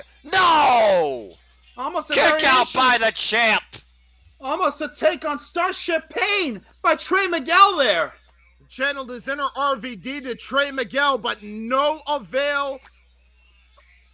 Could not get the job done, did Trey Miguel. Or former And the X Division crowd champion wants Johnny Impact. The crowd cheering on Trey Miguel. He's got one big move left in his arsenal. Is Trey Miguel thinking Meteora? Oh, wait, look, is that Cradle? Is that Cradle too? No. Oh, Trey knows the pressure too? No. That was tremendous counter wrestling here. Crucifix. Wait, leverage. Oh! Oh, that was close. Official says 2. Ace nearly stealing it. Yeah, Trey Miguel using his leverage there that time to actually roll out of the pinning predicament. And roll through. Oh my God, right to the heart of Ace Austin. Well, that'll knock the wind out of you. And now Trey Miguel firing up here for the Toledo crowd. Greater Cincinnati area, but still same state, Ohio. Wow. But yeah, Toledo fans, Toledo represent. And Trey Miguel might be looking for, like you said, that ace in the hole. The Meteora ace, well aware of it, goes to the apron and underneath the ropes. I am a commentator, not a geography major. Anyway. And right now, got caught. What's Trey looking for here? Oh, hook kick. Oh my God, what the hell? That was a hook kick. And for those that don't know, that is the hardest part of the ring, braced by that steel beam. No give on that. That was insane. Again, never seen anything like that before, but there's a first time for everything in an X Division match, and you're seeing that here. And right now, Trey Miguel in the driver's seat. He needs to keep the pressure if he's going to try and regain the X Division Championship. Look at that, Trey Miguel trying to will himself onto the top rope here. Going to try to capitalize on the momentum he just gained off that high-impact spot on the apron. He's perched. Here comes Top rope, Meteora. Meteor. No. Oh, might have tweaked the neck. He made Shoulder it first in the right post. into the shoulder. And now look at this. Here comes Austin with the rope. roll through. Looking for the fold. The cover. 2. Ace Austin retains the title. What a matchup. Trey Miguel showed everything he could out of his hand, but in the end, he ended up busting as Ace Austin rolled through, hit the fold, and retained the X Division gold. And settles the score 2-1, and has the Best Super Juniors still the X Division champion. Ace Austin hit a royal flush tonight and leaves with the ace of the X Division title. Oh, man. Again, Casey, it's that fold. It does it every time. There is something about Ace Austin. When he says he is the inevitable, he backs it up. And now I believe it's only a matter of time before we see that belt replaced with the world title. At some point, but keep in mind, he's also in Best of the Super Juniors. Does he add another championship to that history of Ace Austin? Well, we're adding a whole bunch of different stories to the Impact tonight with this match. Bullet Club reuniting for one night only against Honor No More. Well, Ever since Honor No More stepped through Impact Wrestling's door and made it their home at No Surrender, they've become the chaos makers of Impact Wrestling until Bullet Club decided to make Impact Wrestling their home. And ever since then, these two have been at each other like wildfire, even costing the Good Brothers a chance to regain the Impact World Tag Team Championships. Not once, but twice. And I'm not going to lie to you guys, this is a bit of a dream match scenario for me. You have Bullet Club versus the Kingdom. The reunited Kingdom is part of Honor No More. Absolutely. Mike Bennett, Matt Taven, Vinny Marseglia. Here we go. You got to imagine as well, you bring up the history between the Kingdom and the Bullet Club, Casey. These two teams are no strangers. One of the earliest memories of the Bullet Club that I can recall was a 6-man match between AJ Styles and the Good Brothers taking on that very Kingdom alongside, I think at the time it was Adam Cole. Yes, so Mike Bennett, no Matt strangers. Taven, Adam Cole, the original 6-man Ring of Honor Tag Team Champions. And here they come. You want to talk about honor? This group is the biggest definition of dishonor. Honor No More makes their way into the Impact Zone with Maria Kanellis in their corner. Yeah, Kenny King, no stranger to dishonoring Ring of Honor. Remember, he actually left Ring of Honor before in the past, breaching his Ring of Honor contract to come to Impact Wrestling back in 2013. And just a bit of a cheap plug that they're talking about for those that are collectors. If you like trading cards, Impact Wrestling's bringing out their next series of trading cards, including, even though he is on No More, he is still Impact Wrestling, Eddie Edwards. You look at this group here, you might call them a bunch of misfits, but if you ask Mike Bennett, this is the definition of family. But tonight, we're going to see truly whose family owns, in their own way, Impact Wrestling. Matt Taven calls himself the Prince of the Kingdom. He may have been born to reign, but my only king is the Horror King, Vinny Marseglia. If you ask others, though, when it comes to a king, you might be talking about this man leading the troops once again in the battle in what he calls his era. Here comes Bullet Club. ELP. And the catalyst himself, King Switch, the Switchblade, Jay White. And do not forget about the Good Brothers, two OGs of Bullet Club's history. And of course, we have Mr. Finesse himself, Happy Saturday. I'm of course talking about Chris Bay. And ever since Bay was brought into Bullet Club, their reigns have only gotten stronger, especially here in Impact Wrestling. Hey, hang on a second. Surf Wrestling, we do see you. Remember, two things, guys. If you're in the chat room, we appreciate it. You got to give me some sort of super chat so it actually stands out. I'm trying to control 2 different computers and everything. I don't see everything. Yes, we are talking about it on the chat. We are live. We do see you in the chat room, guys. It's just a matter of we're trying. I got three play-by-play guys and me, so be patient. Also, let me put this out there. You talked about Saturday. Can I ask a very memeable question? Do you think Stone Cold is watching this and calling him Saturday? No. I don't think so. I'm just going to say it right now. I don't think so.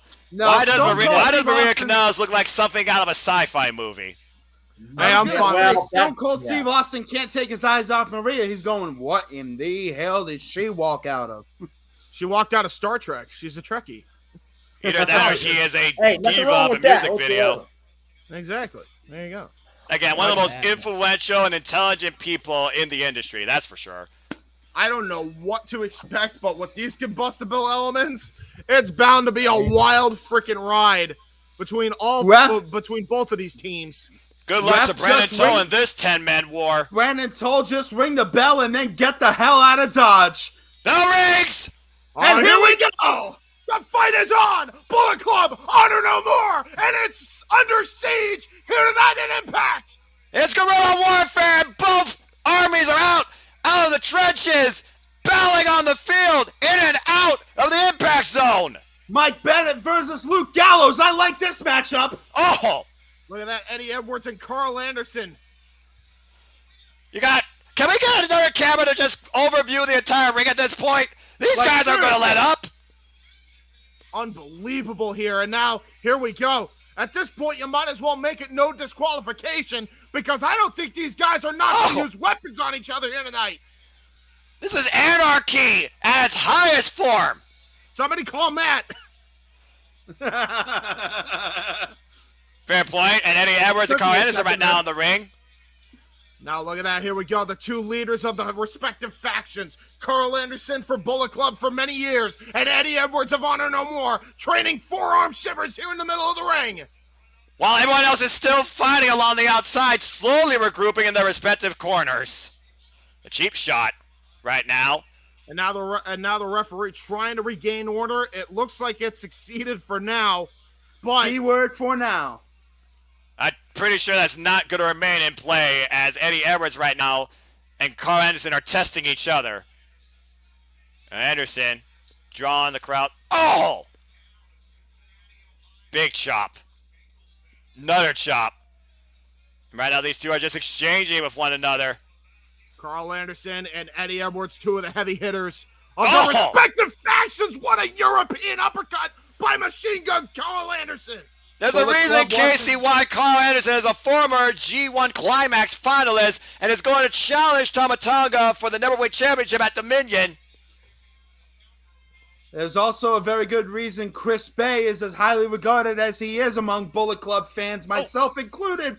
Many believe, and I think all four of us can agree with this, Chris Bay is pretty much locked as a future IWGP Junior Heavyweight Champion. Absolutely. Just a matter of where, when, and how. He's not even involved in Best of Super Juniors, but I definitely agree with that. As Big LG asserting his dominance in the ring against Kenny King. And Oh, here we go. Here we go. The big shots right there to Kenny King. Those sledgehammers delivered. Tag, in comes ELP. Pound for pound, probably the most athletically gifted member of Bullet Club. Yeah, but he just has such a bad attitude. Oh, what a night. Oh my God, holy crap. I couldn't even keep up with that. Was James, hold on, you're in for a ride. And right now, oh. I don't like rides. They make me sick. Oh my God, what a Pele kick by Kenny King. Almost like a cartwheel. King out of the corner. Blows at ELP. And right now, oh my God. On the pie. Goes ELP. No. Planted for a 2 count. Man. Did you see Jay White? He actually brought Kenny King off of the leverage pin. That was smart by the leader of Bullet Club there. And right now, Vincent's in the ring, the most unorthodox member of Honor No More. You have no idea what this guy's going to do. Oh, what a cross the body there by Vinny. The only thing you know about Vincent is that you better keep one eye under the ring at all times. And now here we go. Vincent now looking like he's going to go for sliced bread here. Oh, wow. Actually tried for a Dudley Dog there, but LIP was able to counter it. And now here comes Mr. Saturday with a leg drop. And a cover, 2, no. And keep in mind, it's first pinfall submission wins this match. It is not elimination. Now Chris Bay sent in for the ride into the corner with great ferocity. And now there's Vincent able to get out of the way there, but not that time as Chris Bay gets into the ring, leapfrogs over Vincent, leapfrogs again. And now into a drop kick by the Mr. Finesse himself. Cover, 2, kick out. Mike Bennett proudly displaying his and Matt Taven's shared hometown roots with Boston Strong on his trunks. Oh my God, what a palm strike by Chris Bay. And now Vincent though with a little bit of misdirect. Vincent, of course, coming to us from Warwick, Rhode Island. Russian leg sweep with an elbow drop follow-up cover and a kick out immediately at 1. That was very, very smart wrestling there by And Vinny tag Marseglia. comes in. Here comes Boston Strong Style. Mike Bennett with a stiff kick to Chris Bay. The Miracle and former X Division champion, might I add, with the chops in the corner right now, isolating Chris Bay. Oh, and brings him in with a short arm lariat. And now look at that, just mocking the Bullet Club here. James and I first met Mike Bennett. Brain buster! James and I first met Mike Bennett at a local wrestling event in 2016. It was the night we actually met. And Cover two. No. Kick Mike out Bennett by was- Bay. Mike As Bennett was very kind and generous with his time to us that night. Took a lot of time to talk to us, as did Vincent. And a tag comes in to Matt Taven and Jay White. The Catalyst himself. The Switchblade. Switchblade and the Prince. The man that single-handedly sold out Madison Square Garden. The first ever Grand Slam champion in New Japan Pro Wrestling. The last real rock and roller. The true leader of Bullet Club. Yeah, I never forget, Noah, that both of these men actually were champions in that event. Matt Taven won the Ring of Honor World title, and Jay White defended the IWGP title against Kazuchika Okada, and they're showing why they're former world champions tonight. And right now, there's a nice exchange. Matt Taven out of the corner, and wow, I gets him with a drop kick. I've been waiting to see this matchup for quite some time, and thus far it is not disappointing. As Matt Taven reminds us who he is, and Jay White looks very unimpressed. Oh man, what a strike there by Jay White. I didn't even see what happened there. You don't turn your back on the Switchblade. Ever. I must say this because this is probably going to go crazy. Maria's clothes are see-through. Just saying. And right now, Bullet Club with I a know run-in. it's not a shock that I'm calling it out, but I might as well just do it and get it over with. Well, I mean, hey, everything else has gone off the rails in this match. Why not call something off topic? But still. And right now, ELP isolating Honor No More, and it looks like this is what I'm talking about. This is exactly what I'm talking about. The absolutely incredible athleticism of ELP, and then he showboats and does this. A rake! Well, LIP and Chris Bay looking to do a double team maneuver here. We'll see what they're going to try to go for here. Chris Bay to the very top here. As we knew what happened. I know exactly what they're going for here. Wait for it. Winding up. Yeah. Another rake of the back to Matt Taven. As we knew what happened, Brendan Toll having a hell of a time keeping order in this 10-man tag match. And once again, it looks like now Jay White is going to do something. Team move. Oh, no. Come on. Another one. Come on. Are you serious? Come on. Yeah. No. And Stop it. Hold it. Stop there it. you go. Just walk off. Rake! Crying out loud. And the front this time, too, by ELP for added insult to injury. Literally. And the crowd goes wild, and I'm going, what the fuck? And there's the big 2 sweep by Big no. LG. They're all gonna do it. Are you kidding me? That would be correct, sir. Oh! That can't feel Even good. with gloves, that has to suck. Yeah, I was about to say, that can't feel good with the big LG doing that to you. And that just leaves one member. That just leaves one member left. Oh, for the love of God, he's doing the Randy Orton thing with Machine gun. Carl Anderson. Opening Shots fire. fired and yeah, please, Honor No More, just kick the shit out of him. And Honor No More has had enough of this insult. Because that was just getting old. That's Bullet Club for you. And there's Kenny King disrespecting the machine gun. Bringing his own Tommy gun to the ring, it seems. And right now, Honor No More in control of the current legal man of Bullet Club, Carl Anderson. I guess you could say Honor No More is on their Tommy gun shit. Oh, what a chop by Mike Bennett. And now up elbow strike. Run in. Now this is an effective team maneuver here. Cover by Taven in the middle of the ring. The referee distracted. Here we go. The referee does not know what to do. Look at the ref. He's so perplexed. He's so frustrated. Brandon Toll should have just gotten out of Dodge after he rung the bell. This is what ELP definitely does to a wrestling match, if nobody else. Oh! Turnabout is fair play! Taven with the rake to Carl Anderson. Where's Wrestling Bios to call out the rakes when you need them? And Turnabout I'm sure he's in the chat. Says Cover, kick out. Right. A kick out by Anderson, not Mr. Anderson for those that are confused. Carl And a headbutt Anderson. to the back. There's too many Andersons. Carl Anderson, Ken Anderson, Arn Anderson, CW Anderson. How many Andersons do you freaking need? Brock Anderson. Oh! Ask Vince McMahon the next time he names somebody Anderson, I'll get back to you. Meanwhile, Only Harrison was one too many as it was. but that's a fact. Eddie Edwards now in the middle of the ring. And right now they are isolating Carl Anderson in Honor No More's corner. It's Carl and CW. It's Ken and Arn and Brock too. Yeah. They're all living together. The Anderson Yes, family. family. Break arm. Break leg. Copyright risk. No. There was no Lurch playing the piano going, I ain't copyright. And we've gone off the rails. Worse than ELP's ranking. Oh, planted! Anderson, spine on the pine. Planted with a spine buster by Carl Anderson. So nice that no one And had to say it twice. And Bullet Club trying to will on Carl Anderson. He makes the tag to Luke Gallows. And here comes Mike Bennett. Luke Gallows, cleaning house. Eddie Edwards goes down. Oh my Vincent goodness. eats a size 15 for lunch. Oh my god. And single-handedly, Big LG clears the ring. Oh.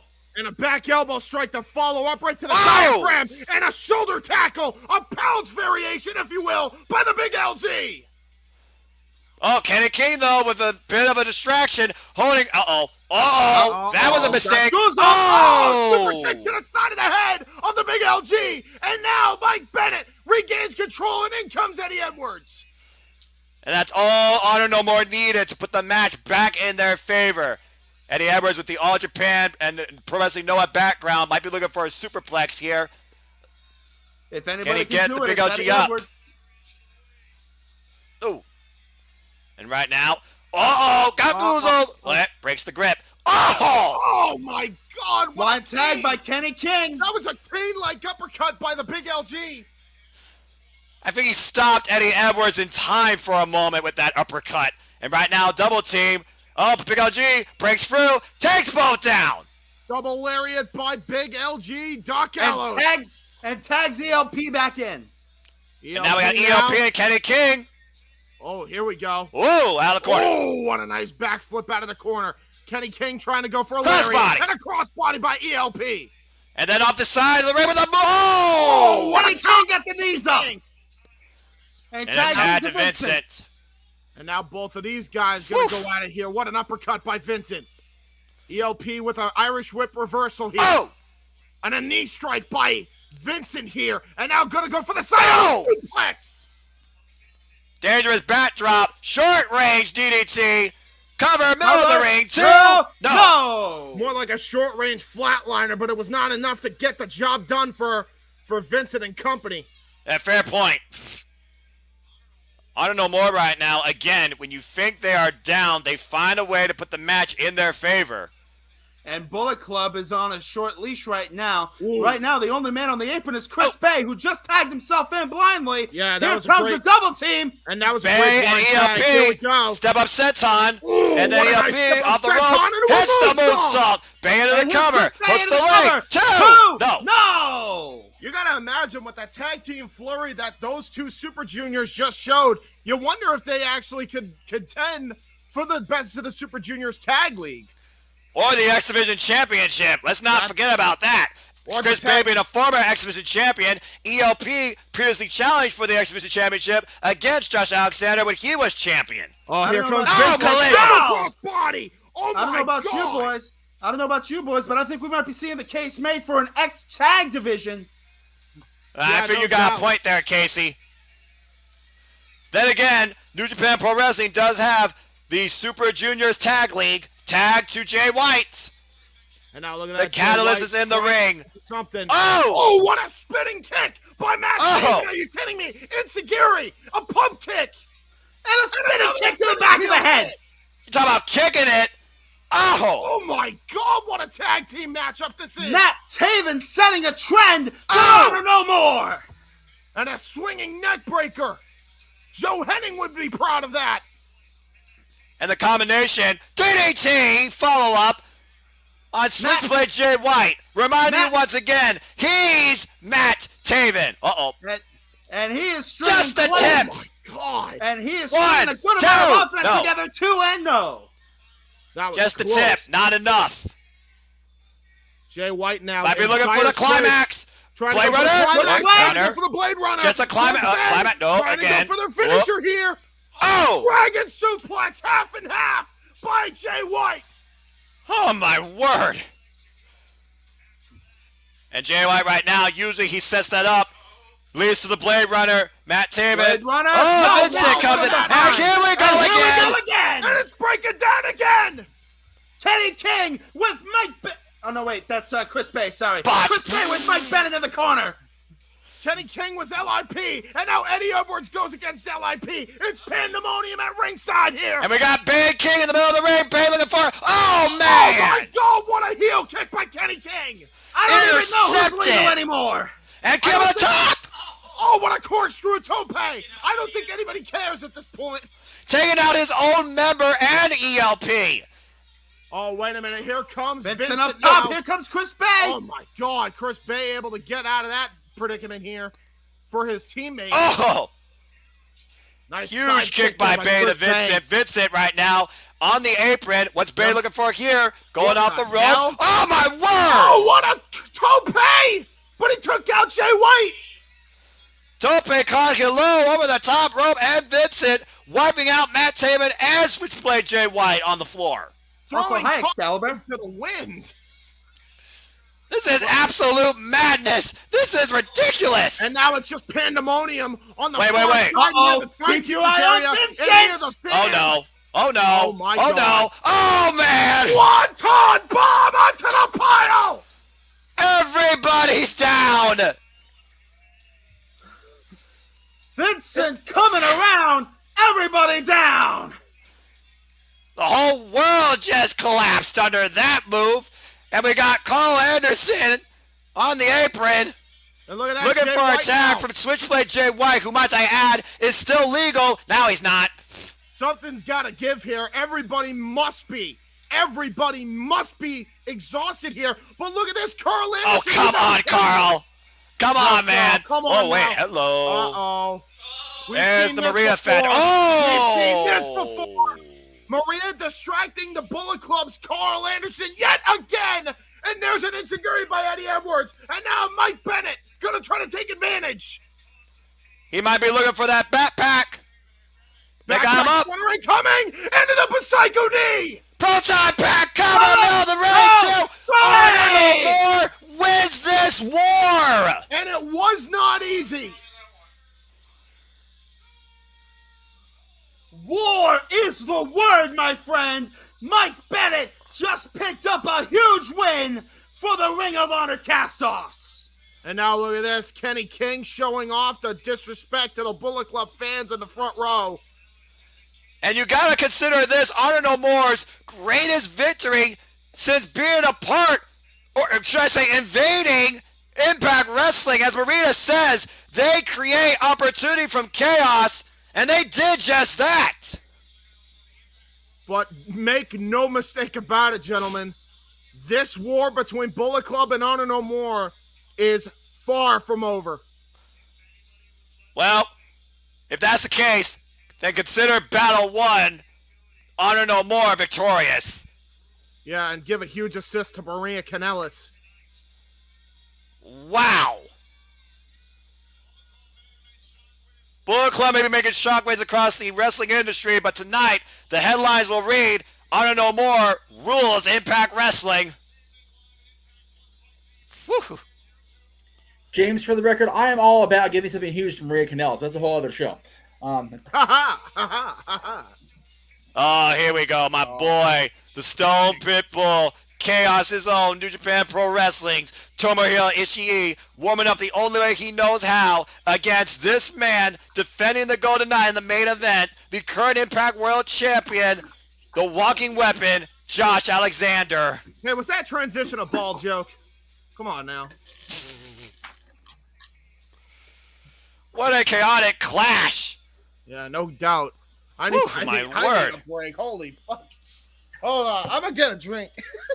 As we do that, Casey, it looks like up next is the Knockouts World Championship. Ever since Tasha Steelz won this title against Mickie James, successfully defended against her, she has been at war in her own way against Decay. But when it comes to Decay, they have definitely overtaken this battle with mind games. Rosemary taking on Tasha Steelz at Rebellion in a very game effort. Steelz retaining the gold, now faces the other part in Jessica Havoc. As we saw this past Thursday, Decay seems to have taken hostage Savannah Evans. So this looks like it's going to be truly a one-on-one affair. With Jessica Havoc being a former Knockouts champion in her own right, can she bring the title back to the shadows? Oh, man. Tasha Steelz, you are in a world way over your head. Kiera Hogan would tell you that if she was still at Impact. Good luck facing Decay. Yes, indeed. Decay rules Impact still to this day, and they're going to want to prove it tonight. Tasha Steelz and Jessica Havoc. Buckle up, boys and girls. This one is going to get ugly. Well, we already know Rosemary knows what Buickwa badass tastes like. I guess Havoc's going to get her own piece tonight. Tasha Steelz, once again looking to prove why she's the champion. But this definitely changes things for sure, because again, she will have to truly do this all by herself. Can she do that? About to find out. If anybody can, it's Tasha Steelz, but only time will tell. Lights go out, and that can only mean one thing as we wait. Decay makes their way now into the Impact Zone. Looks like Jessica Habit's coming in at this alone tonight, too. It's going to be truly a one-on-one affair, as it seems Rosemary has taken Savannah Evans hostage.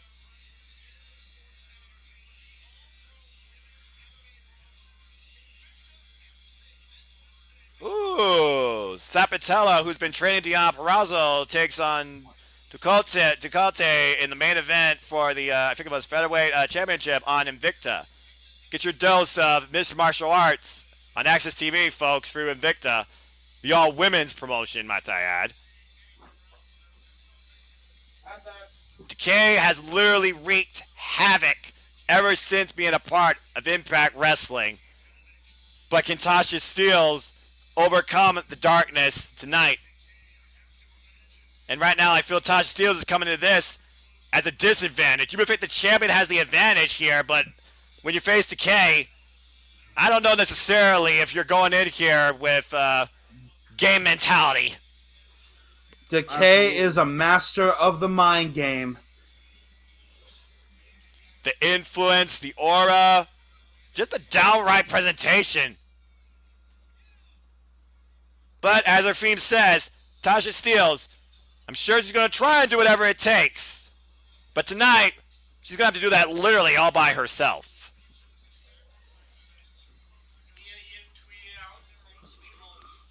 Yep, that makes sense. That makes sense, Paul. This is going to be a hell of a match. I'll tell you that. James, since Tasha Steelz has won the championship, it seems in every one of her matches, even before that, it was Savannah Evans that played a factor towards her winning. Tonight, she doesn't have that. We're truly going to get a one-on-one affair.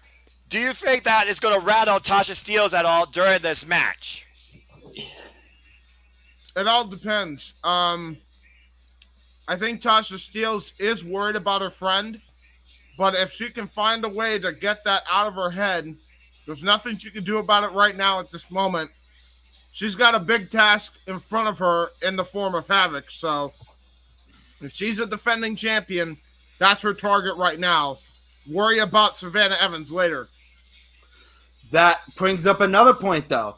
She may not be able to do anything about Savannah Evans' predicament right now, but Decay can absolutely use Savannah Evans' predicament to their advantage. It's a very fair point. Let's go down to David Spencer with the introductions. Spencer. One fall. Oh, that's his name, Derek Moore.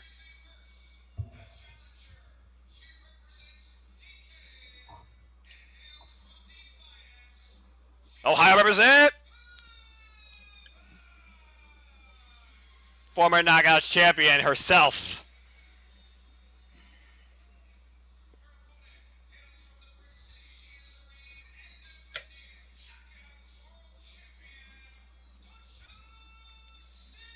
And so far, 2 successful defenses under her reign. 3 if you count one outside this company at GCW's Collective for the Culture against Big Swole. And this is what it's all about, the Impact Knockouts World Title. I want to put this out in perspective as well. We are no stranger in the Knockouts division to seeing a big woman versus little woman affair. You'll recall the matches between Awesome Kong and Gail Kim. Could we see something similar here tonight? The rivalry of a lifetime. The rivalry of a lifetime. Gail Kim and Awesome Kong in Impact Wrestling. And they finally buried the hatchet. Oh! Okay, I'm not sure how smart that was. No, indeed. There's a point there. Okay, first off, twerking doesn't belong in professional wrestling. I stand by that. Secondly, you screwed up. I don't know, man. Listen, tell that to Katie Forbes. Because I won't. No comment. That being said, you mess around with Havoc, you're going to pay for it. And Havoc, oh, man. And you're going to pay dearly. Oh, my God. Avalanche splash in the corner. That was more like a run-in. She didn't even jump for it, dude. She just squashed her. And another avalanche splash. Using all of her weight to her advantage. All the momentum. Oh, got her up. Got her up. Oh! Ow! Choke bomb. 1031 right into the buckles by Havoc. And Havoc exerting her dominance as Tasha is looking for a bit of a reprieve. And Jessica Havoc on the chase. Yeah, you realize you can't run around the ring. There's a ramp there. Oh, no. Oh, no! Jesus Christ. That's the small of her back here. Right onto the side of that apron. Right into the jagged edge. Slanted edge, in fact. Yeah, you gotta consider this is not a regular Impact Zone. There's a ramp blocking the way. This is not complete 4 sides of freedom. Oh, just ran into Havoc. Havoc just literally walked in to Tasha Steelz, and Tasha Steelz folded like a sack of potatoes. Oh! And that could have been disastrous if that leg drop hit. Now Tasha Steelz might be able to get some bit of the momentum. Good nice follow kick. Penalty kick, knee strike. Stop twerking, you stupid, dumb person. Oh, I thought you were going to say a different word that started with a B, but I digress. No, I didn't want to be that guy. At least right now. Yeah, we'll have plenty of time for that on open mic night. I was just going to say, I'll reserve that for Big Swole. Anyway. All right. Stupid dumb person. There go with that. And a very lackadaisical cover for a 1 count. See, here, I'm going to make a lot of comparisons between Gail Kim and Awesome Kong, but the difference between Tasha Steelz and Gail Kim never was that cocky when it came to fighting a bigger opponent, because she knew she was at a disadvantage. Tasha Steelz, on the other hand, I think might be taking Havoc a little bit too lightly here. But to be fair, James, this is what Tasha Steelz has done to bring her to this point. This is what brought her to the dance. Oh, it ain't right now. Uh-oh. Oh! Oh, what the hell? That'll do it. Well, biting the head works into the lump blower, right into the face with the code breaker. And Steelz now with the cover, too. No. Getting a kick out by Havoc. Tasha Steelz playing a big Decay's game, trying to bite the face off Havoc. I hate to say this because, again, we know she's the world champion, so I'm trying to be respectful here. But Tasha, why are you shaking your head? Why are you surprised? This is Look at This is her, Tasha and then look at Steele's you. biggest test to date. I was just about to say, biggest is the word. Look at her and look at you. And you're shaking your head like you're surprised. Trying to be a jaw-jacking right now. And Oh, again. my Lord. Stop doing it. Yeah, you deserve that one. Yeah, if you're having too much fun during a championship match and you're not taking your opponent seriously, you're setting yourself up for a disadvantage. And now right Jessica now, Havoc Tasha. going to take full advantage. Yeah, Uh-oh. white noise her. Please. Airway crash? No, Tasha tries to escape out the back door. And that's not good. Oh, boy. James, oh, my word. Jesus. I think James, Tasha just saw her life flash before her eyes. Go ahead. She'd be hearing the SummerSlam 91 commentary of Heenan and Piper. The bigger they are, the harder they fall, but they don't fall that often. No, Very no, true. they don't. And they're definitely not going to fall that often if you don't do moves and keep twerking. Stop it. Hey, Josh, what's up? Uh-oh, got her up on the shoulders. Oh, Jesus Christ. Oh, man. Oh, there goes your face. That's face first into the apron after an electric chair face buster. And Havoc right now just checking her jawline after that lung blower code breaker from earlier, like you alluded to, James. Tasha Steele's right now in a very needs to get back inside the ring. No. All right, this is too far now. Come on. Oh, man. Whoa! There we go. Tasha Steele's able to roll out of the way from disaster. And that might be the opening the champ needs. And she'll take a count-out victory for sure. You know she will, as Havoc drove her knees into those solid steel ring steps. Ouch. You want to talk And about... right now we're at a 5 count. 6. No. 7. Havoc needs to get back in the ring. 8. This will be an easy win right here. And she breaks the count at 9. And Tasha immediately follows up. And this is what the champ should have been doing from the beginning. Yeah, stomping a mud hole in Havoc is she now.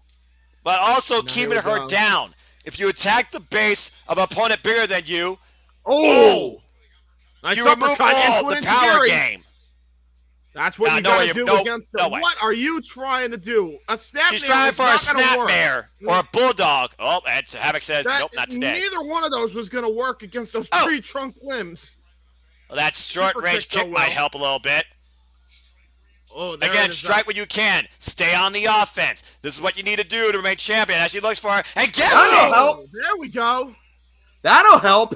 Tornado DDT hooks the leg. 2. No. She had it there. Oh, wow, look at this. Now I'm going to try to go for a submission. Going to try to go for the Rings of Saturn, it looks like here. But you can't hook that on her arm. There we go. Oh, she might have it. Well, this is a much better strategy than twerking.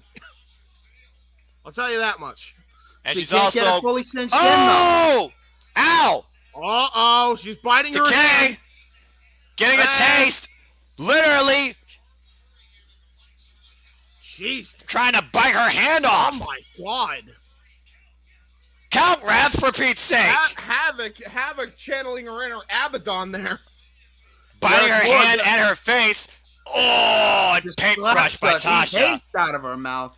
Derek Moore having a hell of a time getting these women to adhere to his instruction. And I think Tasha may have just hurt her own hand. Uh-oh. I'm going to be honest with you. I don't know how she's champion because she's not that bright. What are well, you there's a headbutt and a knee lift by Havoc. Oh, my God. Oh, my God. Well, it's a backbreaker clothesline combination over the knee. Got her up on the shoulders. Uh-oh. We're going to go for a Death Valley driver, perhaps. Damn! Yep. There it is, C4. Now I'm going to try that to might go be for the it. cover here. Are we going to crown new champion? 2. No! Tried to go for the little bit too late, did Havoc. I think she got lackadaisical and she realized, what the hell am I doing? I should hook a leg. And that cost her. Well, Tasha is just grasping for air right now. But either way, the champ still alive in this match, gentlemen. But Havoc back in control. I will say that a lot of people are like, oh, well, this is not action-packed. I like that the women are taking their time because then it gives me, a commentator, to catch my effing breaths. Yeah, but it also shows you what both bring to the dance here. Again, this is a match of two different styles, two different forms of wrestling. And right now, Tasha Steele's doing everything she can to try and wear down Havoc, who just rips her off from the attempted sleeper. That works. Whoa! Went for a high kick. Leg kick. And it was spinning heel kick. Steele's looking for something. Oh! Oh! Stratisfaction by Tasha Steele's now. Trying to go for the outside leg. And a kick out. At 2. I'm not sure who right brought now, it up. Tasha's got to be questioning herself. What do you do? Well, I mean, your theme says you do whatever it takes. Uh-oh. What's this? She's trying to take she's trying to take the turnbuckle pad off. The frustration sinking in right now as Havoc. Oh boy. Cutter! Oh, cutter by Tasha Steele's though. Am I going to be it? 2 and no. Kick out by Havoc again. Havoc is too powerful here. And now look at this. Tasha Steele's is getting ridiculously impatient here. I don't think that's smart by Tasha Steele's. And now Havoc able to cut her off at the pass from the middle rope here. Oh, Jesus. No. Oh, no. Now this is where it gets dangerous. This is make or break for either of these two. A headbutt. I understand desperation sitting here for Tasha, but what the hell is Havoc over here? Oh. Oh! There goes face first into the turnbuckle. Looking for the crucifix bomb. And she hit it! The cover! 1, 2. Tasha pulls it out. Just barely, though. By herself. Clean as a whistle in the middle of the ring. Well done. And there you go. For those that might question Tasha Steele as the Impact Knockouts champion, she made a believer out of some of those I feel here tonight. Getting this done all by herself, doing whatever it takes. But still, it's a clean win over a much more very game opponent. Well, that was different. Good calm down match. Thank you. We needed one of those tonight. Well, as we move on from there, where the champ did whatever it takes, we wonder what will be done by design here as we look towards the Impact World Tag Team Championships, gentlemen. Oh, my word. This show just keeps moving forward crazier and crazier. It is Impact. That is true. It used to also be called Total Nonstop Action. This is also TNA. This is also what, Jeff? I was gonna say. I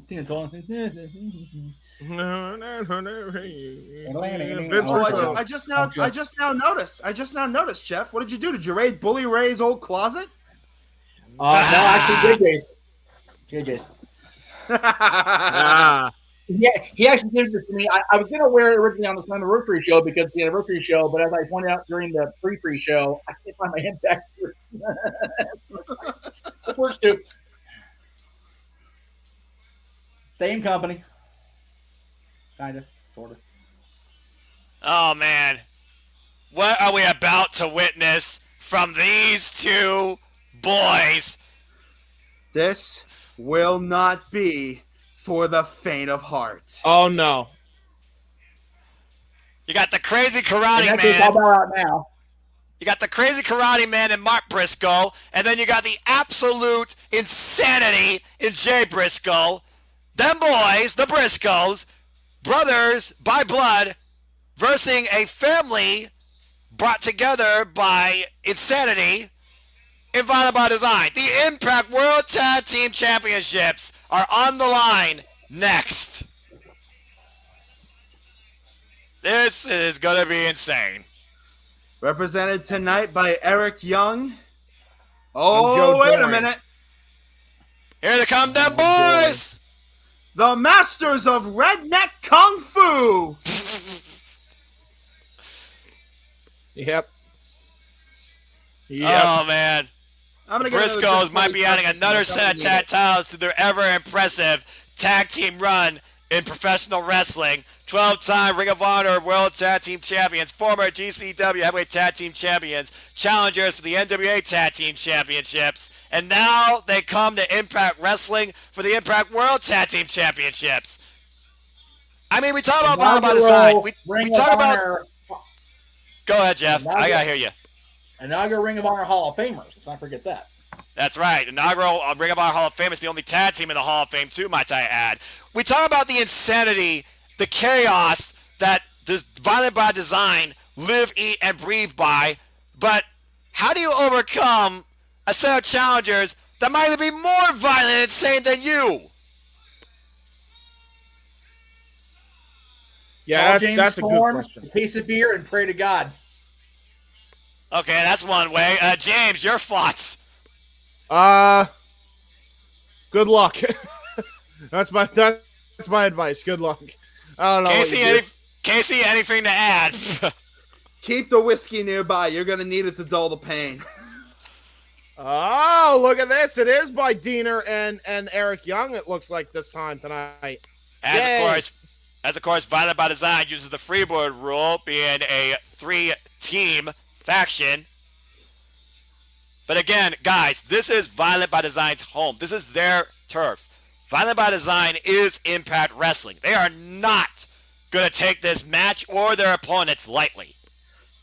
Eric Young channeling his inner Casey Jones as he and Cody Deaner are set to face them boys.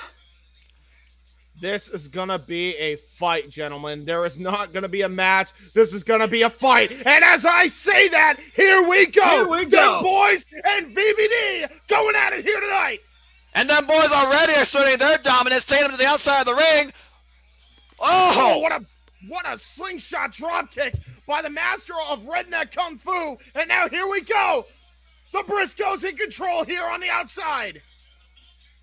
This has not even started yet, guys. The bell is not rung yet. Usually this is Violent by Design's plan of action during the match. The Briscoes right now trying to draw first blood. Oh! Quite literally, as I believe it was Jay, rained down some vicious blows on the crown of Eric Young's head. Yeah, not to mention the fact that after that Psycho knee by Jay Briscoe, Mark Briscoe followed it up with a cactus apron elbow. And I'm just gonna say this for the record. Joe Doring is on the entranceway like, I'm watching you, boys. What happens here? Uh-oh. Oh, boy. That crazy cowboy. Oh, boy. The anomaly. I'm not sure if this is wise. Again, the match has not started yet. I mean, the match hasn't started, like you said, so it's perfectly legal. Uh-oh. And here we go. Here we go. It looks like it's going to be an onslaught here. The numbers game finally catching up to them boys. And the bell is not rung yet either. As Violent by Design finally takes control and brings Ron Briscoe inside the ring. Now who's going to start this thing? Now look at that. We're going to wait. Is not Bell rings were underway. It's Eric Young and Redneck Karate. Mark Briscoe and Eric Young going off, and here we go. Now a tag in. It looks like the Cody Deaner. If there was a poll trying to decide who is the craziest of these four, I think there'd be a 4-way tie. I think so too. I'd have to agree. A blind tag right now to his brother. In comes Jay. Oh, shoot. Whoa! Oh, nice lariat there by Jay Briscoe after Mark Briscoe held him in place. Not a headbutt. Vicious headbutt by Jay Briscoe. And now again, here we go. Them boys stuck in the mud hole in Cody Deaner and now choking him with his foot. I still say nobody wins in the headbutt, but I guess if you're crazy, it doesn't matter. Tag to Mark. Also, if you have a hollow head, which I assume Jay Briscoe has. I mean, if you've been 12-time tag team champions in one promotion, you got to have some sort of brains. That is true. And right now, look at Mark with him up. Oh, nice stalling suplex there. Just wipes his hands clean. Cover. Briscoe. Cover 2-0. Also most intelligent. Yes.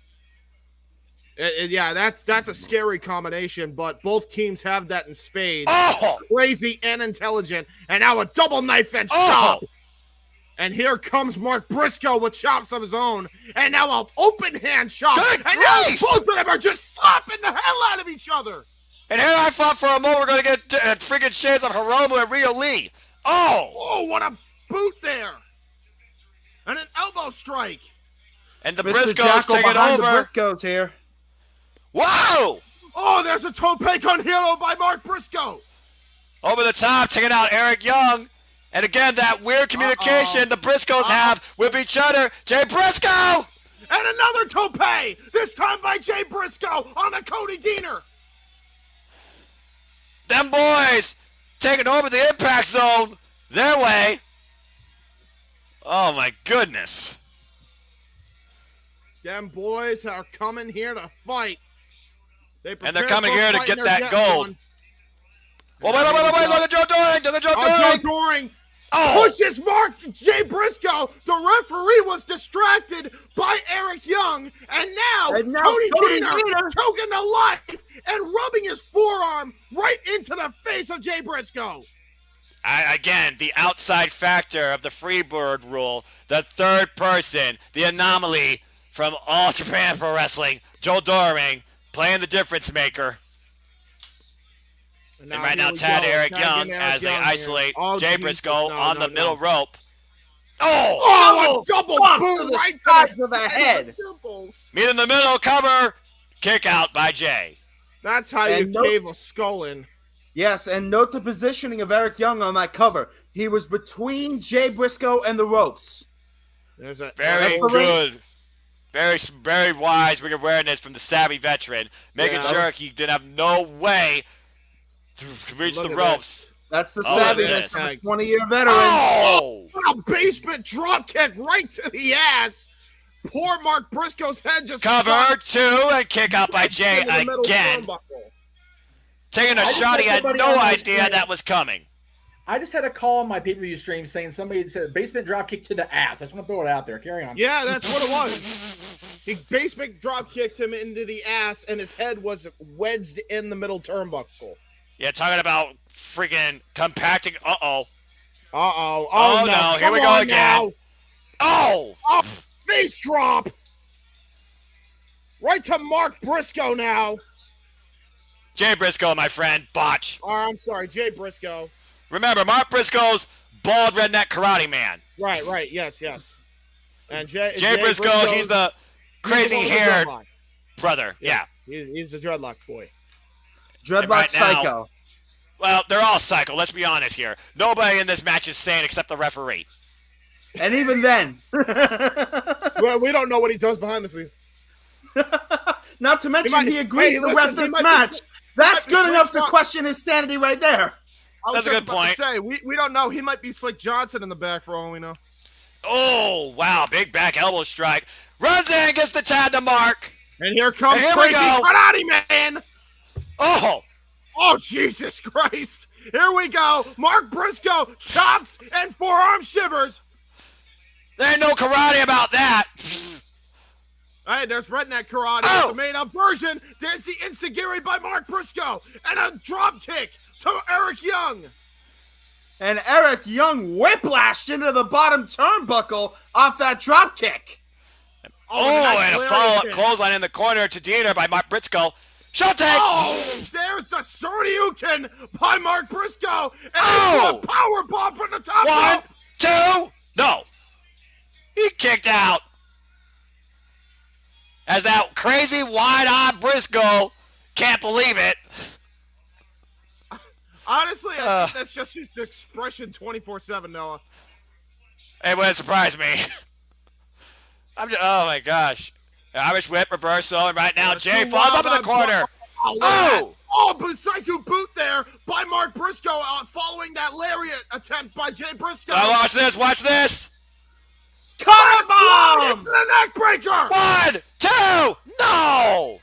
That was close there. And good shot by Jay Briscoe on Eric Young, excuse me. Wrong Young. Reversal. Oh! My God. Jay sent to the saw, still ring post by Eric Young. The two legal men still in the ring. Deaner and Mark Briscoe. Deaner fighting back with some clubbing elbows to the side of the head. And Mark, what another uppercut, a Shoryuken style. And now a forearm shivered by Mark Briscoe. And watch the reversal. Eric Young playing slides in underneath. Ducks and the clothesline. Deaner, Kicks to the midsection. And Cody Deaner holding his own with them boys. Oh! Not bad for a former Knockouts champion. Cover. 2, no. Oh, you mean a Knockouts tag team champion? Don't remind me. And now different era of Impact Wrestling, but I understand what you're saying. As Deaner and Eric Young almost put the Briscoes away there. Yeah, tag made to Eric Young. It was a battle of the two Wild-Eyed Boys for a minute, but now Eric Young back in the fray, and both of them teeing off on Mark Briscoe here. Mark Briscoe now trying to fight out of the corner, trying to get out of this desperate position here. Oh, Cody Deaner it's a 2-on-1 and Eric situation Young, right now. Yeah, Eric Young and Cody Deaner know this game all too well. Oh, wait a minute. Oh! Oh! Exploded by Mark Briscoe! But look at Eric Young. He's got Mark up on the shoulders. Oh! Death Valley driver by Eric Young. And the cover. Hooks the leg. Mark gets the shoulder up at 2. That was close. And Eric Young is beside himself. Look at the eyes of the maniacal leader of Violent by Design. The twisted, warped genius that is Eric Young. Yeah, no doubt. What's it going to take, though, to stop them boys from planting their flag in Impact Wrestling? Oh my God. All right, let's get into it. Let's just go off on each other. Why not?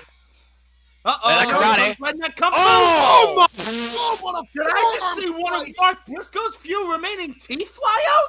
Maybe. Whoa! Oh, what a hurricane run in there by Jay Briscoe into a big boot. And once again, tag Jay's legal now. And right now, got him hooked. What the hell is he going over here? Oh, Eric Young reverses. Kick to the midsection. Uh-oh. There's that weird... communication by the Briscoes with the net breaker. And right now, he has him in the middle of the ring, in position, looking for the... Froggy bottom! Elbow drop! Cover! 2! Bro! Cody Deaner breaks it up at the last second. Oh, man. How many championships have the Briscoes won using that very move? I was just about to say, the only reason why Cody Deaner was able to get in there and break it up was because I think Jay Briscoe took too much time trying to set it up.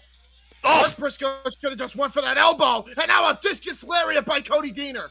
Turns him inside out while Jay's back in the ring with Deaner and drops him. What a forearm shot by Jay Briscoe. And now a belly to belly, Shane Douglas style by Eric Young. Oh, missed the Enziguri, though, after the crane style by Mark Briscoe in the wheelbarrow. Oh! Wheelbarrow neck breaker by Eric Young. And all 4 men are down. You want to talk about the group that Eric Young leads is Violent by Design? I think all 4 of these men are Violent by Design. Certainly not Violent by Committee. No, the committee is pissed. Well, the committee may be pissed, but the Impact faithful aren't, as they chant, "This is awesome," and I agree. And now look at that, Eric Young trying to climb the very top rope here. And now here comes Jay Briscoe with a forearm shot right to the top of the Chrome Dome. This is how I agree with that comment by Marks with Mikes. This is how a tag team match should be. Learn something, WWE. Oh, biting the forehead of Jay Briscoe. And bringing him down the hard way. Eric Young looking for the elbow drop of his own. The cover, 1, 2, and no! Oh, wow, Jay Briscoe kicked out! And now Eric Young is apoplectic. Eric Young is starting to lose it. I'm not sure right now who's the most angry in this match. And now look at that, Mark Briscoe trying to fend off Eric Young. Eric Young trying to kick him off. Noah, who's the most angry in this match? Yes. Good point. Right up to the gonads of Eric Young. Look at Doring. Oh! Gets checked by Mark Briscoe. And Deaner sent the Doring. And right now, Jay has him up on the shoulders. Let him change position. Mark. Doomsday Device. The cover. 1, 2. We are new tag team champions. Holy shit.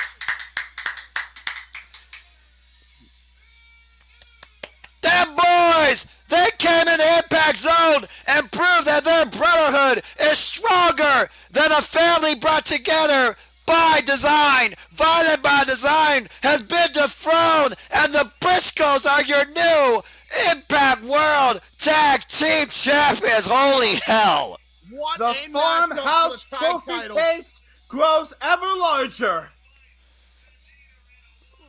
That was incredibly insane. Look at this electric chair. Like, you're done, and boy was he done. Jay hooks the leg for the 1, 2, 3. And them boys plant themselves once again at the top of Tag Team Wrestling. Your new Impact Tag Team Champions, Mark the Briscoes. Congratulations. Let's bring this up, boys. I got to bring this up as well. Not too long ago, Jay and Mark Briscoe lost in a classic against FTR. Tonight, they go in a classic with Violent by Design, not even a month and a half later, and capture the Impact Tag Team Championships. That is how skilled this team is. One of the greatest tag teams in the history of tag team wrestling does it again to Dolemang's chagrin. Mark and Jay Briscoe, them boys, them new tag team champions. Somewhere right now, Bully Ray is smiling watching this celebration. No doubt about it, my friend. Well, as we try to recover from there and the hits keep coming, guys, let's remember we are here to celebrate 20 years of Impact Wrestling as they go back home to Nashville next month for Slammiversary. I cannot wait for this. Oh, my God. What? Isn't that the weekend of Double or Nothing as well? Wait, No. what? Hold that thought. Uh-oh. I believe we have an angry Week moose in the building. Week before. Gotcha. June 19th is the anniversary. The 26th is Forbidden Door. Oh, okay. Gotcha. So, Well, let me as we get you talk things. about, what's ahead, how about what's in front of us right now? An angry former Impact World Champion has entered the Impact Zone. Here comes Moose. Yeah, Moose is an angry moose. As Moose walks down to the ring before he gets too wound up, let me point out a couple things. First of all, immediately after we're done here, of course, open mic night will take place. God help everybody else that sticks around. And number two, I was 39 years, 2 months, and almost 1 week when I realized the innuendo behind Slick Johnson's name. I'm not even kayfabe, I swear to God. All right, well, you were today years old. It's a I wet. was 8 years old when I realized what that, like, Slick Johnson. I heard it, and I'm like, wow. That just It's happened a in my wet head right dick. now. all right, That's what let's it listen to was. what Moose has to say real quick, guys, after that fact. Of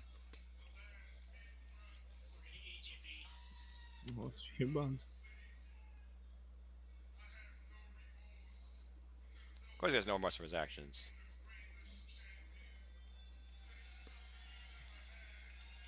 Wow. That's a fair bravado.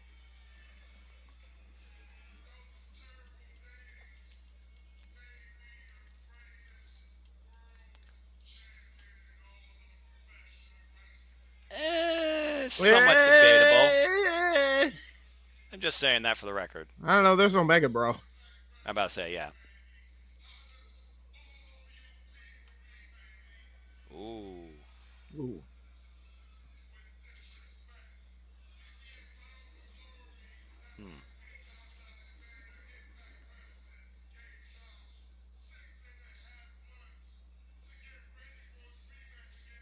It's 6.5 months. That's true. That is very true. That was the match of both your lives.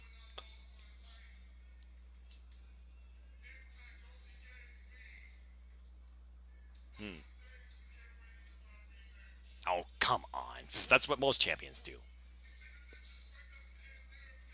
So Britt Baker has a conspiracy, and Moose feels disrespected. Okay. Yep, that's pretty much the deal here. Good grief. Look at him shaking the mic. He is furious. Hey, Britt will be less mad after tonight. Pittsburgh won again, so the Penguins won again in hockey, so she'll be less pissy this week. I still think she's always going to have a reason to be, irked. And it's going to be one person. Hey, Aubrey listen, Edwards. be pissy all you want. Just don't bury the fucking women's roster. Just saying. True enough. Wait, what? He's trying to take the show hostage. He's saying we want not to get a main event. Hey. I think we need a Rhino or a Stone Pitbull to get rid of a Moose. No Okay, Moose, Somebody bad else. Moose. No Moose, bad Moose. Go away, Moose. Don't make me come up there, Moose. Can somebody wrangle this effing Moose? Not that I'll Who left do. the Moose Oh, out he's there? friending the audience. He's friending the audience right now. Everybody's like, oh, come on, bring it, Moose, bring it. What are you going to do? Well, Oh, What's happening? Oh, What no. is going on? Wait, oh wait. no. Why am what happened? My monitor went out. What? Feature presentation? Oh my god, if this is a Toriano thing.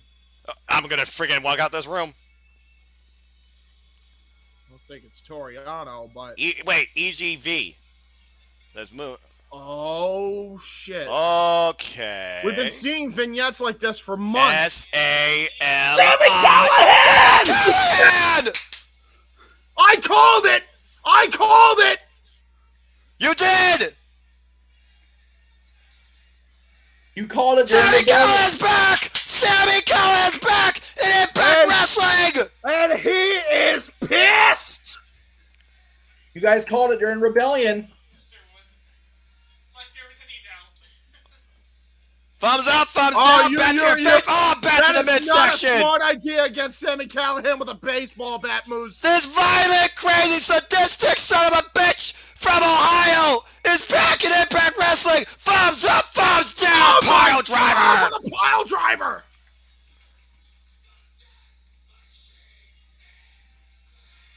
Fuck yes, the Death Machine is back. Yes, And the Death Machine is pissed. and I'm damn glad he is. Both pissed and back. Sammy Callahan, the draw. Oh. Did we just get Moose versus Sammy Callahan for Slammiversary? I think we literally think we just did. did. What the hell? He almost Anyway, tackled that fan giving him a hug. What the hell?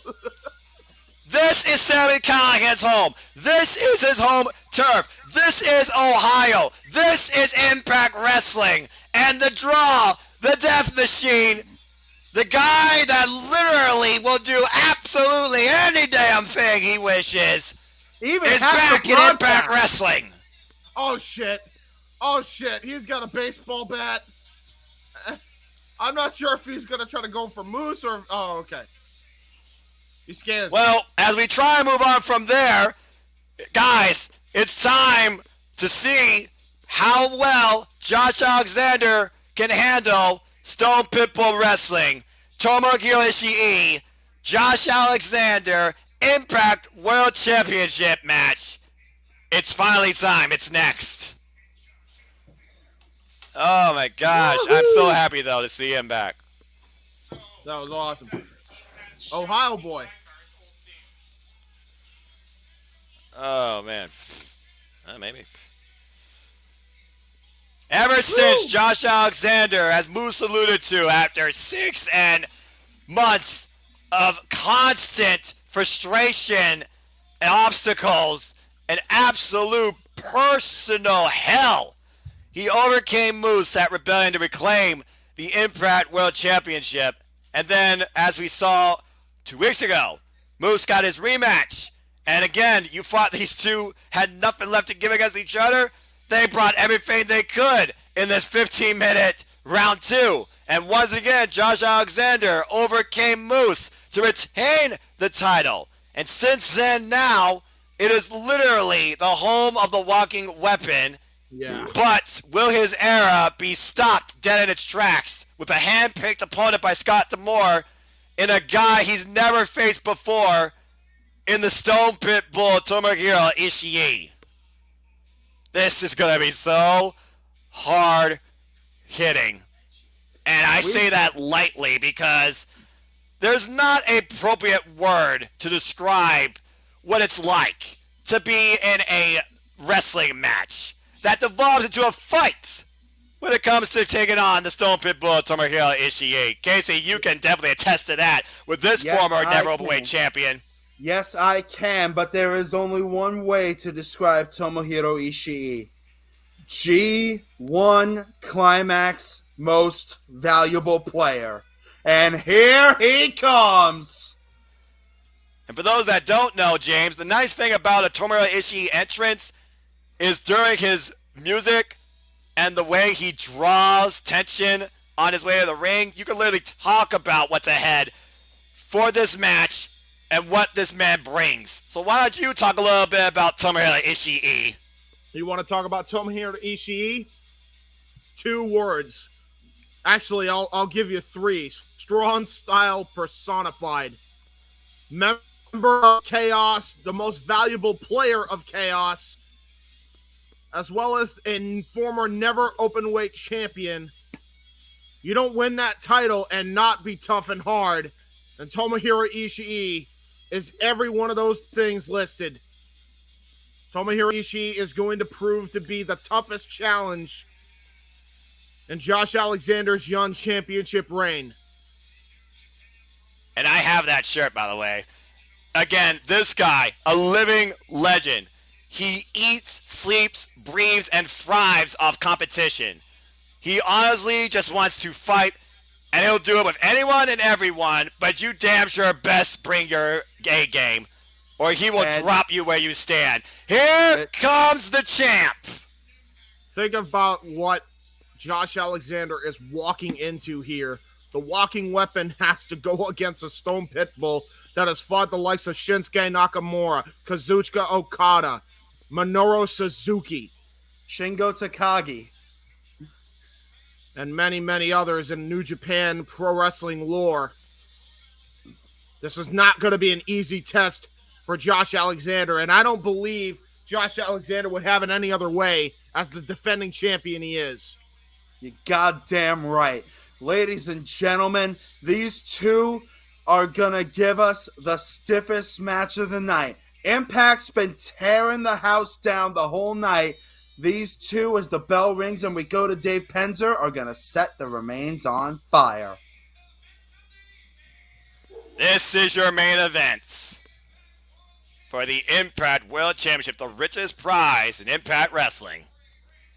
Brandon Toll is the official. Wonder what happened to Brian Hebner. And you know, considering how awesome the competitors are, arguably still one of the most prestigious prizes in wrestling when it comes to pure athletic and wrestling ability. Would you not agree with that, Noah? I definitely agree with that, Jeff. 110%. Right up there, 100%. Oh, man. Oh, Canada. Our home and name. Stop. Sorry. We played the Oilers last night. I had to hear that crap. Then we got our ass kicked. No, that's a bad commentary team. Stop. No. Hey. I went to Toronto, okay? I went to the city. And by the way, there's a guy holding a Canadian flag. I think I'm justified. Yeah, exactly. I don't wear Canada shirt because it's Owen Hart's birthday, but you know what? I'm still bitter critter from the game yesterday. All right, fair enough. James, there it is. James, you know what to do when the bell rings, man. This is all you. Tomohiro Ishii, Josh Alexander, the walking weapon in the Stone Pit Bull. Here, let's get it on. Go! The Impact World Championship on the line. That belt is the centerpiece of this company. And here we have two warriors gonna put their lives on the line to hold it. And their jaws, for that matter, as they're calling double tie right now. A centerpiece that's endured for 15 years of controversy and chaos. No doubt about that, guys. Absolutely. And I was just about to say, too, now we have 3 lockups. Neither man giving an inch to each other here. And look at this. Tomohiro Ishii with an arm wringer here. Ishii recently coming off contested battles against Minoru Suzuki, Chris Dickinson, Adam Cole. Baby. He's fought everybody and everyone from every company practically. Steve Macklin, Jonah, right here in Impact Wrestling, Eddie Edwards. And currently Tomohiro Ishii, right now in his 4th Impact Wrestling match, is undefeated. Now look at that. Josh Alexander with a nice headlock. Just trying to drive the air out of Tomohiro Ishii, which is not going to be easy because the Stone Pitbull has limitless amounts of energy, it seems like, at times. Oh! It definitely seems like it, and you're seeing the proof of that right here and now. Tomohiro Ishii has one hell of a gas tank, and he's going to need to use every drop within it to get the win here tonight. Oh, a nice arm drag. Josh Alexander, and another one. And right now, Ishii affirming his dominance with his own shoulder block, taking Josh down. The world Just like champion, floored. Again, this is not professional wrestling. This is a whole nother level. This is Stone Pitbull wrestling. Oh, big chop in the corner. Yeah, This Stone is a Pitbull. fight is what we have here. Stone Pitbull instinct here. Knife edge chops in the corner. Josh Alexander trying to get his wits about him here and his wind. Oh, wow. Didn't even budge. I don't know if you should try to ever chop Tomohiro Ishii because that dude does not feel that type of pain. He feels every form of pain. He just thrives off it, James. Oh! That's At yeah, True fair Heel point. Heat, Josh Alexander versus Tomohiro Ishii. This has banger written all over it. That's a fact. Understatement of the night. If you want to talk about bangers, I think they're going to bang each other's skulls open. If they have their way. Yeah. Brandon Cole's got a hell of a right task now- in front of him. Right now, the crowd chanting for Ishii. Again, this is so cool seeing Tomohiro Ishii in Impact Wrestling. I think after the 10-man tag that Brandon Toll had to cover tonight, I think anything's a cakewalk compared to that. James, hold that thought. Oh, boy. Oh, that Oh, one. wow, he actually got the chop, and he actually made Tomohiro Ishii let his guard down and actually feel the pain. There is a capacity of what Ishii can actually endure before his body tells him that's enough. And now look, It's But just if not he's easy to trying- get him to that point. they're It trying to really jockey is for not. Position here. They're trying to jockey for a position for a superplex, or rather a suplex. Oh, Two big bulls. don't forget Ishii's finisher is a vertical drop brainbuster. Oh, got him! Oh, there it is. Stalling Vertical suplex. Tomohiro Ishii with the winning exchange on that maneuver. If you Canada ever versus wondered why Japan. Ishii wears that band on his right arm, it's because it literally has internal nerve damage. That band actually helps support his right arm, so he actually has feeling in it. But the thing is, he also ties it up when he delivers a vicious sliding lariat. Yeah. But That again, internal nerve we know what Josh Alexander has gone through to get back to this point, to get back as Impact World Champion. James, You were saying, Casey? Noah, botch. Noah, you mentioned Tomohiro Ishii's band on his arm supporting his internal nerve damage, so he actually has feeling in his arm. That internal nerve damage caused by almost 20 years of wars upon wars of never open weight caliber You with wanna talk about- everybody that has come through New Japan. And you As want to they're talk about chopping in the wolves. corner, and Ishii's just taking it, and now we got the combination chop and forearm exchange by Oh my Ishii, God. wailing Josh Alexander down. And Josh Alexander is seeing stars after that combo. I understand Josh Alexander, he wears that headset, he has a mouthpiece in his mouth to prevent a KO, but if it wasn't for those two things, I'm pretty sure Ishii would have just knocked him out cold. I'm pretty sure you're correct. Brandon Toll checking on Josh Alexander, making sure he can still continue. the Ishii fact that talking you- a little bit of trash to the walking weapon. The I don't know fact if you that's alluded smart. to, Casey, that Tomohiro Ishii's been doing this for 20 years and still goes as hard and as far as he does in his wrestling is absolutely amazing. Ishii in here close we go. proximity, not letting up or letting go, giving Josh any space at all. Oh, and Josh asking for it. Whoa. Oh, my word. Well, Josh, be careful what you wish for, You because just you might just get might it. get it. And that was right in the throat. Make no Yeah, mistake yeah, about it. This is when you know you pissed Ishii off, and now he's going to really test you. Yeah, Ishii is like, how dare you? I'm not sure how good Ishii's English is, but you don't need English to communicate with that kind of offense in a wrestling ring. Absolutely. Well, again, that's why professional wrestling is the unspoken language. Anybody can understand by just seeing what's on their screen. Yeah, lots of pain. Lots of I'm violence. pretty sure what the hell translates across all languages. Back in the throat again. As you alluded to. Chopping Alexander's throat here. That's a smart strategy. Trying to drive the wind out of the champion.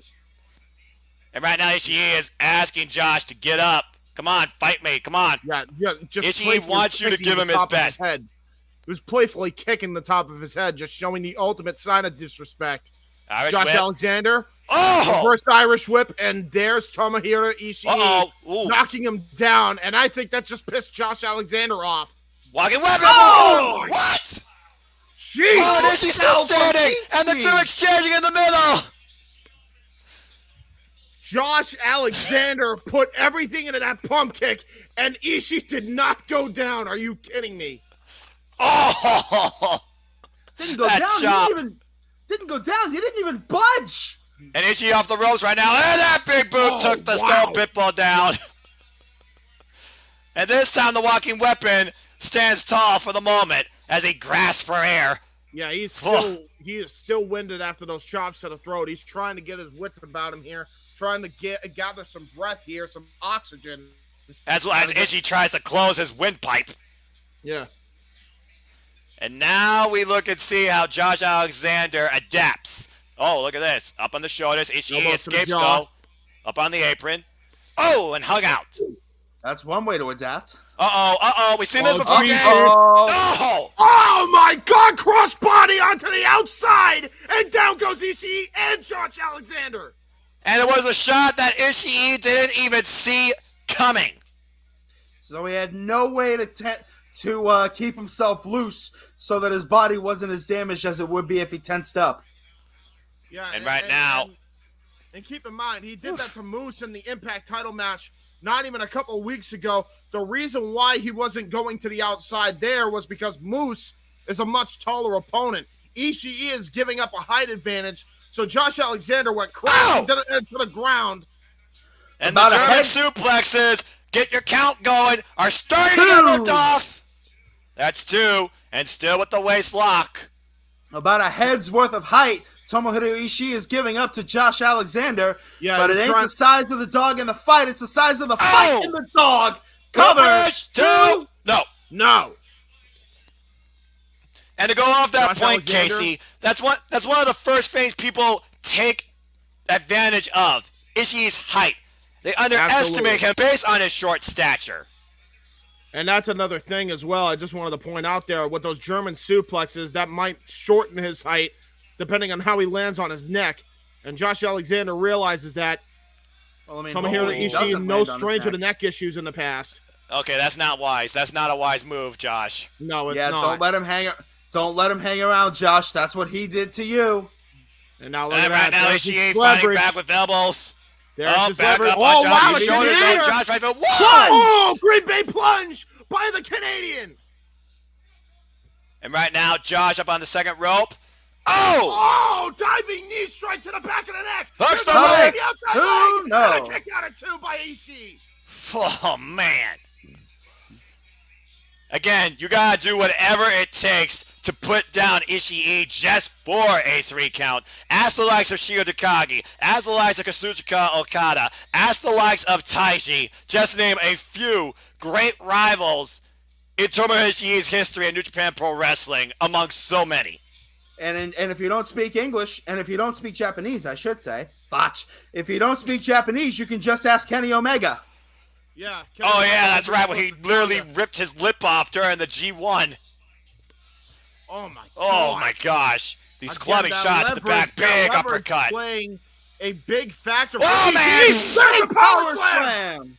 Power slam by Ishii. And that is the explosive awareness that you have to be cautious of when you face the likes of Tomohiro Ishii. 100%. Canada versus Japan, a matchup you do not often see happening right in front of us. despite Kenny Omega's lengthy tenure in New Japan. And seriously, if folks did not see Kenny Omega vs. Tomohiro Ishii, I highly suggest you go subscribe to NJPW.com and watch that G1 Climax match. It was incredible. Now here we go. Tomohiro Ishii. Here we go. And Josh Alexander trading forearms here. This is what Ishii thrives on. But as Testing does the will. Ishii, so does Josh Alexander. It's interesting. It's very interesting listening to the crowd. For one of the first times in Josh Alexander's recent career, I'm not sure the fans are behind him. What a forearm shiver. That was all his might on that one. Sayano suplex by Tomohiro Ishii. And Josh is down for now. But Ishii's feeling that high angle, though, off that suplex. That was both men now with a moment to catch their breath. And Noah, just for the record, the Kenny Omega Ishii match I was thinking of was to crown the inaugural IWGP US champion. That G1 too. Climax USA. From the Cow Palace, you're right. That too. Again, Ishii and Omega have had classics, multiple classics. You're right. Now look Right at now, Ishii, he wants Josh to get back up. Might be looking for that lariat. Josh blocks it. Discus denied. Oh no, it actually headbutts. No selling occurring. your Denied. offense. Into the ankle lock.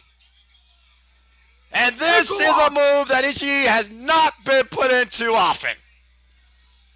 Well, he's being If he put in great it finds now. all Josh needs to do is grapevine the leg, and he can compound the damage to Ishii. Oh, wow, look at this! Ishii counter of his own! Into his ankle lock of his own! And drags him down in the middle of the ring! And look at the way he's fish hooking that ankle! And now look at that! And holding on to it! Into a heel hook! Into a heel hook by Ishii! And Josh reverses it! And now look at that! Back into the ankle lock! Again! Unbelievable! Ankle lock submissions! Oh my gosh, Alexander with the ankle out now. Homage to Kurt Angle. And he grapevined it! Like you alluded to, Casey! Oh, wow, look at this, though. Look at that. Stone Pitbull again using his leverage. Look at the way his leg is handled. And he's trying to grab that knee of Josh Alexander to try and alleviate some of the pain. It is not every day you see the Stone Pitbull tap out, but he's close to it right here. The pain written all over the face of Tomohiro Ishii tells the story better than we ever could. Ishii will let his body give out before he ever taps out. That is how Okada has beaten him before in the money clip. He's grabbing the referee's shirt at this point. Because the ref might actually cause the stoppage. Red Shoes has done this before. But Ishii reverses enough to roll his body to grab the rope. Wow. And this classic continues. He was practically begging hurt somebody else fight forever in the crowd. I probably would not be opposed to that. And I definitely agree with that statement. Look at his leg. He might have actually broken the ankle, guys. Look at it. Oh, man. The referee damage should have done, probably indeed. stopped the matchup. He might be looking for it again. But but Ishii was insistent that he didn't. And now look at this. Josh Alexander now channeling his days in the north. Uh-oh. He just took the elbow pad off. Full-on elbow blast. Arm shiver. An elbow strike right on the side of the jaw. And now, could this be it? Could he be going for the C4 spike here? He's got him cooked. Ishii, though, keeping his base down low. Not going to let it happen that easily. Might be powerbomb. Ishii fights out of it. Get out of it. Oh. And now here we go. Trading strikes now. Oh! My God. Did you hear that? Yes, I felt that. God! Punched him straight in the jaw. Mike He just dropped that boy. And into a lariat. 1, 2, no. And Ishii able to kick out. Oh my God. He just dropped that boy with that shot, and Ishii still's in this match. Oh my God, and now look at this. Oh no, you gotta be kidding me. Don't go for the burning hammer. You crazy psychopath. Oh! A blue thunder Toss him! Cover! No! My God!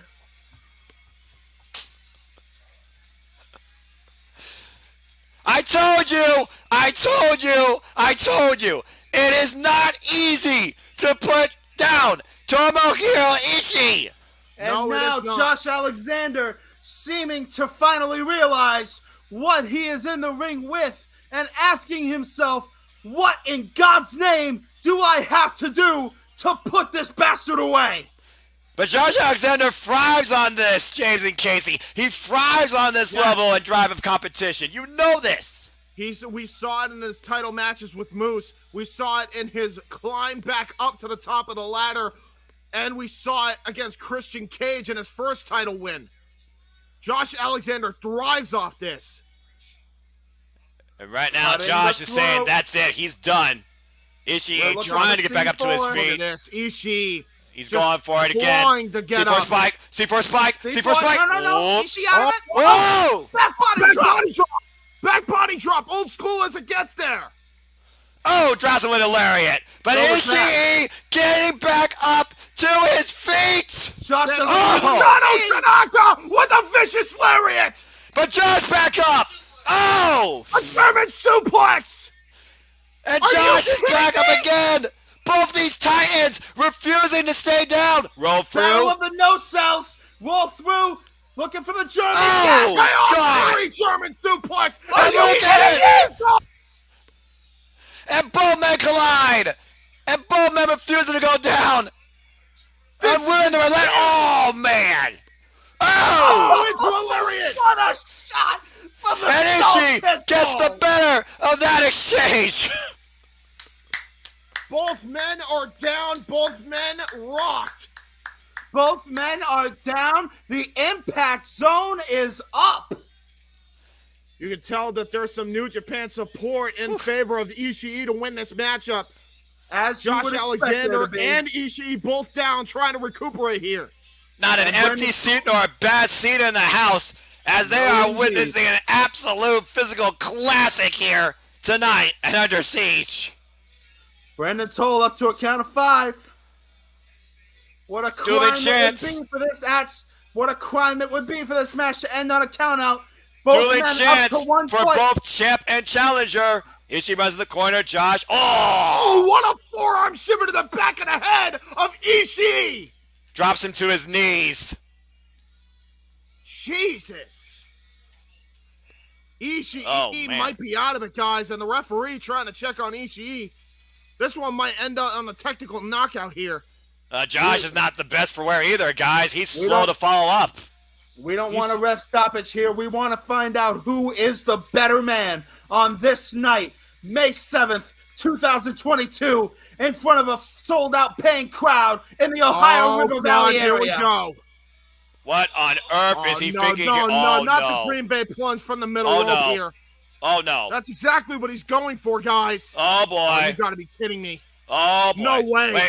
Wait, Ishii fighting out of it. Ishii's fighting out of it. There you go. He's out. Oh, what a headbutt right to the jaw. You can hear the crack of his jaw off the top of his head.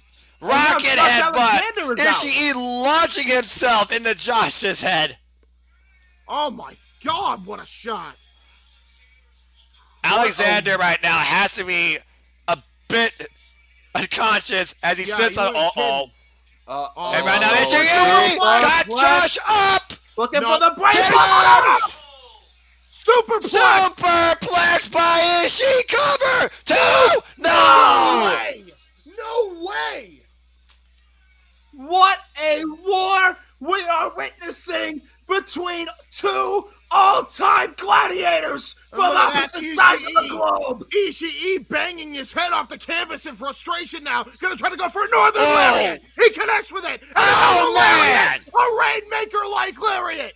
And the cover. 1, 2, and somehow Josh stays alive. What is it gonna take? My heart freaking stopped. I swore to God that was it. I thought it was it too. But Josh Ishii at 2.9 kicked out. Ishii fired up. There's one move he has left in his arsenal he hasn't used yet. He's put away Jonah with it, and Macklin the vertical drop. Wait, Josh fights out of it. Knee strike to the head by Josh Alexander. It's a Kratos. 2. Oh. He almost had it. Oh my God, he almost had it. Brandon Toll was this close to a 3. And right now, back to the corner. Josh got. Oh, man! Backbreaker power bomb over Josh's knee to the back of Ishii. And right now, Josh has to be wondering, what the hell do I do with this man? And now look at this. Josh Alexander looks like he's channeling his inner Kurt Angle, perhaps trying to go for a moonsault here. And high in the air. Oh! Nobody home. Crash and burn off that moonsault attempt. Nothing but canvas. Good call for Kurt Angle, James, but nobody home for Josh Alexander. And Ishii right now willing his way back up on his feet. And there's a sliding. Oh, wow. Josh ducked it. The counter. Another counter. Wait a minute. Oh! Josh is out cold. Kidding me. Josh Alexander is out cold. I'm pretty sure Ishii has a dent in his head for a reason. And Ishii, what's up? Sliding lariat! The cover! 2! New champion! No! Man, are you serious? Josh Alexander kicked out again. Neither man will not submit to the other. And now Ishii's calling for it. Is getting frustrated. No, Ishii's calling for it, dude. It's time to end this. He did it with Jody. He did it with Mackley. He did it with Edwards. Vertical drop. Oh, Josh finds out of it. Drop. Oh, hooks him. Kicking him out. No. He's out. Oh, wait. We're going to go again for the vertical drop brainbuster. Josh reverses. Ishii reverses. Josh picks the ankle. Looks for an ankle lock. Izaguri. But Josh like, no. No way. Oh my God, what a collision. Oh, and they collide again in the middle of the ring. Holy shit, blocks that one. Big back elbow strike. Big forearm shiver. And Josh lifts Ishii up. Power bomb! Rolls him through. Hooks him again. Double underhook. Lifts him up. See first spike! It's gotta be. The cover! 2! Josh retains the title! Oh my God, what a match! I'm out of breath just calling that. You and me both. Whew. That, ladies and gentlemen, is what it means to be a champion and compete in Impact Wrestling against the Stone Pitbull Tomohiro Ishii. The walking weapon in the biggest fight of his life overcomes the relentless nature of the Stone Pitbull and retains the gold. Congratulations. What a match. Josh Alexander proving tonight that he is a 5-star classic machine, maybe even 6-star Josh Alexander, you might want to start calling him, because he just had a belter with Tomohiro Ishii and retained the Knockouts Championship. Listen to me. The World Championship. Yeah, knocked his ass out and hit him so hard. Yeah, right. The Standard, the Iron Man, the walking weapon, the champion of Impact Wrestling. This is Josh Alexander's home. And this has been Under Siege. Holy, what a match. What a show. What a night. Jiminy H. Christmas. Jeff, take it over with the intermission into what we do next as we finish out part 1 of this night. My God! Noah, we didn't get you to do it at the top of the show because I completely forgot, but I think the last 3 hours encapsulates what we're here for. And as we go to intermission, what would that be? Ladies and gentlemen, that's professional wrestling! Damn it!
Yeah.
Oh, there it goes. Jesus. Okay.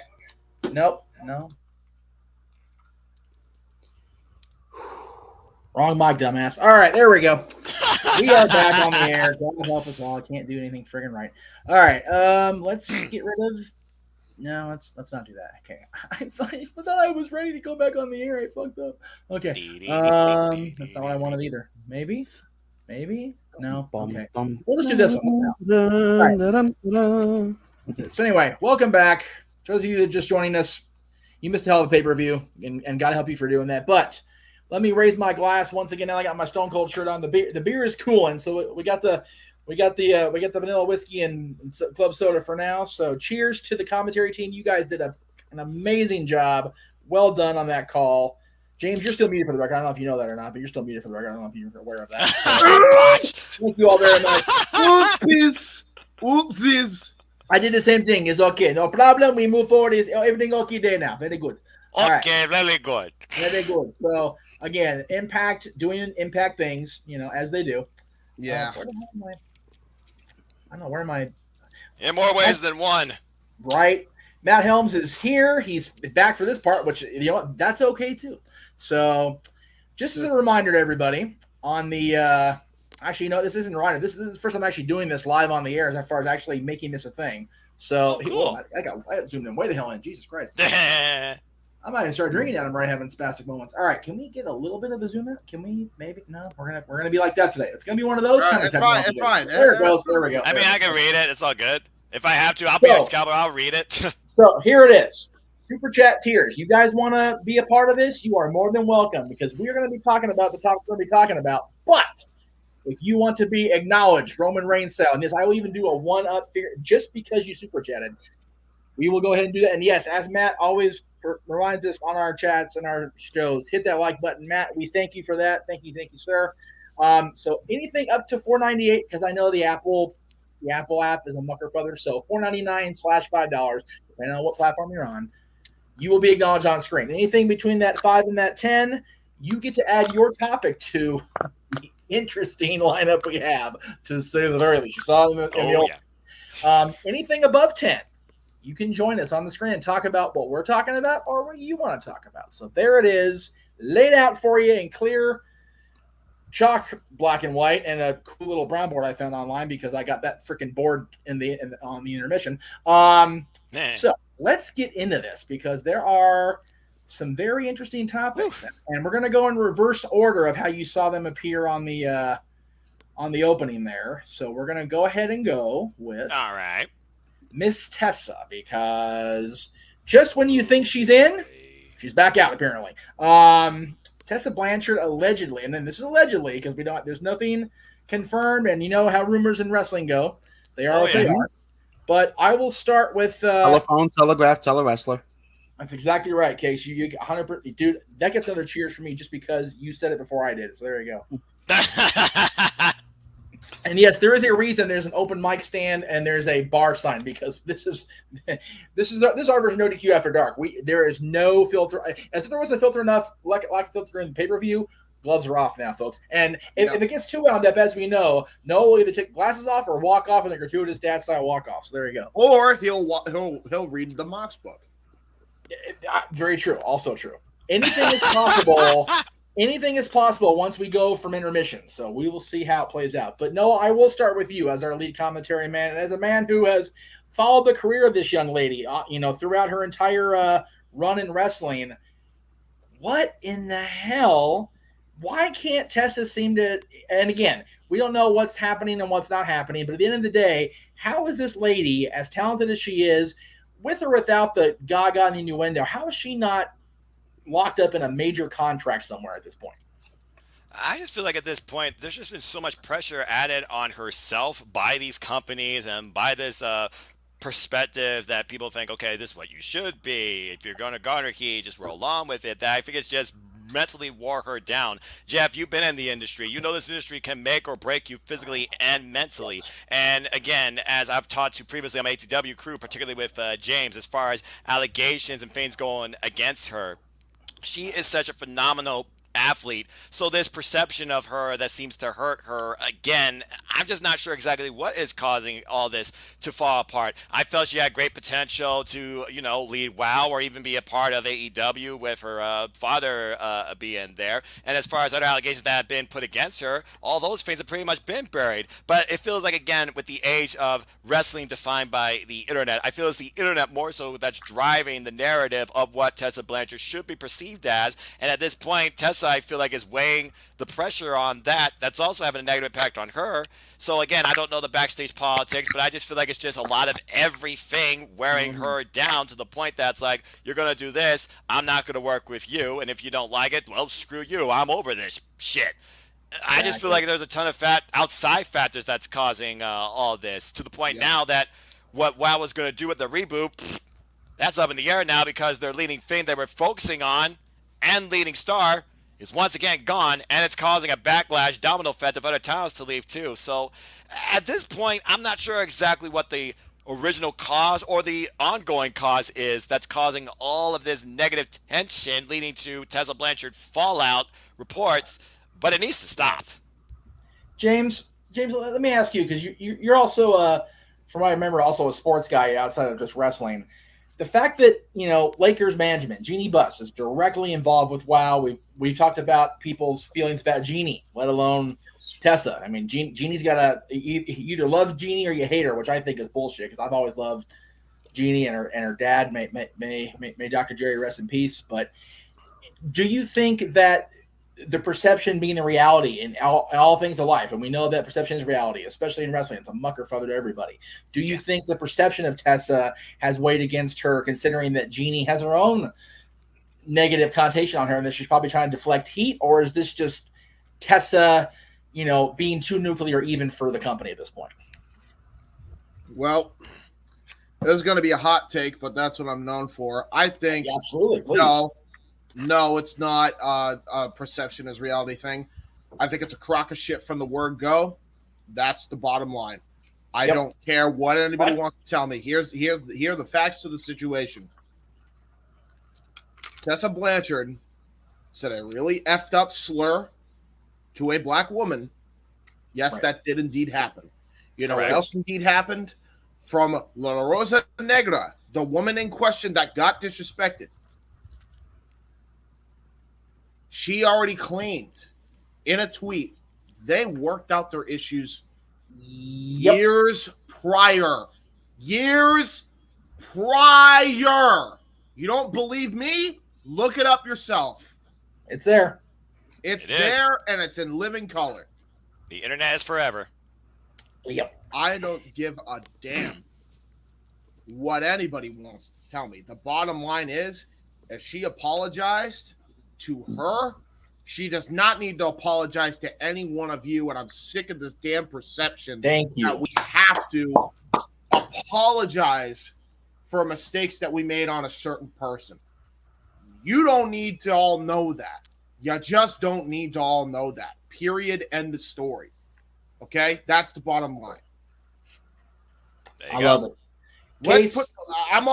I'm not even done. Hold on. Let's also bring up the fact that let's say you want to talk about how bad Tessa Blanchard was in that situation. Let's talk about the person who brought this all to light character real quick. Shall we? What was her name? Because every time I think about this woman, my mind goes blank. I believe she used to be Serena in TNA. I forget. Allison Kay is who you're referring to. Allison Sienna. Kay was the first one to ever come out with this. Why is that? Let's be real, honey. You only came out with it because you were jealous that woman who had the God-given talent was more talented than you, and so she got the spot to be in a man's title program with Sami Callihan. That's the only reason. That's the only reason why you went up against her. Now, granted, I will play devil's advocate in this regard that, yes, she did go and make that tweet. Tessa did, saying, hey, why don't y'all try to be nice to each other? Cool things happen. Yeah, that did open the can of worms. Let's. Very much so. Well, I'll entertain that. I'll give you that point. Fine, right? But is that statement incorrect? Because I'll tell you what hasn't happened because of what Serena did, or what Allison Kay did, whatever you want to call her, and what other women did. All it did was screw up the entirety of the women's division and set it back by like 3 or 4 years. Yep. That's what it really did. Whether you want to admit it or not, that's your prerogative, but that's the bottom line.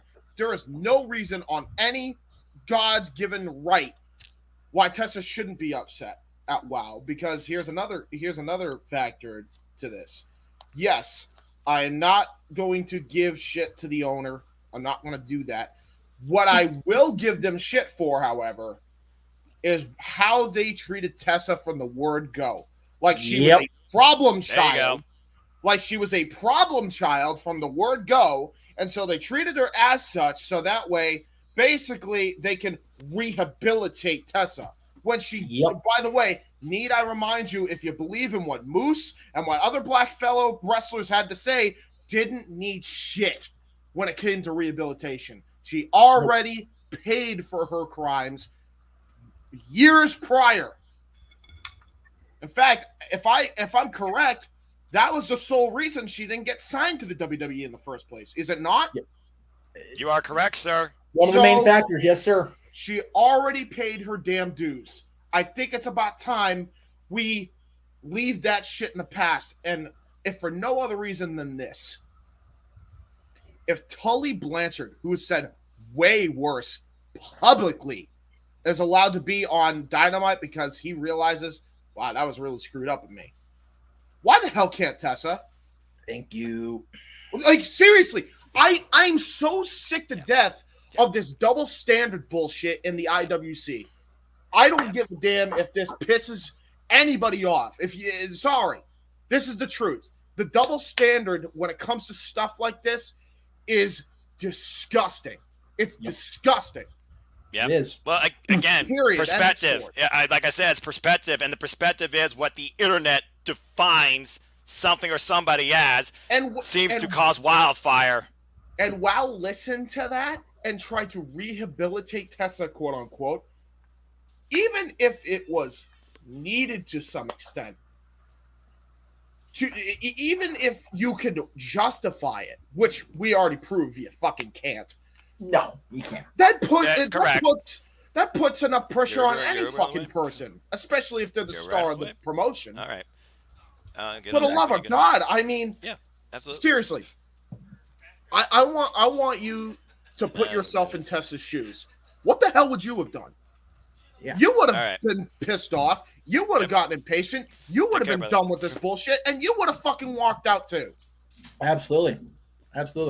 Again, like I said, the type of stuff that happens, it can make or break you. And I feel, again, everything that they did is the reason that this lashing's happening. It's not on Tessa's own, like, naturally born, people might say, merit. Every action has an equal and opposite reaction. Everything comes from something. So as James pretty much tagged me on, it was the perspective added to her by everybody else, it seems, in the IWC.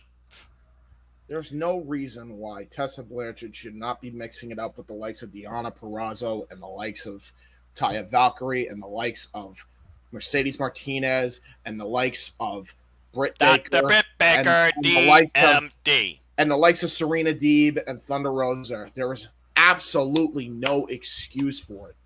The all-in event was Tessa Blanchard, Chelsea Green, Madison Rayne, and Laura Van Ness. I said Chelsea Green. Kylie Ray. I said Chelsea Green. You're right. Kylie Ray, thank you. Kylie Ray. And again, it's one of those things where it's like, there's no reason Tessa Blanchard shouldn't be out there right now, bringing forward her naturally born, God-given talent to professional wrestling. There really isn't. Yes, you made mistakes, but it's about moving forward and being a better person, not wearing her down to the point she never recovers. Yeah. If this man's saying it, by the way, people, get the fuck over it. Thank you. Noah, to play an even bigger devil's advocate, she should be thought of at the same star level as Charlotte Flair, Ronda Rousey, Becky Lynch, I agree. Sasha Banks. I agree. And by the way, is better than all of them combined. Boom. Well, that's a hot take. That's a very hot take that I'm not necessarily co-signing. That's not a hot take, guys. Because that's what it is. Guys, that's not a hot take. That's the goddamn truth. Thank you. Like I've always said, everybody has their opinion. I happen to believe in the talent of the WWE women's roster, but trust me and believe, there is no damn good reason why you can't tell me if WCW can have 5 horsemen, so can WWE have horsewomen, and Tessa should be at the top of that list just on the friggin' legacy alone. Now, let me do 2 things before I go to Casey. Number 1, Noah and James, great points on both. Number 2, James, you said bottom line so many times. I'm skipping ahead in the queue. Hell with it. That's the bottom line. I will note. I will note. Skull on a Saturday. Well, no. I will note my jealousy. All right, here's the deal. I didn't have this shirt at WrestleMania. I meant to have it. I forgot it at home, so I went and grabbed another shirt, threw it on, had the beer anyway. What? Now I got me a Stone Cold shirt and a Stone Cold beer. Casey, you do you, Bill. What you got? I gotta note my jealousy because I can't get Broken Skull IPA out to where I live because Total Wines and InsideTheCellar.com don't ship to my goddamn area. What the hell is that bullshit? For the record, this is the Broken Skull American Lager. The IPA gives me the Foster's commercial bitter beer face. That shit's nasty. The American Skull Broken Lager is the way to go. Anyway, not to be confused with Noah Foster. Just to No. Noah Foster only makes all the channels bigger because they can't call it match as great as he can. Anyway, Casey, carry on, sir. I honestly don't know enough about this topic to truly comment, so I will let the masters of people calling out bullshit do their thing and just sip my orange flavored water. But here's the thing you can say, Casey. You know the talent that Tessa Blanchard brings to professional wrestling. With a name like Blanchard, you gotta be talented. Yep, exactly. Mm-hmm. All right. As a reminder, everybody, chat, I do see the comments. I do. I'm not purposely being I am purposely being a dick, if we're going to be honest. Because, like I done said, if y'all want acknowledgement on the screen, I'll be more than happy. Can we get this thing to load? Jesus Christ, machine work. Anyway, if y'all want acknowledgement, you got to super chat. If you want to join in a discussion and have your topic addressed, you gotta pony up, guys. I'm a broke ass white boy who needs to make money. So there you go. There it is. In fairness, they're also probably broke-ass white boys. This is very true. It's very true. But a good chunk of them also have the job outside of the screen, whereas I do not as of yet. So we're working on that. But anyway, there it is. There's the breakdown again one more time in case y'all were not here at the start, which, again, that's okay. That's quite all right. We were briefly discussing this earlier in the pay-per-view stream, but we'll go ahead and bring it up now because I do want to talk about it. And for me personally, it's big news because I've worked with this girl – so work with this. Not I say work with her. I've been around her so long, and it's such a shame. But it looks like Candice LeRae is officially a free agent, which I mean is good for us wrestling fans. Let's not kid ourselves. But her WWE contract has been allowed to expire for whatever reason. They will tend to rationale with us, which I think is crap. And yes, it's a very old picture. Don't mind me and my less fat ass than I am now. This is Battle of Los Angeles 2007, and yes. That is a Bryan Danielson Revolution Burgundy shirt. If somebody can find one of those for me in a 2 or 3X, I will grant you a permanent spot on my roster. I don't give a shit what I do because I can't find that shirt in this house anywhere, and it's driving me knuckin' fucks. Now, all right, Candice LeRae. I mean, when you talk about women wrestling pioneers that do not and still do not get near enough credit, in my mind, there is an image forever etched in my mind, gentlemen. And Casey, I'll start with you in case you're more knowledgeable about this. If not, you can go ahead and pass to James as we go along here. But the image in my mind as far as women's wrestling pioneers, there was a tag team match between the Young Bucks in PWG and Candice LeRae and her male partner, name redacted because he got Me Too'd, standing there arm in arm after a guerrilla warfare match. It basically means anything goes. Yes. It was in a cage match, I believe, no less. And the bloodiest person in the room with a Gordon Soley Crimson mask and then some was Candice LeRae. Okay? This broad can fight. She is crazy, and she's been allowed to procreate, which means she's creating other crazy people. So God bless her for it, for real. I love this girl. I've always loved Candice. I love her husband. I haven't met Johnny yet, but I love the entire Gargano family. I love the way, the people involved in the way. And got, Theory, it seems to be moving up and out, doing the Mr. McMahon protege thing. And then, but the only person left is Indy Down. They released Dexter, Sam Shaw recently. Johnny was allowed to expire his contract, and now Candice is gone. So, Casey, do you see these people going the way of the internet, or is Candice going to be content to be the most underutilized mama in the history of professional women's wrestling? Candice is going to do whatever the hell she wants to do. That's right. You're damn right. You're damn right. That's the bottom line, because Luke Lynch said so. Luke Lynch keeps it simple, man. She is. Yeah, she will do what she wants to do, and if not, if she doesn't do it, she'll kick your ass doing it anyway. So it's damn right. Yeah, that's why I don't tell her no, because she'll no. And it's one of those. She's one of the people, and it's funny. Greg actually brought it up that he would love to have her as part of the Jack of all trades or anything. Candice LeRae, if you and yours are watching, I told you this in private, girl, but you are more than welcome. Anytime you want to say anything to anybody about anybody, this stage is yours. So there you go. Now, as is Johnny's, as is Sam Shaw's, as is, what's Perch's real name? Help me out, guys. Perch's real name, anybody remember? She recently did Oral Sessions podcast with Renee Paquette. I don't remember. I forget. I'm sorry, I feel like an asshole person. And of course, if that's WWE's fault for changing names and then removing last names that they even make and only making it one name phase. The dumbasses. Freaking conditioning us, poor saps. But anyway, honestly, any of the 80, almost 100 people that have been fired in the last 2 years, you're always welcome on my. You're welcome in my house, folks. But James. We just talked about, Tessa being one of those women wrestlers that, get too much crap at this stage of the game. This is one here who has not really made any negative waves. She's one of the best people I've ever met, and she's still talented as hell. And she made the decision to step away and do the mom thing. And trust and believe, she has been one of the favorite, auntie mom figures in the SoCal indie scene. So her being a mom is just amazing. She's going to do great things in that role. Do you see her coming back to wrestling at this point?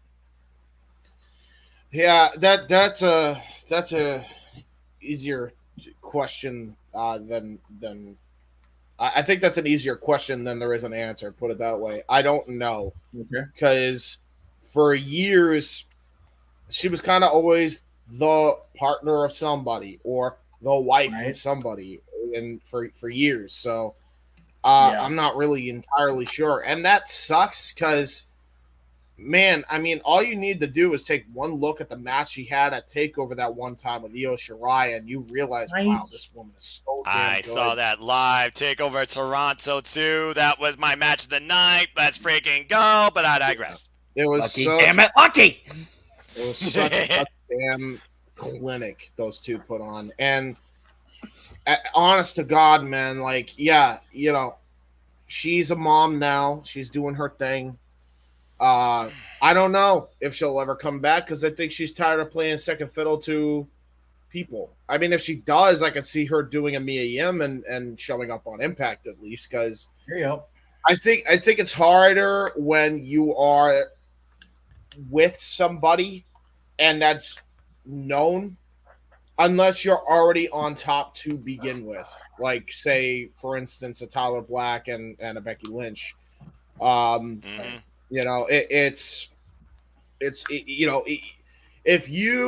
Gargano's at the top and you're not, that's way harder. Vice versa, the other way around. So, I mean, look at Zelina versus Malachi. Yeah, Malachi never really got over that hump in WWE, whereas Zelina has not only got over, she's actually been given a second chance. So, there is that. So, Casey, go ahead. We're talking about Candice LeRae as one of the original power couple of NXT, getting nowhere near enough credit for her athletic ability. Correct. I'd like to throw another hat in that ring on behalf of somebody who I've actually watched outside of WWE before she came to the company. I think she's Ricochet's wife now. Does the name Casey Catanzaro ring any bells? Catanzaro is another one that gets so little recognition for as athletic and as badass as she is. I saw her on American Ninja Warrior when she was still dating Brett Stephenson. Yep. What a freaking athletic specimen! Yeah, and really should be treated as such. Like, yeah, is she an underdog? Absolutely. Should that be marketable? You damn right. The fact that it's not is a crime against humanity in WWE. Well, but that's what they do best. The problem with her being marketed as underdog, it's like her boyfriend's got the exact same goddamn gimmick. It's like, and they're not doing shit with him till now, and he's the Intercontinental. Oh, sorry, he's IC champion. I forgot about that. It's again, the Intercontinental Championship's getting so devalued, but that Well, considering the Intercontinental Championship has not been defended since WrestleMania 37 in a drum battle. Thank you. Oh my God, I forgot it was a drum battle. Yeah, it has not been a pay-per-view focal point since a drum battle between Apollo and Big E. Is it Big E? Yeah, God, I can remember. That's how bad it is. That's how stupid that story was. And Big E came in as champion. Yeah, I will tell you this right now. One of my hesitancies about WrestleMania coming here, it's like, I want to see an Intercontinental Championship match, but I know in my heart I'm not going to see a good one if I do. Again, Jeff, I put it to you like this. You go to WWE to humor it with your friends. You go anywhere else to enjoy, whether by yourself or with friends, professional wrestling. Damn it! But I digress. That's not God's... Noah just took the words right out of my mouth, really. I mean, go ahead and clip that, James. I dare you. Yeah. No, they're accepted. Dude, it's the truth, man. Like, but you know what? It's one of those. I've always said, and we're kind of getting off topic of Candace, so Noah, I'll bring it back to Candace here when I go to you in a moment. Yeah, that's fine. But I've always maintained, and I've been to two now, and the first one I went to was definitely more about the experience of the match card because of WrestleMania 2000. Let's take that in for a second. Okay, horrible show, but it was my first WrestleMania, and it was like, I'm here, like, oh my God. WrestleMania for me has always been about I'm at Wrestle-friggin-Mania. That's what it's always been about for me. Whereas if I go to ROH Friday night instead of the Hall of Fame, like, holy shit, I'm at Ring of Honor. Oh shit, there's some good stuff going on right now. Let me sit down and not go to the bathroom or go get popcorn or whatever. You know, WrestleMania, I'm gonna wander because I'm like, well, first of all, it'll be the first time in SoFi Stadium, which is a whole other thing for me. Being an LA boy, like, ooh, new football stadium, ooh, pretty, ooh, look, shiny. Ooh. I mean, therein lies the problem. And I mean, right. But again, I admit it's a problem for a wrestling fan, but a WWE fan, like I don't make bones about it. I'm both. I am too. NXT UK, I still am too, to a degree. Well, I mean, I will go for the stupid, obnoxious sports entertainment crap because it's WrestleMania. Any other show, I will hesitate. Now, let me also state, Money in the Bank is $25 for a cheap seat in the stadium. I might go to that shit just because that damn. It's in Vegas, not across the country, so I might just absolutely. Yeah, I mean, if the opportunity presents itself, why not just try and engage in it? I mean, I totally get it. Like I said, I've never been to a WrestleMania, so there you go. Dude, who knows? Who knows? Money in the Bank. Yeah, dude, who knows? Money in the Bank in Vegas. Stop at the slot machine. You might come out ahead. Well, okay. Well, two things there. Number one, I don't gamble because I know better. Number two, same. I have a chance for a less than 3-figure ticket, which doesn't happen in WWE, in a major stadium for one of the big 5 shows. I have a place to lay my tired ass down when I'm done with that show and the night before that show, and I have a bus voucher because I'm not going to the women's wrestling show the week before Double or Nothing. So everything's covered. That ain't gonna happen at Mania. Mania is 45 minutes down the road. If I'm lucky on the 405 freeway, which no. I hate that freeway so much. Don't mess with the 405, man. Dude, LA traffic is dude. I don't envy anybody driving in. Okay, the only way you'll be safe going to WrestleMania, and this is still a major, like, what are you smoking up there, Jeff? By the way, I'm not smoking, just drinking heavily. I'm not sure that's any better. Well, it can be where I'm going here. The trip from LAX to the stadium alone, which is like maybe 30 minutes, is not going to be 30 minutes. Okay. No. Candice LeRae.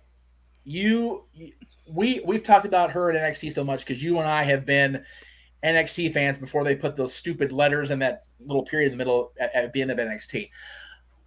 She was one of the major bright stars of the women's division that just bred so much potentially good. Let me be clear on my statement there. And now again with her and Johnny and Dexter Lumis, Slam Shaw out of the picture, Ed Persian. And I'm so sorry if you're watching. I feel like an asshole. Ciampa, possible.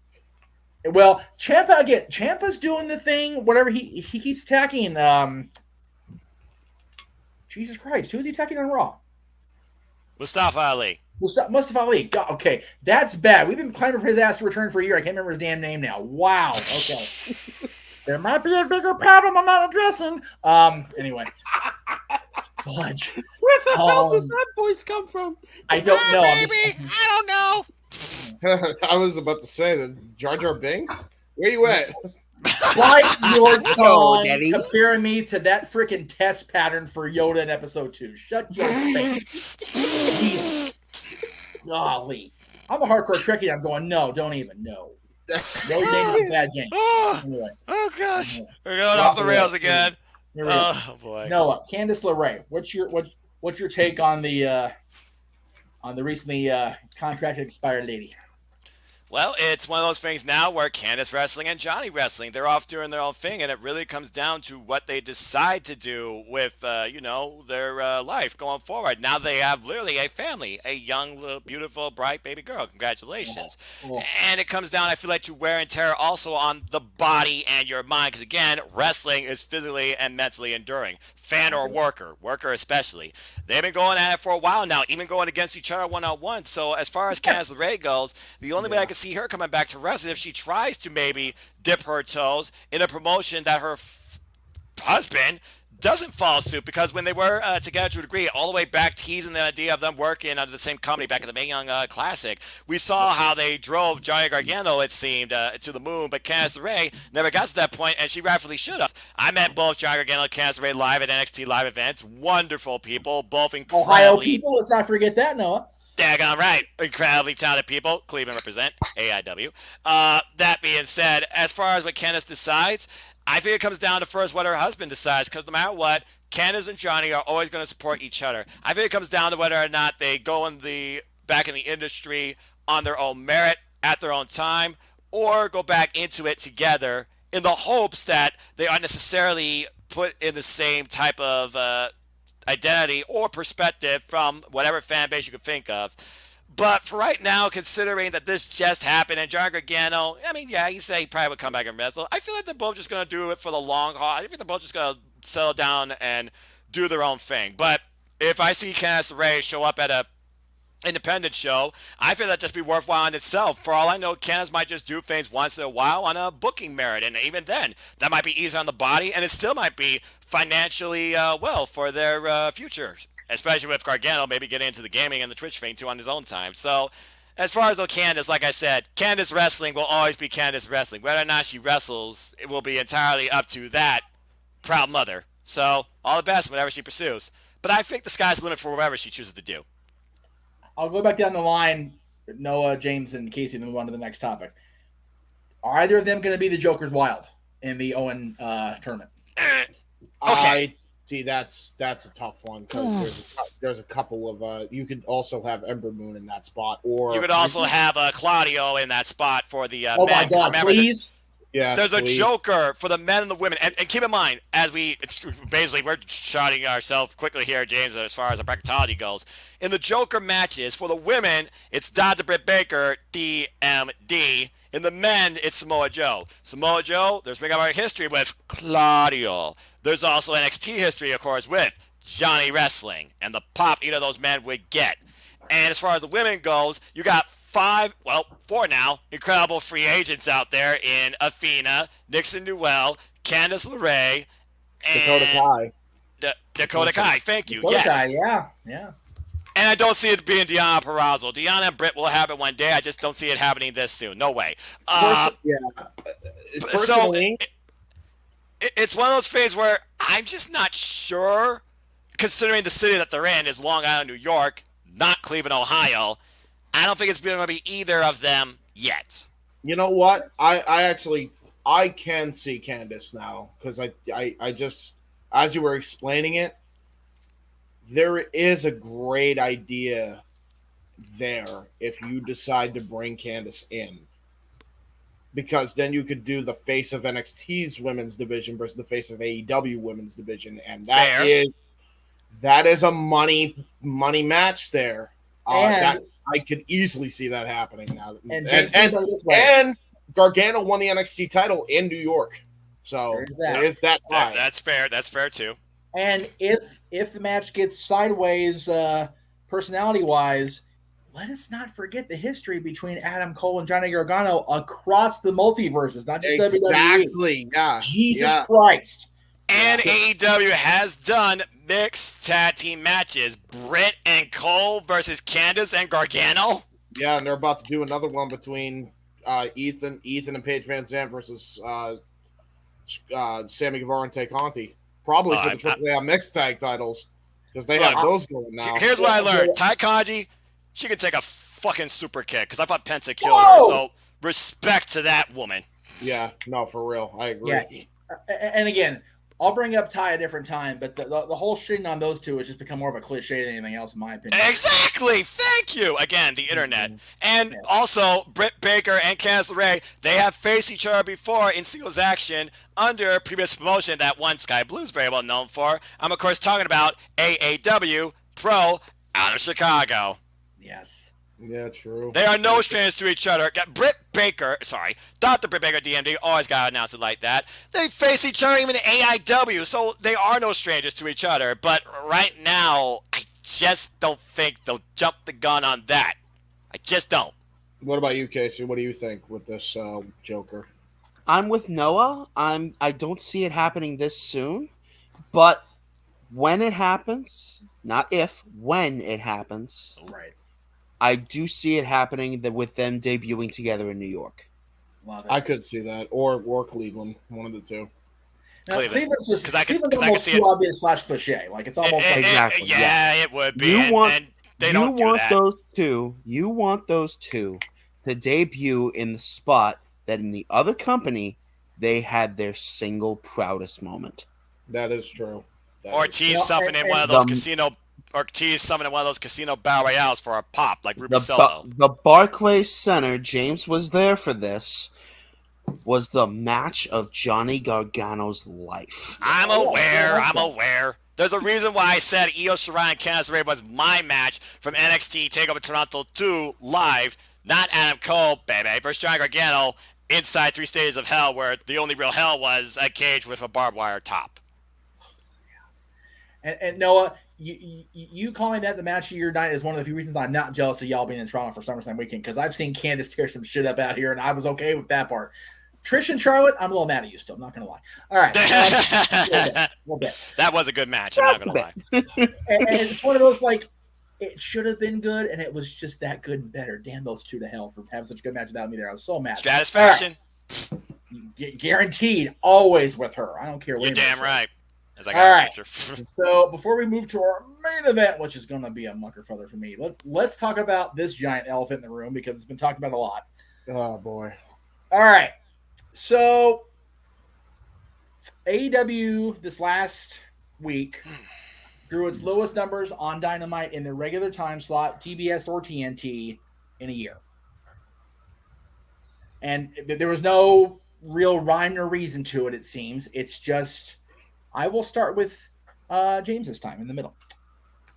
Yep, glad you started. Is the shine so far off AEW this soon that they're going to risk falling into Impact Wrestling has-ran land, or is there a potential for them to recover if given the opportunity, let's say as early as Double or Nothing? I don't think they'll ever go off because keep in mind, even with the lowest rating they've drawn, guess what?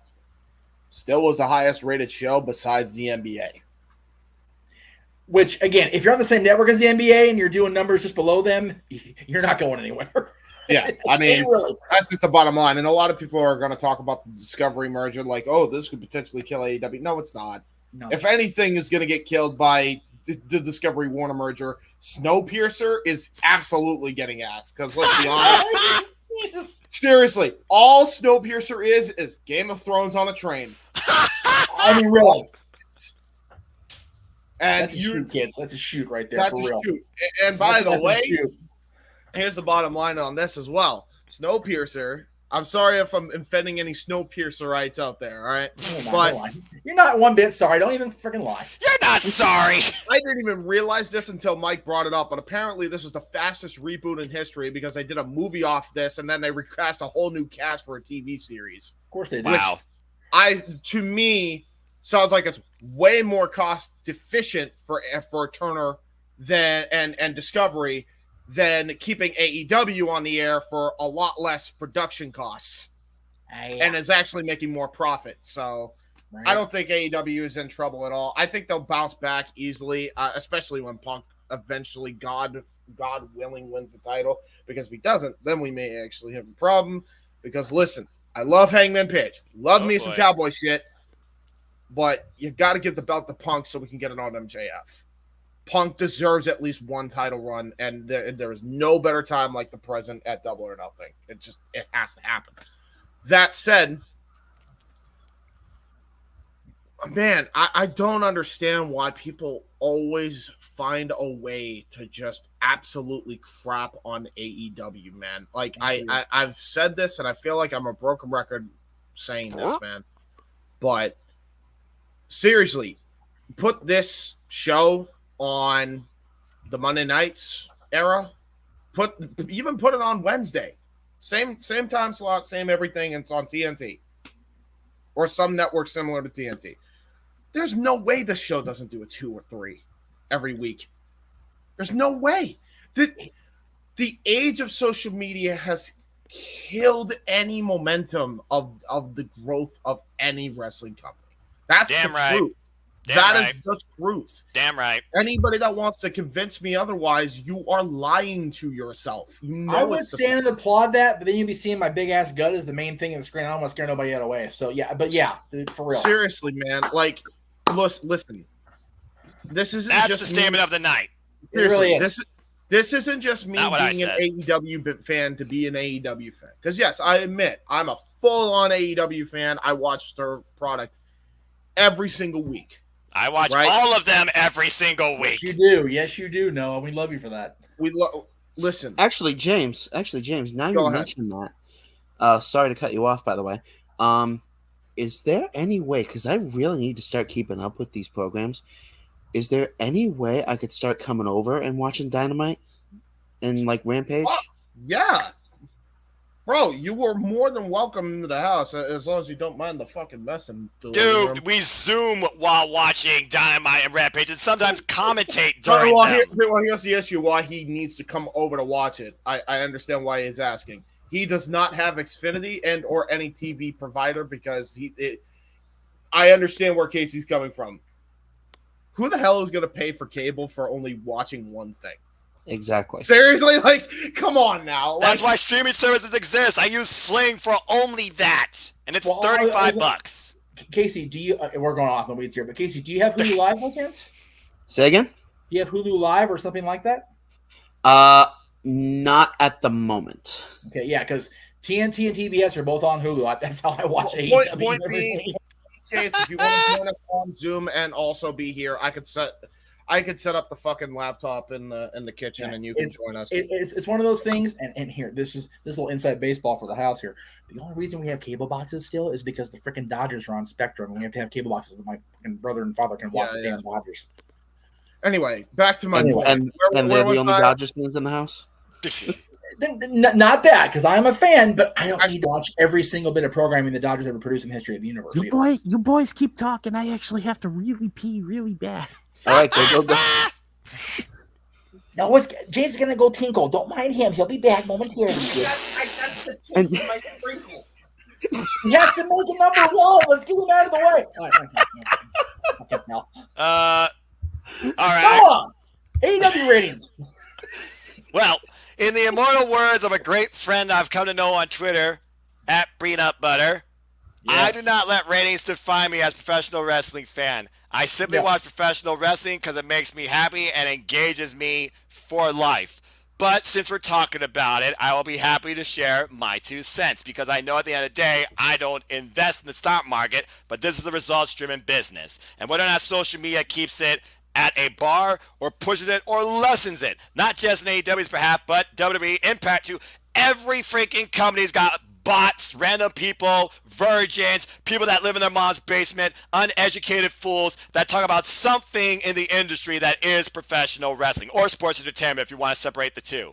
But as far as this goes, sometimes these things happen. Now, who knows? Bad day for somebody. Somebody didn't get off work. People are burned out with everything going on with the industry. People are getting their mentalities destroyed by the internet, following this nonsense through social media, through dirt sheets, and all other stupid nonsense you might literally use as your guidance towards professional wrestling, rather than acting on your own merit. Does this cause fear? Does this cause nerves? It's, again, comes down to perspective. But I don't think this really hurts because, shoot, Raw had what, 1.2 million? Oh, they're supposed to be the show with 2 million views a week, 3 million views a week, but they don't got Roman Reigns, so that don't matter. Fox got Roman Reigns. Roman Reigns is the biggest thing in the industry. Blah, blah, blah, blah, blah, blah. Still doesn't matter because Fox and USA, they still have those 2 shows on their damn network. Those aren't going away anytime soon. As long as you're making some form of money for the big wigs in the end, you ain't going anywhere. And as far as Showbiz Daily, if AEW keeps being in the top 5, rivaling practically only the NBA, there is nothing to worry about when it comes to this company that is breathing new life in everything else professional wrestling, bringing together companies like Impact, New Japan, Stardom, you name it, working under one roof, even if it's an opportunity-based type thing. AEW ain't going anywhere. If anything else, it's just continue to grow from here. And that's all I got to say about that. My man said it all for me. There you go. All right. Well, we'll wait for James to go to quit making his. Oh, speak of the devil, I hear him. Hi, I'm coming. Well, there he is. Okay. Well, okay. Once he gets back, it's my turn. Okay. Well, I thought you weren't gonna do But that. first, let's talk about the Super Chat tiers, because people, if you want to be part of the fun, if you want to be acknowledged, then you gotta pony up. $4.98, you will be acknowledged on screen. You will actually be acknowledged for anything you bring, as long as it's sensible. $4.99 to $9.98. Add your own topic to the queue. You want to hear us talk about anything? AEW, WWE, Impact Wrestling, something random too? You have a food topic? Do you have something against a football team? Dare to bring your thoughts forward too. And $9.99 up, you can join the chaos like a WWE run-in and bring your own thoughts to the screen. So come be a part of the fun. Join the Super Chat cheers. Join the Jeff Meacham Network. And as always, just enjoy life and enjoy professional wrestling. And now here's Jay Hubert, Side 95, with something else on his mind. I was not finished with my initial point because there was a point I was going to make. He just had to go tinkle, you guys. He's got to finish his thought. I did have to think.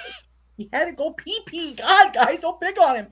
Okay, well now he's got sweet relief from that. Let's get the rest of his thoughts flushed out of his brain. So the bottom line is this, right? I don't understand why people hate AEW because you know what? The bottom line is people love WCW back in its heyday when it was during the Monday night. People loved WWF during its heyday on Monday night, right? Yep. So guess what? Here's the fact.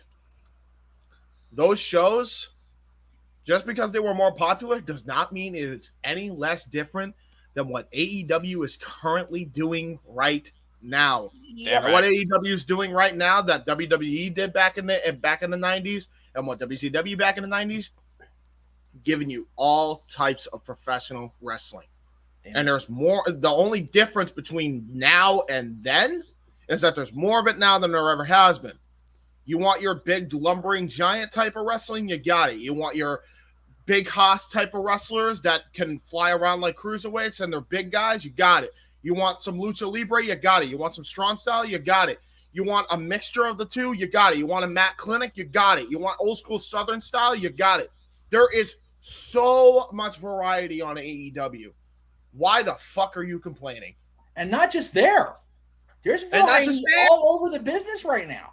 And other promotions rising up, doing their own thing too. Men and women wise. Like I said, I follow CCW, Capital Championship Wrestling, an all women's promotion you find on Time Match Network, where my home state girl, Kylan King, is their champion. And the Renegade Twins are the tag champs. But to go off your point, James, I do have one thing when you talk about now versus then.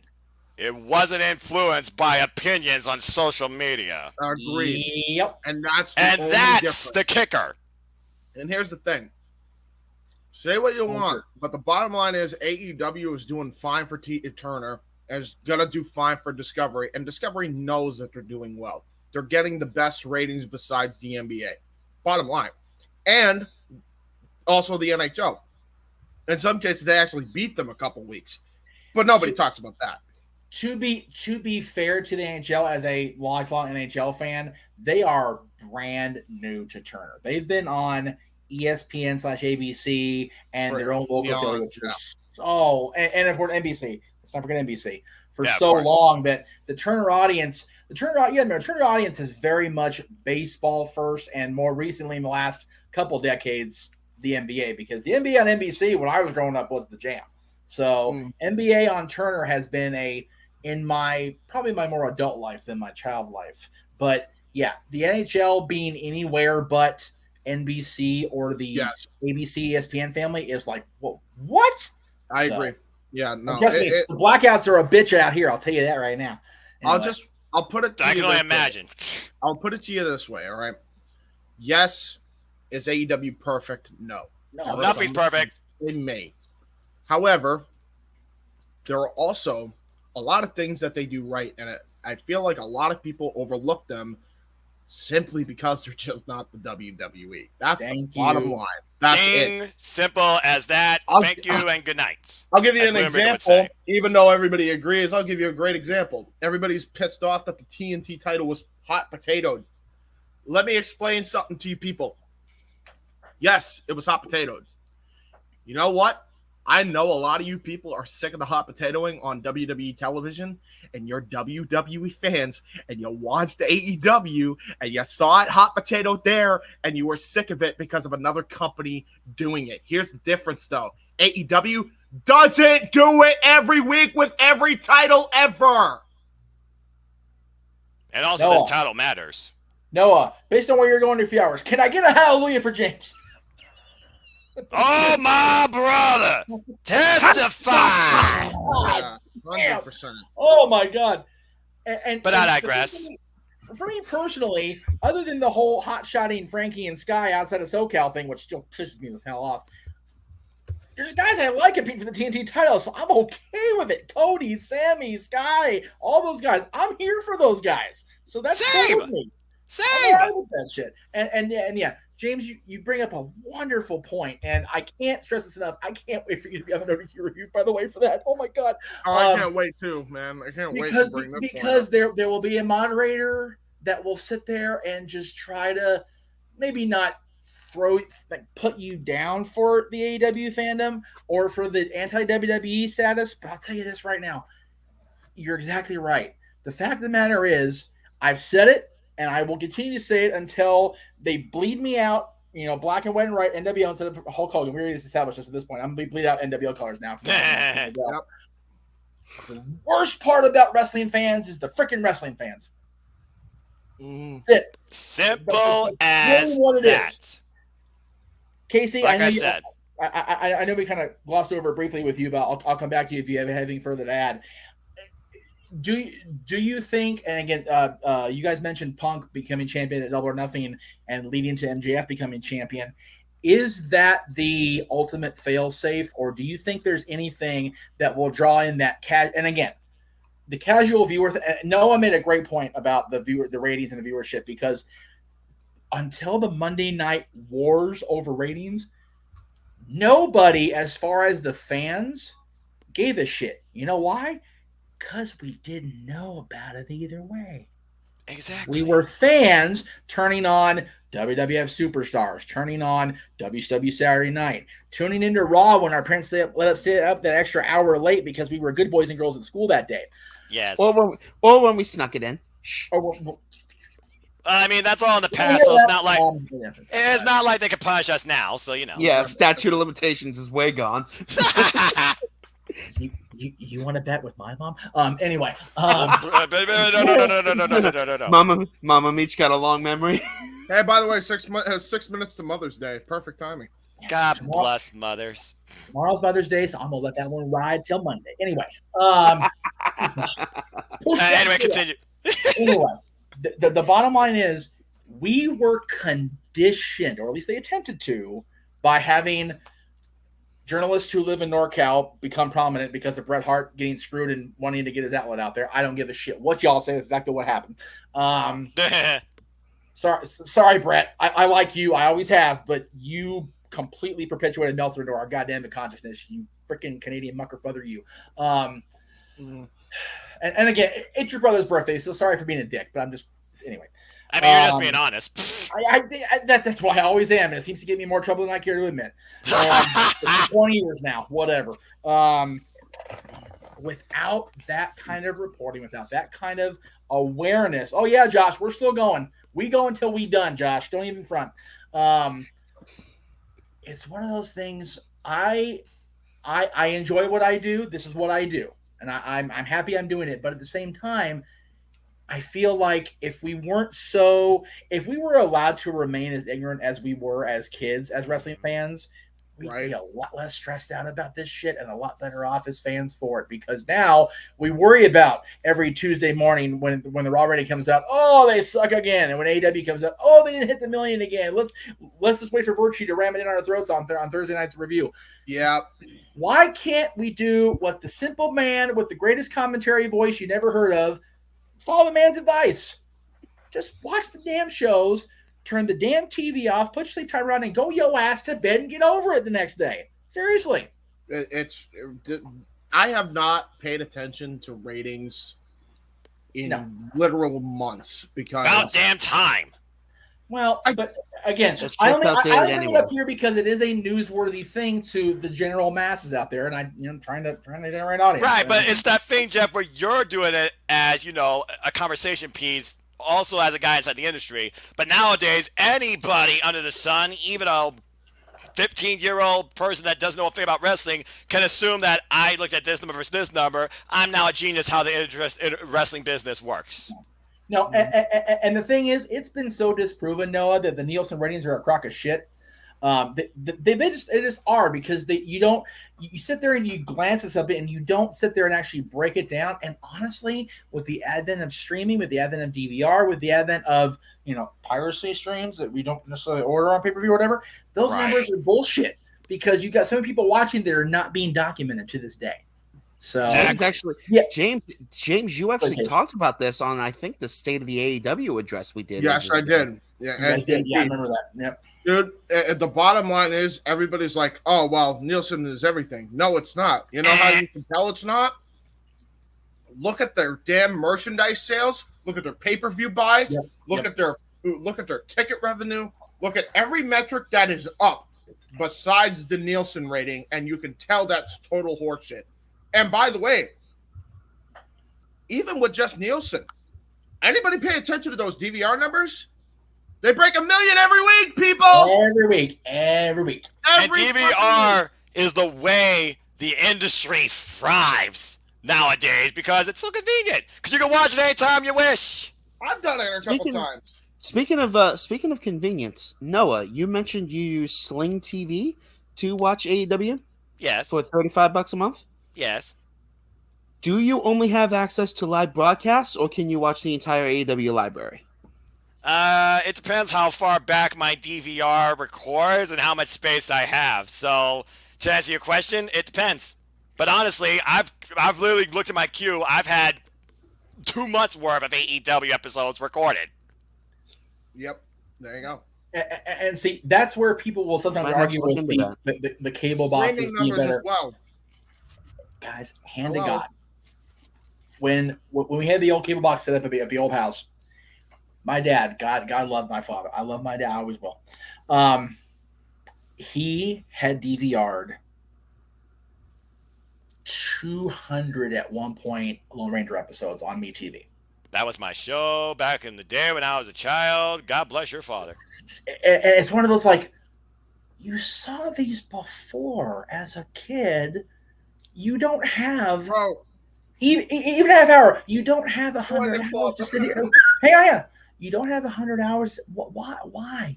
You're not going to sit here. You're never going to get through these ever. Bro. But with wrestling, you get more and more. Oh, fuck you, Kachuk. Sorry, I'm watching hockey too. Dan Kachuk, asshole. Sorry. That's a heck of a subtopic, Jeff. Lord, I apologize. Scroll moment. Lord, I apologize. Be with the starving pygmies in New Guinea. Jeff Amen. Meacham has now claimed he hates the Canucks. Fuck the Canucks. No, Kachuk. No, Matthew Kachuk on the Calgary Flames is who I hate at the moment. Anyway. Anyway, so yeah, it's one of those like DVR is a great thing because we can go back, but to your point, even on a streaming service, the DVR gets full in a hurry. So I get where there's limitations, which is why I love the on-demand stuff, which is why for all the crap we give the current WWE product, that freaking thing globally and the thing on Peacock is such a godsend sometimes. Because I'll tell you what, James, you mentioned merchandise. Sitting right here at my feet is a box, and I mean a box so big I can put my feet up. It also does as a footrest when I'm trying to relax in the office back here. It has nothing in it right now but NWO merchandise, old and new. Yep. So for all WCW did bad and they tanked in the ratings so bad, the legacy is literally here at my feet. Yeah, absolutely. And here's another thing. Nobody's even brought this up. The ratings are low. Yeah. Did you count the streaming numbers as well on top of the DVR ratings? No. Probably not. Did you count the Fast National ratings? No. Probably not. Nope. So on what basis are the ratings low?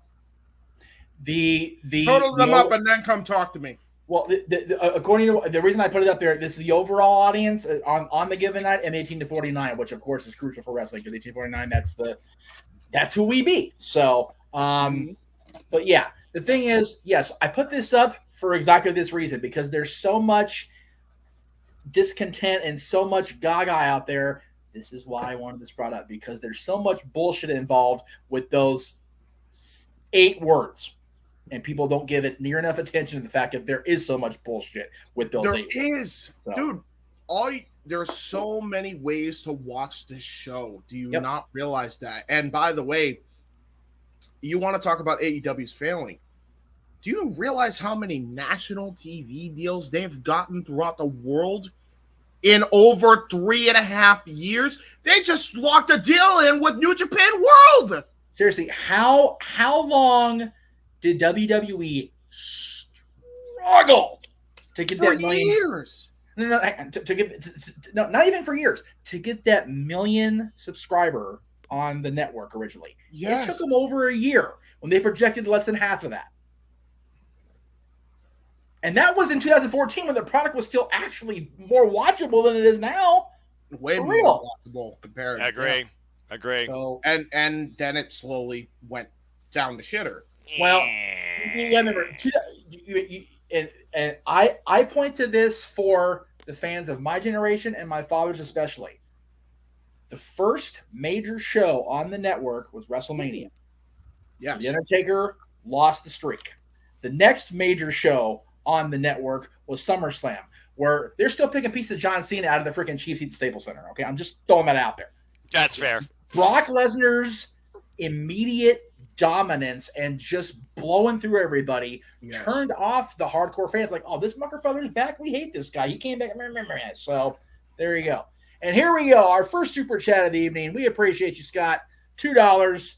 Acknowledge him. There it is. Hi, everyone. And by the way, Scott, since you super chatted, here's an idea. You say hi, everyone, and hi, but don't be shy. You donated, right? That means you can. Oh wait, that's right. Acknowledge. I'm stupid. Never mind.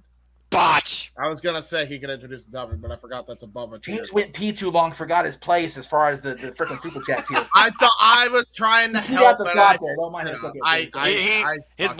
His brain's been drained, Jack. He's been going for 5 hours and 40 minutes. He's fine. We got this. He drained the lizard and he drained his brain. It's okay. We'll forgive you, James. It's all good. Hey, the draining the lizard comes later. I mean, what? What the fuck? As just happened? I said nothing. No, that's Well, You just said. Lizard. We'll go ahead Tell and move on to the me next topic. you did No. not just say that. Noah, just go with it. Just go with it. fine. That's So, fine. I guess there's no better segue to this next one than Drain the Lizard, because I mean, yeah, okay. Oh no! Oh, that's no. That makes me look bad. No, Jeff, that's a bad Jeff. No. Bad Jeff. Oh Lord! All right. So here, before we get into the discussion part, because God, are we going to discuss this? Oh Lord. Okay. She finally got arrested. I think it was arrested yesterday, or released on bail this morning, which was $200,000 by the way. Wow. Okay, so we've all heard the story. We talked about it last open mic night about whether she'll ever get, her sunny days back after all this gaga bullshit. She was arrested and booked 10:05 Eastern last night, so Friday night. It's now Saturday night. Going to for you guys. It's Sunday already in the East Coast. God bless you guys, by the way. Jail records show the following 9 criminal charges that Sitch has been booked on: 1 count of DUI causing death to human, 1 count of driving with licensing suspended revoked, again to cause death, serious injury. So she was allowed to drive with a suspended license or revoked license, and it caused a death this time. Let's not glaze over that part of it. And then 7 counts of DUI with damage to person or property. She was at the time being held of a grand total of $227,500 bail. She's now been released as of this morning. Her first court case was supposed to be this morning at 8:30. I don't know if it happened. I haven't heard anything more than that. If somebody has an update, please let me know in the chat room.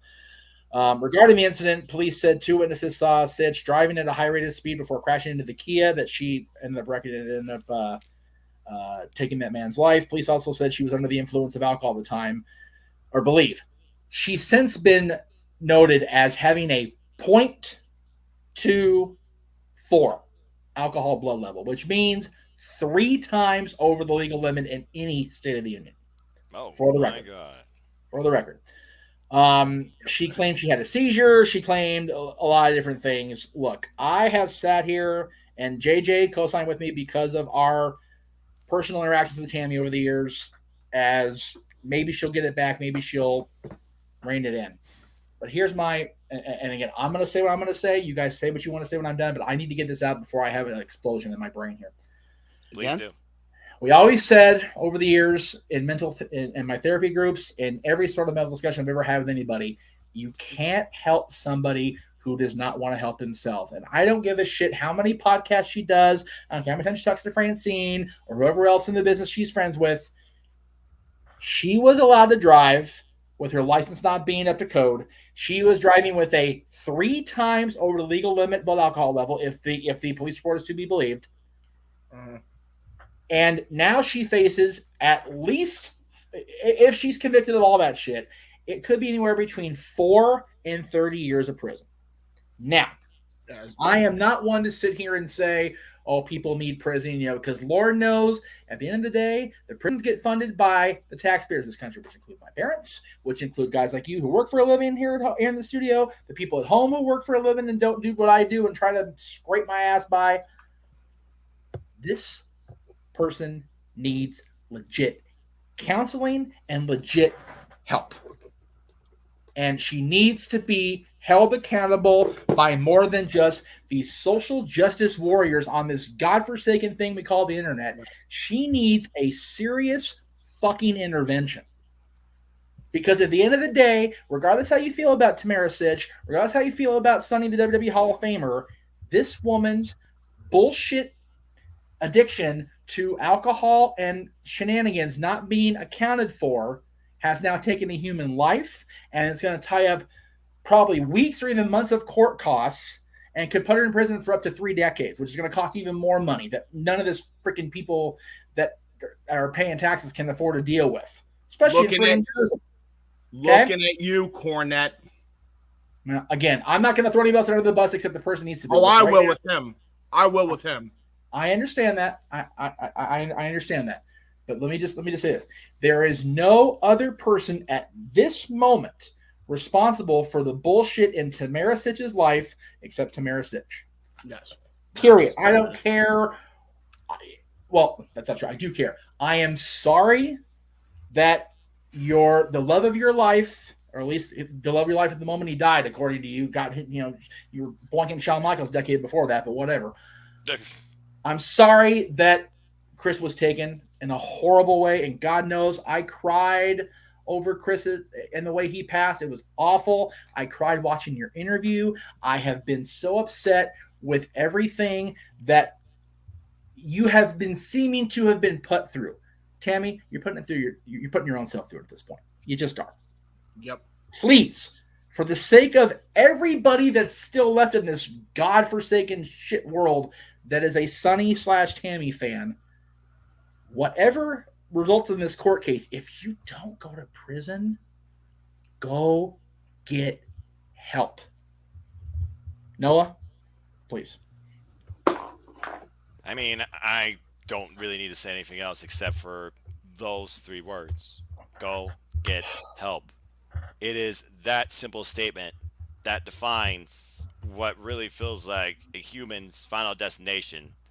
Whether it's finally a resourceful, safe resolution or absolute no turning back self-destruction that leads to ultimately life extinction. She is right now on a one-way trip to death row in more ways than prison can even sentence her to. And at the end of the day, nobody can save her but herself. This is a human being that truly feels like self-believes she may be on the point of no return. But she's not. But nobody can force her to do it. The entire world can encourage her to try and pursue it, but she has to willingly go after it herself. I have to say nothing else. In the fact that we are in Mental Health Awareness Month, go get help, please. For me, listen, I have been with a person that have had mental struggles and mental health problems. It is no excuse to take somebody's life because of your mental struggles. What that is abuse. Tammy abused her right as a citizen of this country by driving with a suspended license and killing somebody, a father, and leaving that family without a dad. Grandpa, as far as I know. And leaving them without a grandpa. And leaving the grandma and mom to grieve. Yeah. On Mother's Day, on the day of Mother's Day, no less, for East Coast people. Yeah. I mean, granted, this happened months ago, but the booking's been going on right now. So I get what you're saying. I understand the potential of her being let go. I will never, ever forgive her for doing that. Because if that happened to me, I would not forgive her. No. Because that's fucked up. Yep. It's fucked up. It's way worse than anything that has been put on you. That is selfish. That is unacceptable. She deserves to rot in prison. I'm sorry if that comes across as harsh. But when you take somebody's life because you refuse to get the help you needed to get, mental health or not, you can get it in prison still. There are programs in prison that actually do that now. But that doesn't change the fact that you need to go to jail. I hate to be that guy, but it's just the truth. Like that dude is never going to get his life back. That family's never going to get their grandfather and father back. They're just never going to happen. So that's that. And listen, I know people are, and listen, I'm not trying to be this social justice guy, but I know what's right, and this ain't right. Leaving her free. No. And again, I don't feel like one way or the other there needs to be accountability. Exactly. If the courts decide that's the way she's going to be accounted for, then so be it, and I will mourn the loss of the person that I was a fan of and the person that I got acquainted with, because that person's long gone. If she ends up being released from custody and ends up making the choice to go into rehab, I will pray. And I don't pray. No one knows, especially I am not a religious guy. I'm not going anywhere on Sunday except my fat ass into my chair to watch wrestling and sports. But I will pray that whatever amount of herself she can get back, she does. I mean, listen, man.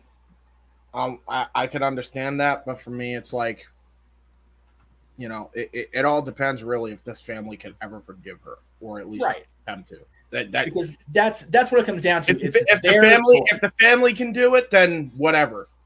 Right. Then I can too.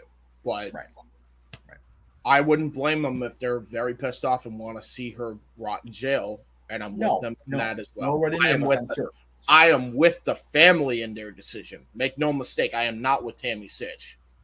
And yes, was I harsh on Jim Cornette when I made the comment I made? Maybe. Mm-hmm. But listen, man, the bottom line is this. You showed your true colors, because I heard your podcast. You don't think I listen every fucking week, motherfucker. I do. Oh, she lied to everybody else, but she never bullshitted with me. The fuck kind of excuse is that? That's so stupid. Are you kidding me? No, he's not. That's the sad part. So she didn't lie to you, and only you, because you think that highly of yourself that you are willing to ignore this woman's fucking problems for years. For years. And then you want to fucking go and say, oh, she never lied to me. She never bullshitted with me. Get off your fucking high horse. You should have gotten that woman help months ago. Months ago. Years, really. Years. Yeah, years ago. When she fell off the wagon again after her Hall of Fame speech, that's when you should have gotten her fucking help. But you don't give a shit about that, because you just gave a shit about your own fucking mental image, you prick. Fuck you, Jim Cornette. Thank you. Fuck you. Bye. I have always said, and Casey, I know we're dragging your comments on, and I apologize. I said it when I saw the shoot interview she did not too long after Chris died. I was like, oh god, she's spiraling, and that was 17 years ago. Good Lord Almighty. 17 years ago, the Chris passed. That's beyond ridiculous. And it's just been a glimmer of hope when she was on Raw 15. A more than shining star of hope when she walked down on that stage and the Divas all acknowledged her for how much of a contribution Sunny was to the company's history. But from the minute she walked back behind that curtain in Houston, it's been one damn thing after another. And I'm sorry, not Houston. Where the hell were they in 2011? Atlanta, excuse me. Watch. I was thinking Houston because of the Divas Battle Royal. That should never have happened. Well, ever. Anyway. The fact that they edited the entire Kid Rock thing out of that, they edited the best part of that thing out of it. Like, seriously, WWE, you guys suck. Anyway. Well, we already established that, but continue, Jeff. Anyway. Yeah, that's all mine in and of itself. Casey, we've kind of gone across the spectrum here with Noah and James's respective comments. What say you, if anything, at this point? I say this, and it is kind of a quote. Tammy, I got one word for you. Lithium. Good old JR couldn't have said it better himself back at WrestleMania 22. Dr. Phil is looking for your number. Yeah, I only chuckle at that, and people that are in my life personally know how funny that is. Having you say that now on the show, but yeah, and again, I can haha at it because of the different things I use to manage my mental health and this bullshit thereof. But there comes a time where it doesn't matter how many Walgreens bottles you have on your counter, how many emergency numbers you have. You've got to get in here and get in here and roto-rooter all that gaga out of your system. Exactly. However you do it. Yep. However you do it. And I think we can all agree, and James made it rather abundantly clear and bluntly to the point, but that's okay. She has needed severe help beyond whatever she's been attempting or claims she's been attempting the last more than 17 years. Because you got to remember, we've all, unfortunately, with the advent of the internet, we've all heard the toxicity that's come out since her WWF run and how just blatantly in front of Chris. Didn't matter. Her and Sean were just a thing. And I'm not even going to try to cover it up and be sugarcoated anymore. The fact that was going on as early as 1995, 96, she's had a situation. And again, if she wants to hate on me, that's cool. Because you know what? I will always appreciate Tammy for how she treated me and especially my boy Jay. Yep. You know, she saved his fucking life at the end of the day. It's exactly what she did. So, but I can't sit here and absolve her. I just can't. And the fact that her rewiring has been needed for, at this stage of the game, over a quarter century. Yeah, probably close to 30 years. You figure 30 years is 92. She wasn't in WWE. She didn't leave Smoky Mountain. She got in the business in 92, 93. So there's a statement in and of itself. Damn. I'm just saying. She joined Chris in Smoky Mountain in like 92 or 93. So let's not gloss over that. And let us also not forget who ran Smoky Mountain. Right, James? Hi, Cornette. So there is that. And by the way, I hope you see this, you prick. I hope he does too, because you know what? I have tried very hard to steer around Cornette, but you know what? He's a piece of crap. He deserves it this time. He really did. And he deserved it when, and this is completely unrelated, but like, I mean, again, it showed his true colors when he said she would never bullshit him. All he gives about is his goddamn self. He never gave a fuck about anybody else. That's why he'll threaten people like Kenny Bolin. That's why he'll threaten people like Kenny Omega. That's why he'll threaten people like the Young Bucks, because he thinks he's cool. Well, fuck you, Cornette. Seriously. He and Kenny. Get a clue. And again, we're kind of going way off. We're not on the track anymore. We're off into the freaking. We're off in a ditch somewhere. We're in a ditch somewhere. The train's like. We took out 3 mile markers, a forest, and a farmhouse. Pretty much. Yeah, that's a good summary. Corny and Bolin are such old school carny garbage. Yes. That the fact that both of them are still allowed access to any sort of thing outside of a flip phone is dangerous to the world en masse. Let me just throw that out there right now. I agree. And even then, a flip phone, you can still do shit. So maybe not even that. Freaking rotary phone. Make your asses work to dial out at this point. Right. Both of them. But I know corny shit on Kenny and whatever, but Poland's just as big a mucker feather as Cornette is. Sorry. But yeah, Cornette has always been, and like I said, I mean, I had that moment in my head right now. She joined the business in 92, 93 with Smoky Mountain when Chris, and yeah, interesting. So either way. Cornette, James made a very good point. I think I've lost my orientation at this point. It's just like, whatever. I don't even care at this point. Yeah, at this point, it don't even matter. He is such a narcissistic, self-involved carny that he truthfully, like James said, believes that Tammy wouldn't bullshit him above anybody else. Let me explain something to people out there that don't really... That they're trying to weave through what James said. Oh, he's just going off and no. Here's the bottom line, people. When somebody is that far gone, and I'm talking about Tammy now. I'll get to Jim here in a minute.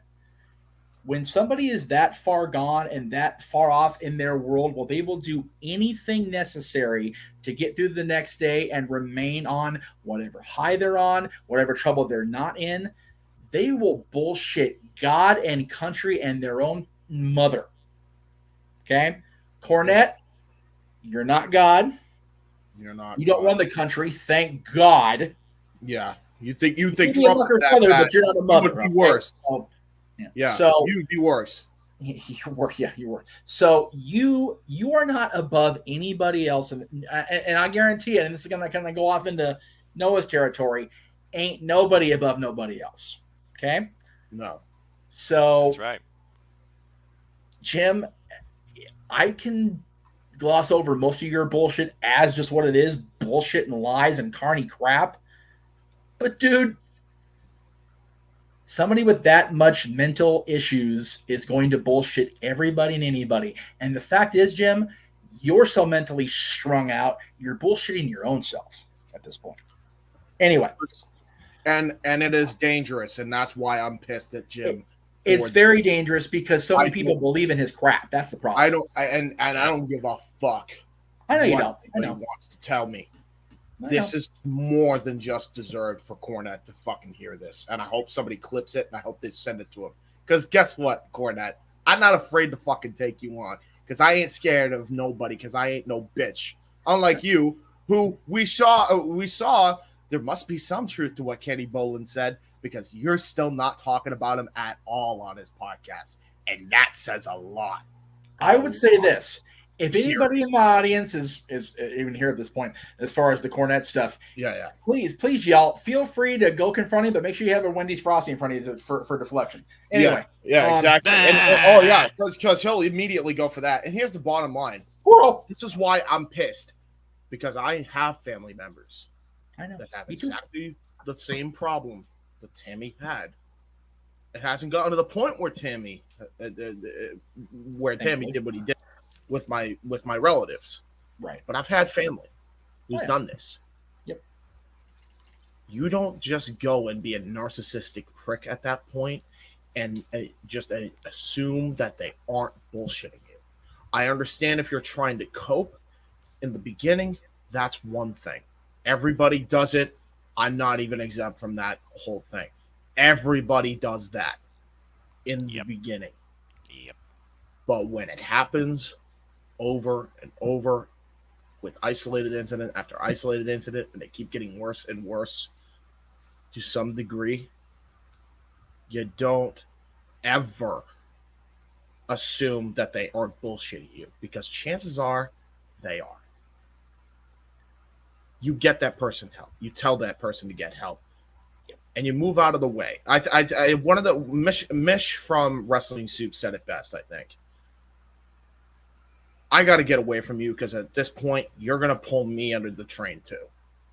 Cornette didn't get out of that train, no, and he gets what he fucking deserves. Sorry, not sorry. Well, I guess really nothing else to say, and in case he said what he was going to say. So let me just say this. Let us all hope that we can get James some help, because he has to deal with this tomorrow. Oh, God, no. No. That's 4 hours and a half. You never going to get back, dog. Yeah, I know. Thank God I didn't have much to do anyway. It's like, I'm going to sit here and predict this show. I am held against my will because of Jeff's super chat assholes. I hate you all. No. Listen, wait, what was the thing? Jeff, don't give him any ammo. He will shoot it. No. What was the thing that Owen said? Or Owen. Wait, people, I apologize. Noah, what was the thing Noah said? Oh, yeah, we watched WWE to humor it. I did this super chat thing, and I greenlit it because I'm humoring this shit. So, I mean, there you go. There you go, yeah. Listen, man. The one saving grace is that, like I said, other than the freaking misdirection with the tag title non-match, it's not a bad card lined up for tomorrow. It really isn't. So, I actually do have news that just came through the wire, believe it or not. Okay. I actually have a Jay Hebert exclusive. Mr. Neo Wrestling Entertainment, or Neo Reality Entertainment, who is a part of our ATW view. My brother, the Inquirer of ATW, the bearer of all things news. Yeah, he actually tagged, I believe, you and I, Noah, although I could be wrong about you, but he definitely tagged me and King. Is he teasing what I think he's teasing? He being Roman. If so, it wouldn't surprise me. He's run out of goals to chase after in this company. Hollywood Bound is likely next. And Roman has been teasing. It shows a clip of Roman by somebody that went to a local house show.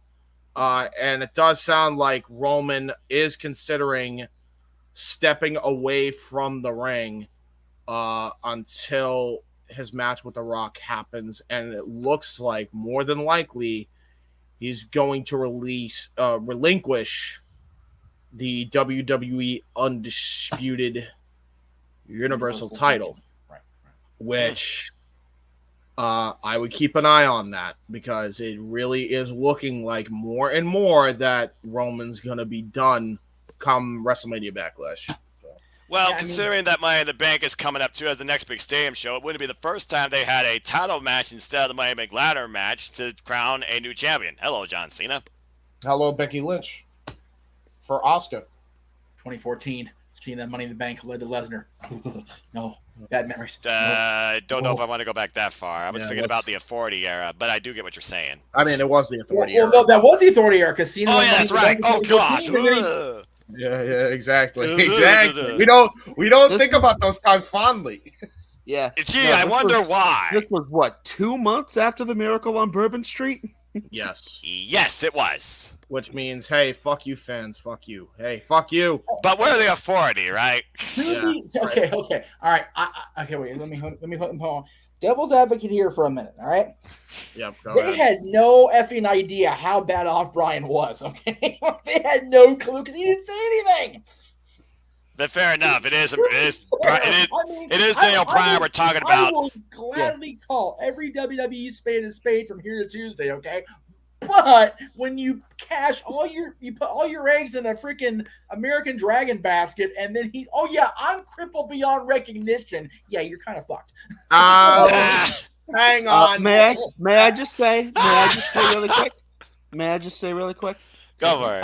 I think we're talking about Daniel Bryan post WrestleMania 30. Right. And you mentioned that he didn't say anything in regards to his condition. Right. Wade Needham, I think, said it best. People in the vein of Daniel Bryan or a JR or say a Roman Reigns, they're like ducks. The ducks. Now hang on. I like this. On the surface, cool hand Luke.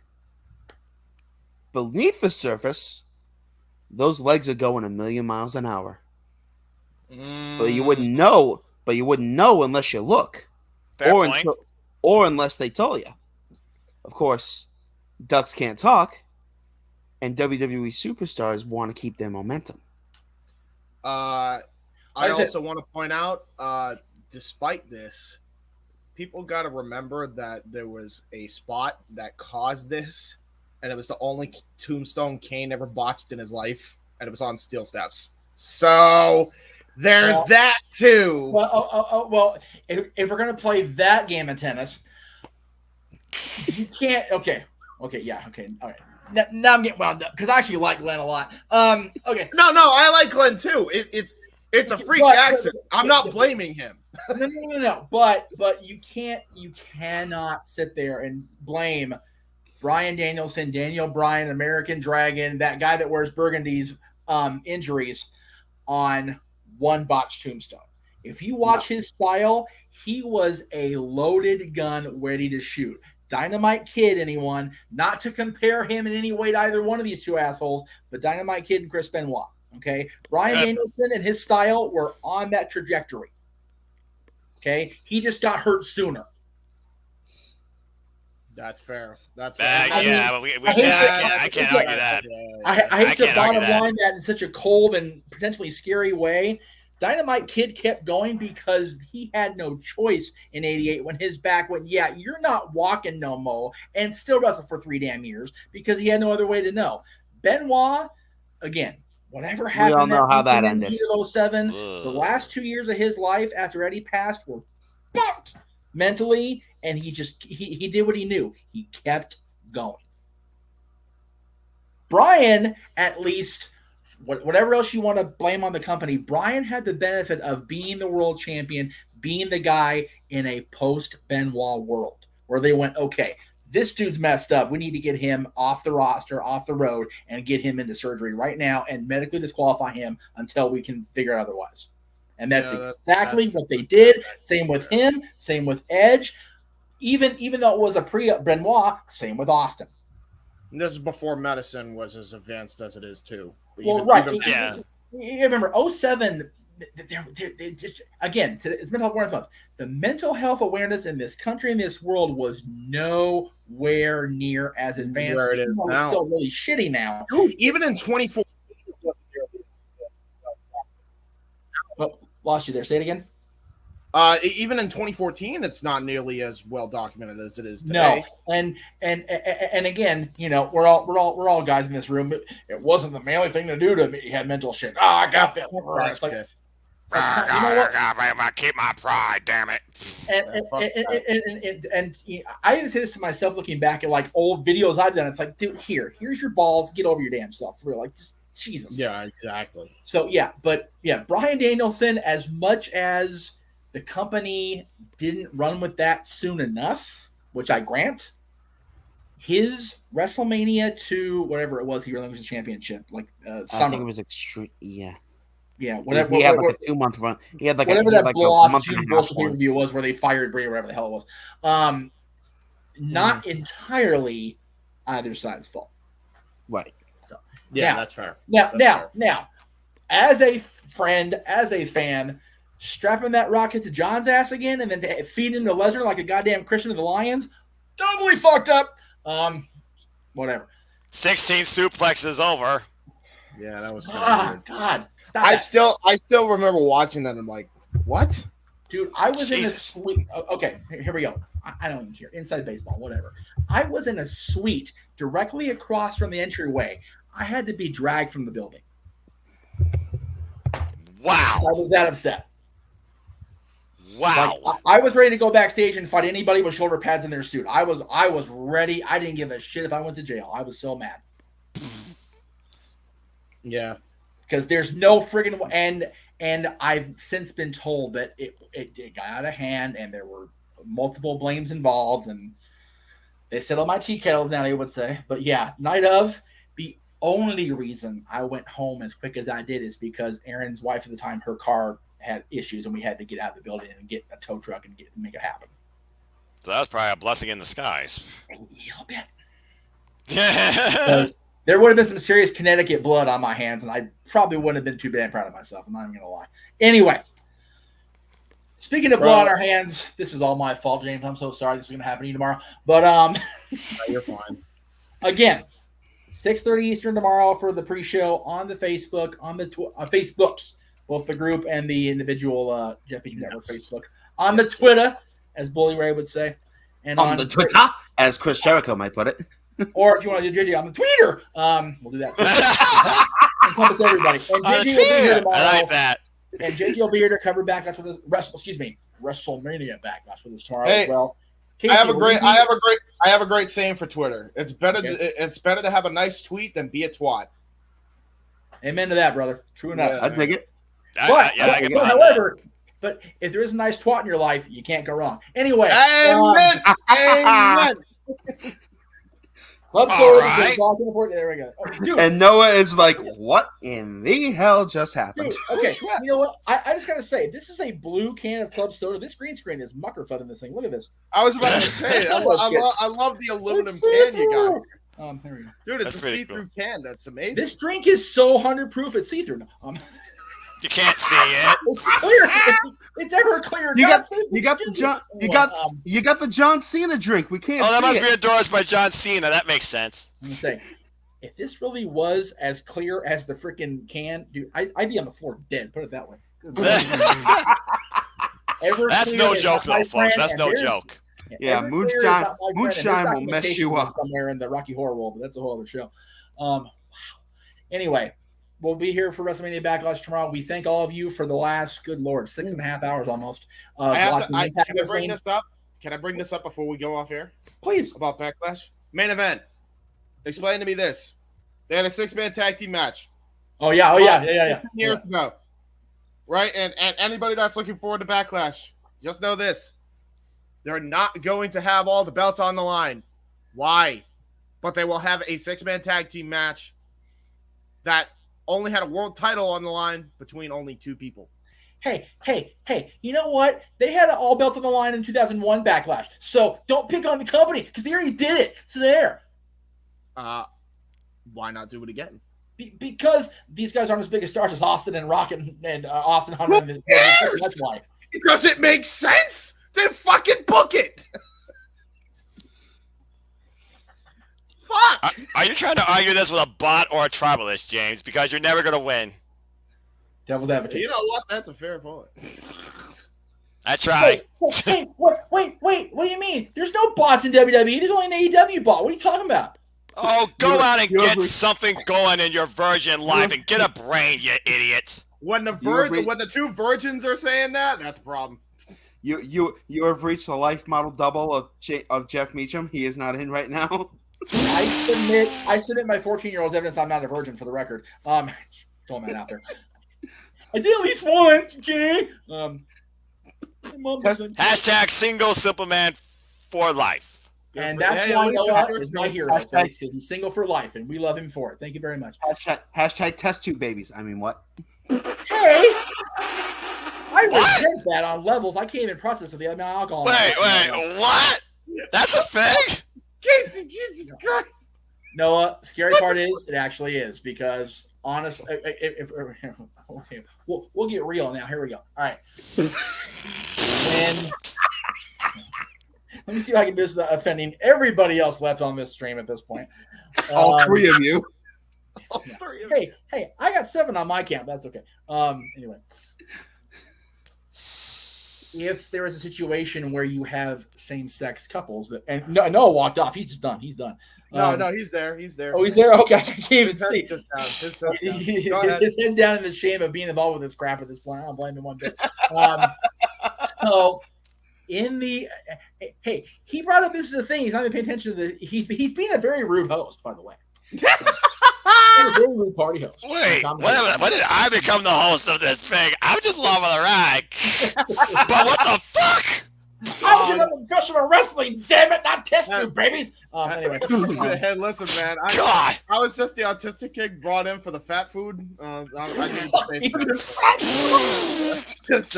what I'm here for. I had some chicken earlier. It was pretty good. As my ex would say, this is not brought to you by Chick-fil-A or whatever the hell James Hebert ate.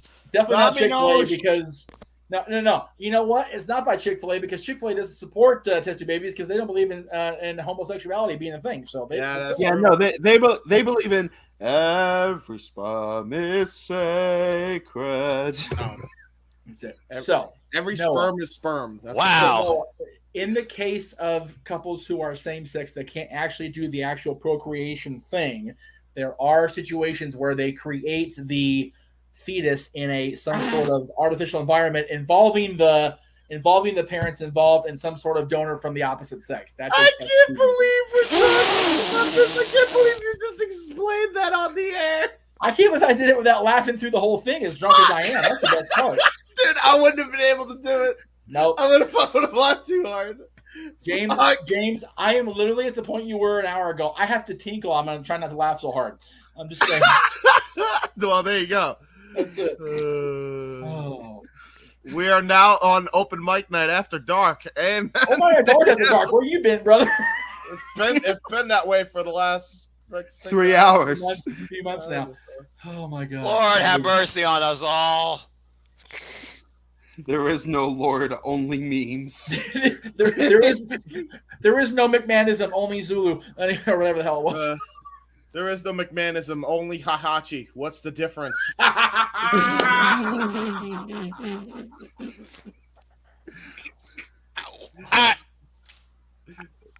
wrong? I can't even with you anymore. I can't even. I got nothing. Yeah, absolutely. Not a damn thing. Not a damn thing. I am like in tears, and I'm trying not to pee my pants because I don't have any other cleanings over here right now. Oh my God! Yeah, at least you're in your own home. That's fine. That's yeah, thank God for that mess. Not to mention you're wearing dark. All right. So, oh God, is there anything I got to plug? Anything I forgot at this point? Oh yeah, here we go. We have merchandise. We sell stuff on this show. Yeah. Okay, let's do that. Okay. Get the thing. Buy the thing. while I appreciate the plug for Pro Wrestling Tees because I actually am on there now, yay for me, I have one shirt and I am kicking that ass. The majority of our merch is over at Spring still at merch.jeffmeachamnetwork.com. You can check us out there. And again, tomorrow is this mess. God help us all. Especially James, because James, poor bastard. But later in the month, my goodness, Double or Nothing is going to be in Vegas. I'm going to be at Dynamite the week after that. I'll be at Disneyland the week after that, dude. I got a great month coming up. I don't even give a shit anymore. But it's going to be a cool month because we've got so much stuff. Look, we're having Jenny Santana back on to talk about their show week after this coming up. Oh, hey, representing Paradise Kitty. Whoop. Well, oh, no, wait, that's Jenny Santana, but that's okay. We'll go ahead and we'll go ahead and do the plug for Paradise. Yeah, you know what? Hell with it. Paradise Kitty has a show in Nashville. Ironically, the night before the show in Vegas for Ultimate Women Wrestling, Paradise Kitty is going to be in Nashville, and then the next night they're going to be in a place I can't remember off the top of my head. So I'm just going to keep talking in this voice so I can stall long enough to find loading. All right, so. They will be at Skydeck on Broadway at the Food Hall in Nashville at 5055 Broadway Place in Nashville. The next night, they're going to be at Summerfest, Kentucky, which is part of a music, food, and beer festival, which I should be at. For some reason, I'm not, which is so stupid. But they will be part of a major long night of long block of musical acts at the inaugural Summerfest Kentucky. I did it, Jenna. I'm sorry. Yay! And not only that, well done, Jeff Meacham. You did some proud, point man. Toward the end of May, we're going to be getting a shirt delivered here that will be given to Jenna at the Dynamite, if she is at that show on June 1st, with the black with logo version of the LA Kings centric Jeff Meacham Network shirt because she finally won the Jeff Meacham Network shirt. So, which you can buy, by the way. Let me get that graphic up there to see if it's on. Is it even on there? I think it is. Yeah, there it is. Okay, middle. Yay. So the black T-shirt version of the Purple Kings shirt there in the middle row there. That we should be sporting that on stage pretty soon. And you guys saw in the trailer 6 hours ago. God help me. Our folks at Dark Crown Films, our friends at Dark Crown Films, are actually making a fan film that is going to be a direct sequel to Halloween 4, which is going to be awesome because if y'all seen Halloween 5, you know why that's awesome. Anyway, so that's what's going on here with my friends, with my affiliates. I know James, you, and Casey and Noah all have stuff outside of the Jeff Meacham bubble, so please, whoever wants to go first while I try to get some water and freaking detox my damn self. I am probably the second longest, so I will try to be quick about this. Obviously, you guys know about our CAW show, Weymouth Youth Wrestling, while we are taking a 2-month break from recording because, we needed it really bad. Right. To put it mildly. Yeah, put it mildly on a statement. We are very, very good on progress. We are about 7 months in as far as recording goes, and we're going to keep trucking after 2 months is up just so that way we can refresh and recharge our minds. But if you want to check out any of the content that WYW has produced over the last 2 years prior to the pandemic fucking everything up, go check out Weymouth Youth Wrestling at youtube.com/user/WYW Pride. Check that out. It's really good stuff. If you are a fan of No DQ CAW or were a fan of No DQ CAW, you will definitely love Weymouth Youth Wrestling CAW League. Go check it out. On top of that, check out watch Immortal in chunks. Watch Gold Rush. Watch the tournament. Watch all of our videos. Send us presents. Yeah, send us presents on Adam Blompied. There you go. Yeah, and also on top of that, you know. Yes, if you know, you know. Hi, Greg Cherry. How you do? For the record, also check out my YouTube channel, youtube.com/user/JHEBERTSIDE95. That's Hebert, He-Bert, not Herbert, not Hebert, not Hebert, not Sherbert. It's Hebert. Sherbert? It's Hebert. Who called you James Sherbert? There are people that have called me that. That's a joke. And I thought Noah was bad. Damn. But I actually might make a Deadlock edit channel. I say Hebert. Yeah, I know you do. You. Well, actually, no. You used to call me Hubert. Damn. You used to call me Hubert, man. I don't forget that. Fair. But I learned, dude. I learned. Yeah. You learned. Anyway, You done did check out well. my channel. Check out my channel God, mainly for the following on my channel. Check out Super Mario Brothers Z voice acting that Casey and I primarily did. Episode 1 and Episode 2. It's really cool. And also check out the DPW Fire intro. And also check out my recent Toby/Manny Destined for Greatness beat edit that I edited in. Check that out as well. Lots of stuff there. And check out Casey's stuff as well. And I'll leave that to Casey. But yeah. When in doubt, y'all, when in doubt, just look at the name under James. That's his Twitter handle. Pretty much. And my Twitter. Oh, also, I think it's J Hebertside 95 on the search engine. If you just want to search. Oh yeah, that yeah. That makes sense. I'll get that side hustle in there. All right, let's see. So tomorrow, after the craziness above, another one of these open mic nights because we're just that crazy. But tomorrow's topics. Oh my goodness! All right, so tomorrow's topics. Ooh. This is a rumor at the moment, but we are going to address it because remember the Alamo? I remember. And remember the Royal the Alamo, though? Yeah, we remember. Members. Wait, you were that old? No, but we've all heard the history, and also we've seen that Royal Rumble. I'm that old. It's okay. Well, fair. It's that Alamo. Oh, dude! If you were old enough to remember the Alamo, many people don't know this, but I hold the patent for fire and was the busboy at the Last Supper. What? You could have prevented everything. Anyway, Casey. So we blame Casey for the chaos that is today's world. Duly noted.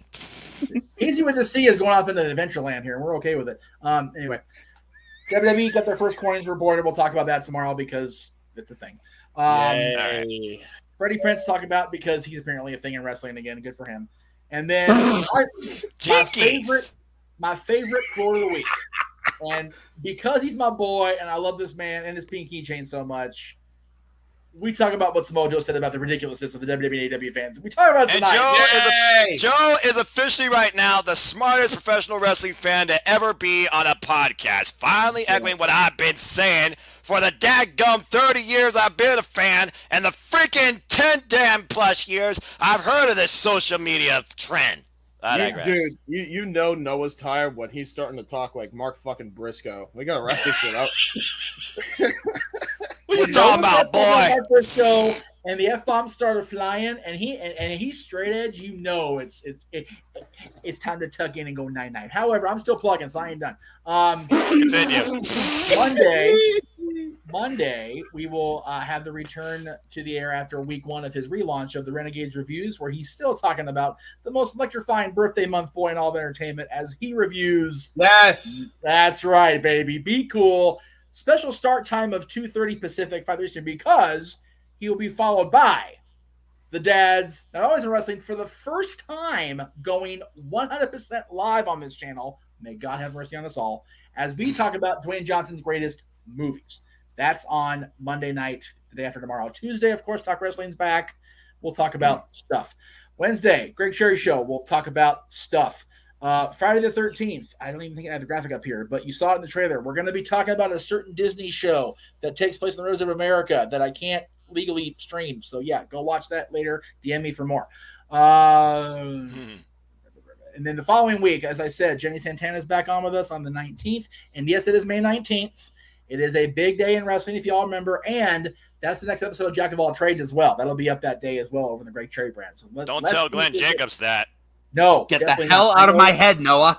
I knows better. And then and again, JG will be back every Monday, Wednesday, Friday with Renegades Reviews. But the following Monday, which is also Owen Hart, the anniversary of Owen Hart's accident, we will have The Rock and Kevin Hart movie being reviewed as JJ talks about Central Intelligence, which will be followed by the dads going live with The Rock's greatest matches. So we got a lot coming up. And as I mentioned earlier, our buddies at Dark Crown Films, we saw them at the event over the weekend, last weekend with Danielle Harris. There it is. Halloween Damnation is in production. You can check out everything on them over at Dark Crown Films on YouTube, on Instagram, on the Facebook. I don't think they're on the Twitter, but you can look them up if you want to. It's up to you guys. I don't give a shit. If you want to, and I said yump too. I was trying to gloss over it. You suck. Where the hell's my kitty promo at? Dude, there it is. I am a Jeff Foxworthy fan going back 25 years. You really think I'm not going to catch Yonk 2 if somebody uses it? If you catch Yonk 2, you might not be smarter than a 5th grader. Well, What? Jeff Foxworthy has the greatest traffic rule in the history of the universe, and we'll leave you guys with that. My autistic brain cannot comprehend all this. Like, Well, somebody- I'm out of here. I'm out over my head. There was a bit with him and Ron White and Bill Engvall and Larry the Cable Guy called "I Believe," and one of Jeff's was, "I believe that if somebody cuts you off in traffic, they don't give you the little wave. It should be perfectly able to get underneath them, get them loose, put them into the wall." NASCAR rules on traffic, kids. There you go. So very good. The more you know. Casey, For man, you gotta for the Wrestling Encyclopedia, Casey Gallagher. For check him out. the most outspoken, opinionated man on this channel, James Hebert. We love you for that, Muckerfeller. For the most passionate, simplistic man in the history of professional wrestling, Noah Foster, I am West Coast Wrestler Jeff Meacham. I made no money tonight, and I don't give a shit. See y'all later. I was about to say you made $2. I did well. You just gotta take 30. Okay, I made 30% of $2. Wait, you asked with 30% of $2, 60 cents? I made $1.40 on this show tonight. Thank you all for that. I love yous. See you tomorrow, I think.